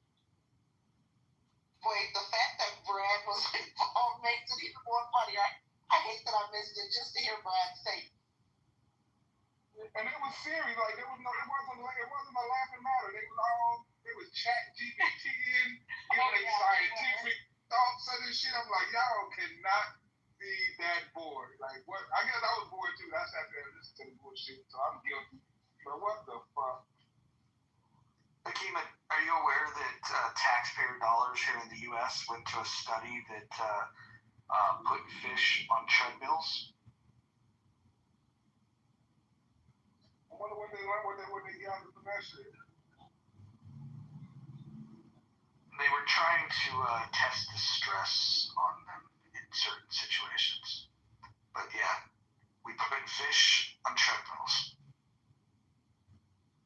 Good old US of A. US of A. That's capitalism hard at work right there, Roger. That is capitalism hard. That ain't got nothing to do with capitalism. They run out of shit to spend money on, so they got to keep spending for the economy. So they're gonna make up shit to fucking spend money on.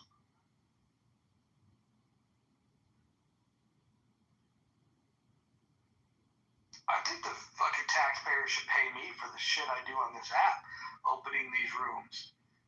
Put in a good solid 8 hours today.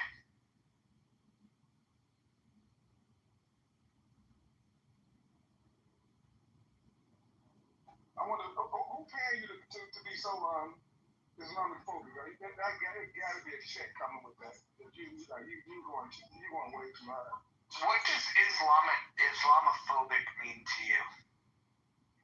I don't know. I guess persons don't like Islam. It's racism, right? What's it talking about? Same as racism, right? Kind of, so they're the same group, I guess. Wait, Islam's a race now? Oh, definitely not. Like I said, it's the same concept. I guess it falls in the same group of not liking. Why are we interested in propping up and protecting and keeping away from scrutiny a group of people that believe that the perfect human that's ever walked the earth fucks little girls? Like shouldn't we all hold hands and unite and say, hey, that's not a good thing? I think what you miss, and it's pretty big what you miss, is that Muslims don't worship Muhammad. He's just a messenger from God, and like, no matter what you say about him or anyone else, like nobody's perfect, and like, and God would choose just about anybody to get his message through. So like, I think you're missing that. Like, no one worships Muhammad. He's a message. You know, one of my favorite things about the old clubhouse is that you can go into some of these rooms and there'll be cultures there, like there were these Pakistanis there that. You can't call them Pakis. That's racist. But go ahead. Pakis? Yeah, well, I can do it pretty good, that accent.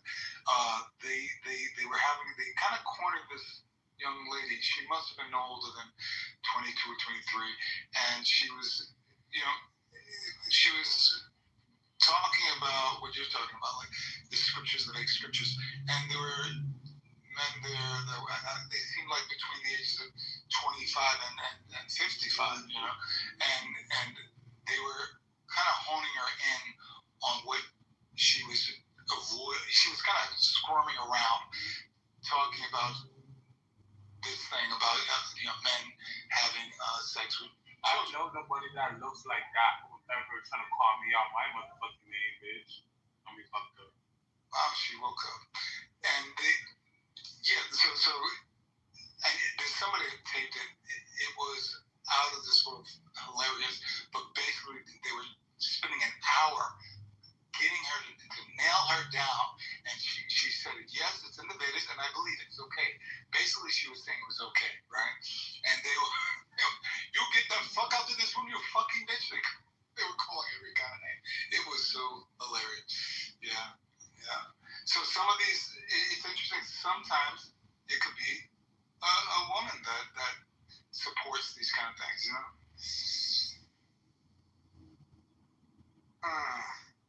Well, the woman that wrote it was the prophet's wife, and she's one of the more respected scholars of Islam. And she wrote, like acknowledging that, that they had sex when she was 9, married when she was 6. And by the way, when he met her, he was 51. When they consummated, he was 54. And she also talked about, stains, God, I don't even want to get into the details of it.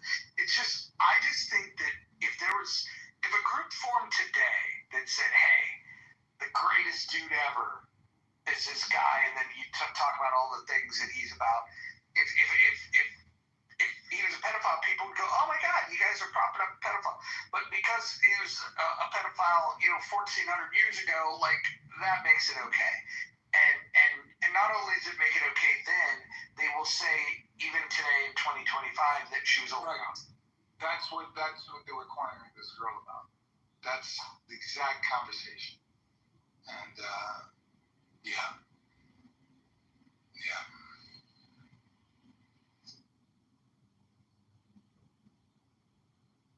Did Monica really choose equality? Monica, can you explain? I was born being so agreeable. Wow. Who picked equality? I'm looking around. Are you the only one in here that picked equality? The only one that's currently here. It's amazing. If they picked it, are they honest enough to say they picked it? Now that's a question. I can see who picked They it. can't hide it. It's on their profiles. This is like On their profiles. Self-outing ever. It's hilarious. And I just did it. It's so funny. You just noticed and I just did it. What Monica, you can see what they posted?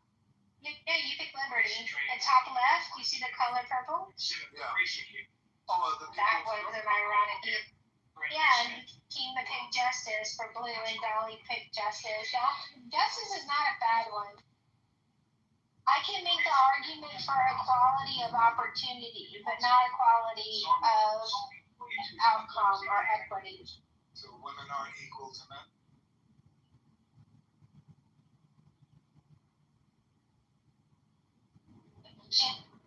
In what way? Oh, yeah. Well, they should have equal protection under the law, and I think that those that ask for equal, equal outcomes or even equal opportunities are, going against the idea that you should have equal protection under the law. what you're asking for with equal outcomes and equal opportunities is to have special treatment. And I don't think you should have special treatment. But here's an example. Wait a minute. I think those are two different things, though, Roger. But go ahead. Well, when people say that, hey, I'm not for equal outcomes, but I'm for equal opportunities. I first think of okay, what if you were a professional ball player and you were like, I should have the opportunity to try out for the New York Yankees. If the New York Yankees don't think that you're good enough, they don't need to give you an opportunity to try out. And so no, you cannot force an opportunity for people. You have to earn opportunities.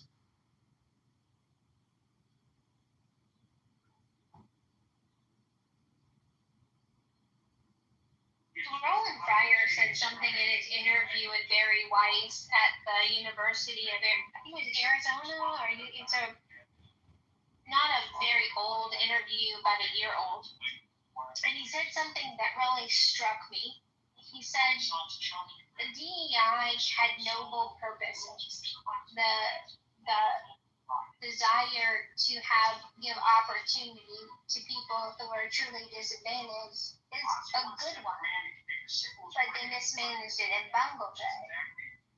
And he said there are diamonds in the rough that stay in the rough because people don't see their potential. They're not given the opportunity to shine. And then there's coal in the jewelry shops that are rocks. Let's do rocks, not coal. Who are polished and paid attention to, and every ounce of their limited shine is maximized and amplified. And that's my example. What do you have on in the background? I'm sorry, it's loud. No, Professor of Rock. What is it? Professor of Rock YouTube channel. Can I ask you a question? Why do you have a loud TV on and then you talk here? What's going on, Monica? I didn't know it was that disturbing. I apologize.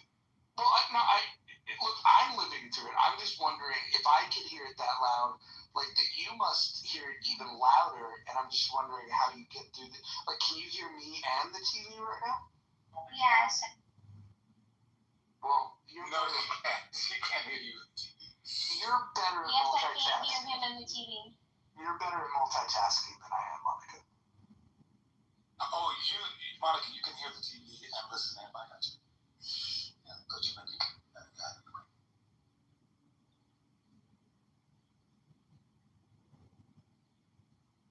Did anyone want to comment on my commentary of Roland Fryer? Oh yeah, definitely. Before you do, Monica, can we do a room on Roland Fryer at some point? You want me to start it now? Can we have a replay? I'll tell you what. If you want to start a room right now about Roland Fryer, you can title it. I will. I don't even need to mod. You can open it right here in the muff. Give me the keys. Thank you. Okay. I'm gonna give you the keys. Rich, go ahead while we. Yeah, I was gonna ask. Timok, have you ever trained any kudo or no? Trained what? Kudo. Kudo. It's Kyokushin mixed with more judo, more grappling and stuff like that.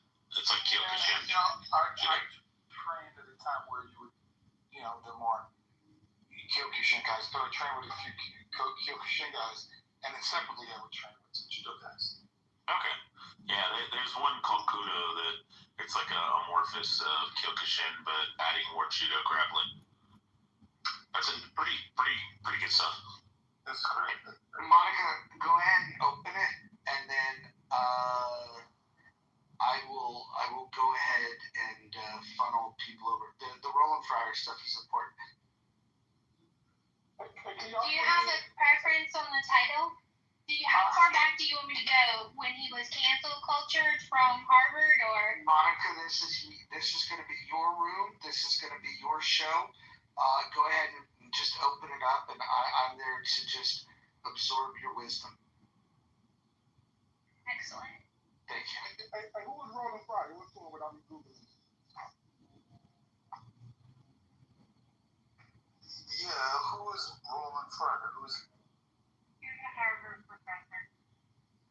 what is this? What is this? I think he was, if I'm not mistaken, I think he was like one of the youngest ones to get tenure. And what's he? What's the scandal? He was I think he was suspended at Harvard or something, and then they ended up asking him to come back. I don't remember what the scandal was around him. Yeah, let Monica explain it now. But Mojo, you should know, right? That's why we're about to do an entire room about it. It's coming right now. Let me see if she's setting up here. You're gonna marry her, so you better know what you're marrying first, man. Yeah, well, listen. You don't jump right in like that, Mojo. You're sounding jealous. No, I'm a free-loving guy, you know. That's right. It was false sexual allegation. What's I think he was doing something. He came out with some study that was not very woke, and so I think they were kicked out, and some girl charged him with sexual harassment or something.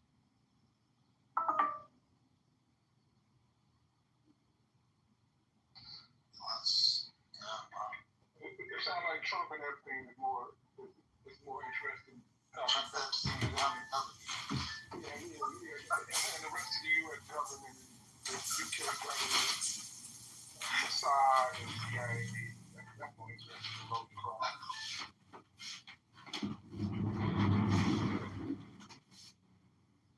Yeah, you see a comedian, a black chick, they sang out in downtown Manhattan Village, and she collect the crowd, and in a comedy show, she would go, the power, the power, and everybody started laughing. That was one of her lines. Nye, can you say the power of the pussy? I sure can, but I'm not going to do it. Time out. Yeah, you got to do it. Either you or what's that girl? Wait, hold on.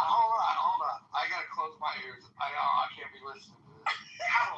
She used to do it with it. She was black, so it came out really, it was the best. The power of the. I am not. Time out. I'm trying to put my last story in so I can get off work. I refuse. Not in this room. Hey, time out. You came a long way from the movie. You wanted to get taught how to do some moves, and now you're talking about. You came a long way. Hey, Kima. You know movies aren't real, right? You serious? Okay. Wrestling's real. Yeah, wrestling's real. They really hate each other. I'm talking about that glove wasn't real. You wasn't going. It was real. Everything is real. It's just. It's just rich. Dungeons and Dragons life, ain't you, Kima? Everything's real. I wish you wasn't real rich.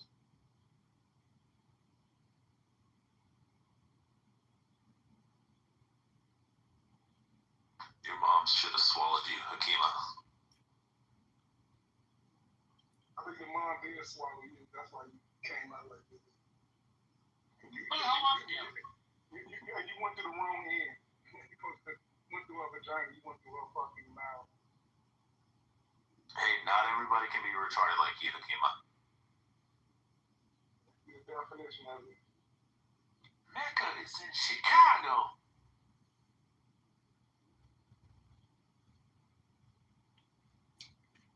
Rich has been activated. What? I mean, I haven't heard your voice all day. Now you're here talking shit. I say that humorously, of course, Rich. I've been busy today. good. That's cool. It's good to have a life. It's good to have things to do. I want to hear something funny. I'm staying with my son and my daughter-in-law. We're waiting. She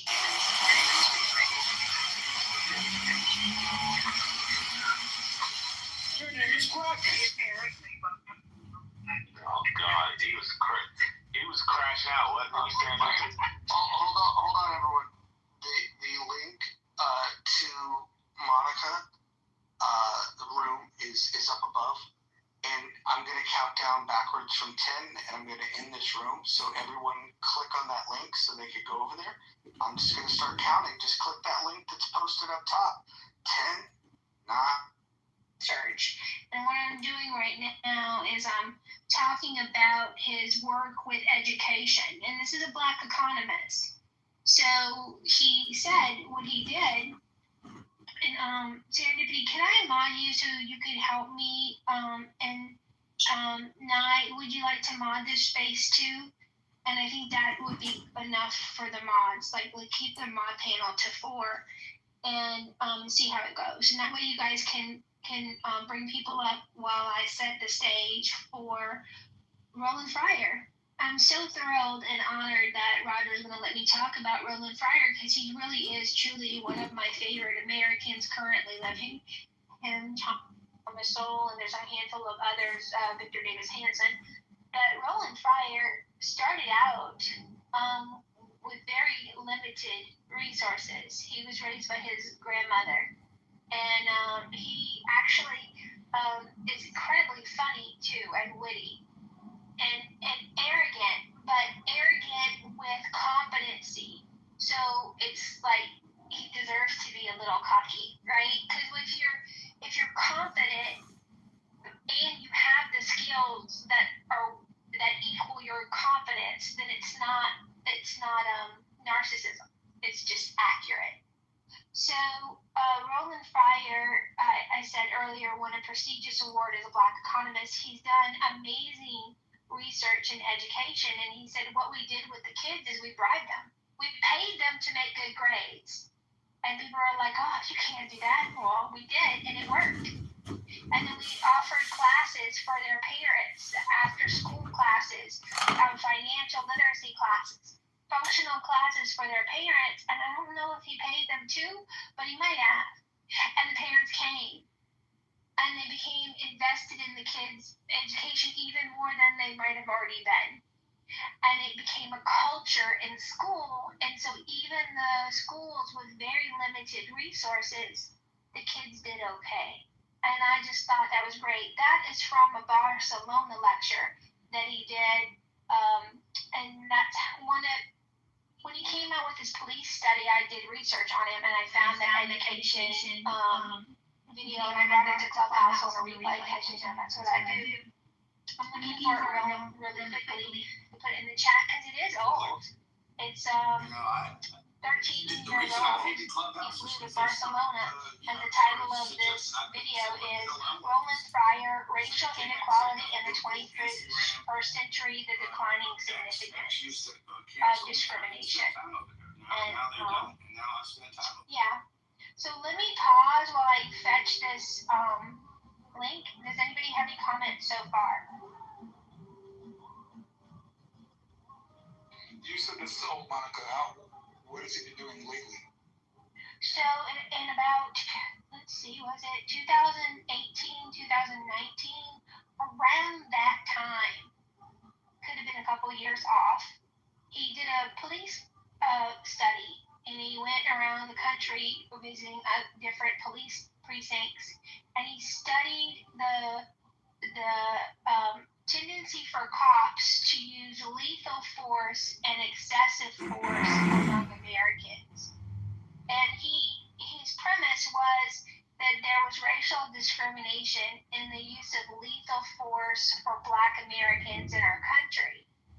And he had his research pulled, and he had his data, statisticians or whatever, and they came out with no. In fact, there was no racial discrimination in the use of lethal force against Black male Americans primarily. He did find there was evidence and racial discrimination in the use of excessive force. But what happened was because everybody thought it was general knowledge that the police were actively trying to hunt and kill Black Americans, they rejected his paper. So after he ran this work, he said that can't be right. He replaced all those people and hired a whole new crew to run the numbers. And he came out with the same results. So when I would bring this to Thugga Biden, he would say, yeah, but there's something wrong with the study. It's not quite accurate. You're making like blah, blah, blah, blah. However,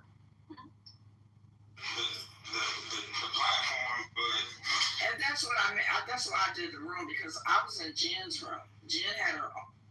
But I didn't know it was gonna trigger you like that. So you looking at my question of me asking you that, like, bitch ass nigga. And I didn't even say bitch ass nigga, but that's what you think in your mind. Like, it's like, no, I just asked you simply, like, you know, stop acting like you didn't need the people, because you did need the people. And you still need the people. To be honest with you, there's some good creators on Clubhouse. Listen, man, I'll tell you this, right? Grant's got a point. You know, at the end of the day, right? You gotta listen to my elders sometimes, you know. And listen, I'm an Aquarius, man. I've got a short fuse, a very short fuse. Man, don't blame the zodiac, man. That's just, I mean, it's a fact. Yeah, don't put that on Aquarius, because I'm an Aquarius and I'm nothing like you. No, I definitely get tripped. What? Nothing like me screaming on the phone. Cannot blame this. Yeah, because your ass is in it banning me. I get a message, like, and then you want to come on here and joke about it, talking about, isn't that cool? No, that wasn't cool to have control over me like that. Like, if I feel like you're a narcissist now. Like, I kind of look at you a little different. It's like, damn, you want to giggle about you banning me? Yeah, you want to get on banner? Like, which one is it? Like, what's the deal? Well,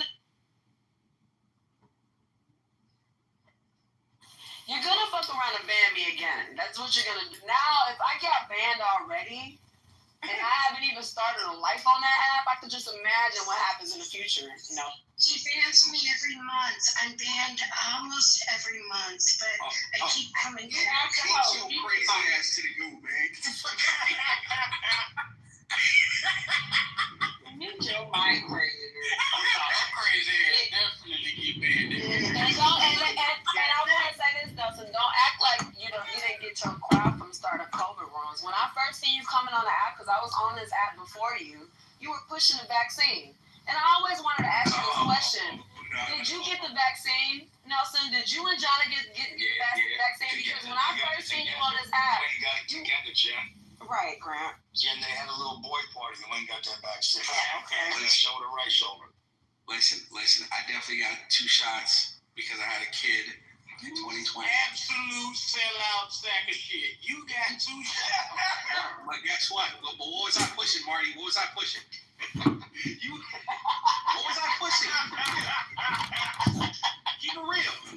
You was pushing everything against vaccines. I know, but I didn't know until right now that your ass got stabbed. Of course, I got a baby in 2020. But Nelson, that's how you end up getting your audience, because you came on the app. At first, I thought you were some type of, honestly, I thought you was some type of secret agent or something like that, because you came on the app around COVID season, and all you did was promote the vaccine, and that's how you got big, and then you end up doing other topics. But I honestly thought somebody paid you. I swear to God, this is my honest God thoughts. I honestly thought somebody paid you to come on the app to push the vaccine of Black people. Real quick. Let me ask you this question. Based off of what you saw in that Freddy's room in the first 10 minutes, how much money do you think I would have monetized as a creator if we had shot it back then? Well, I mean, yeah, you'll make a lot. You would have made a lot. Millions of freaking dollars. But that's besides what I just said. You're trying to go around my what did it have to do with you being a damn psyops? Right, Greg. What did that have to do with what Jen just said?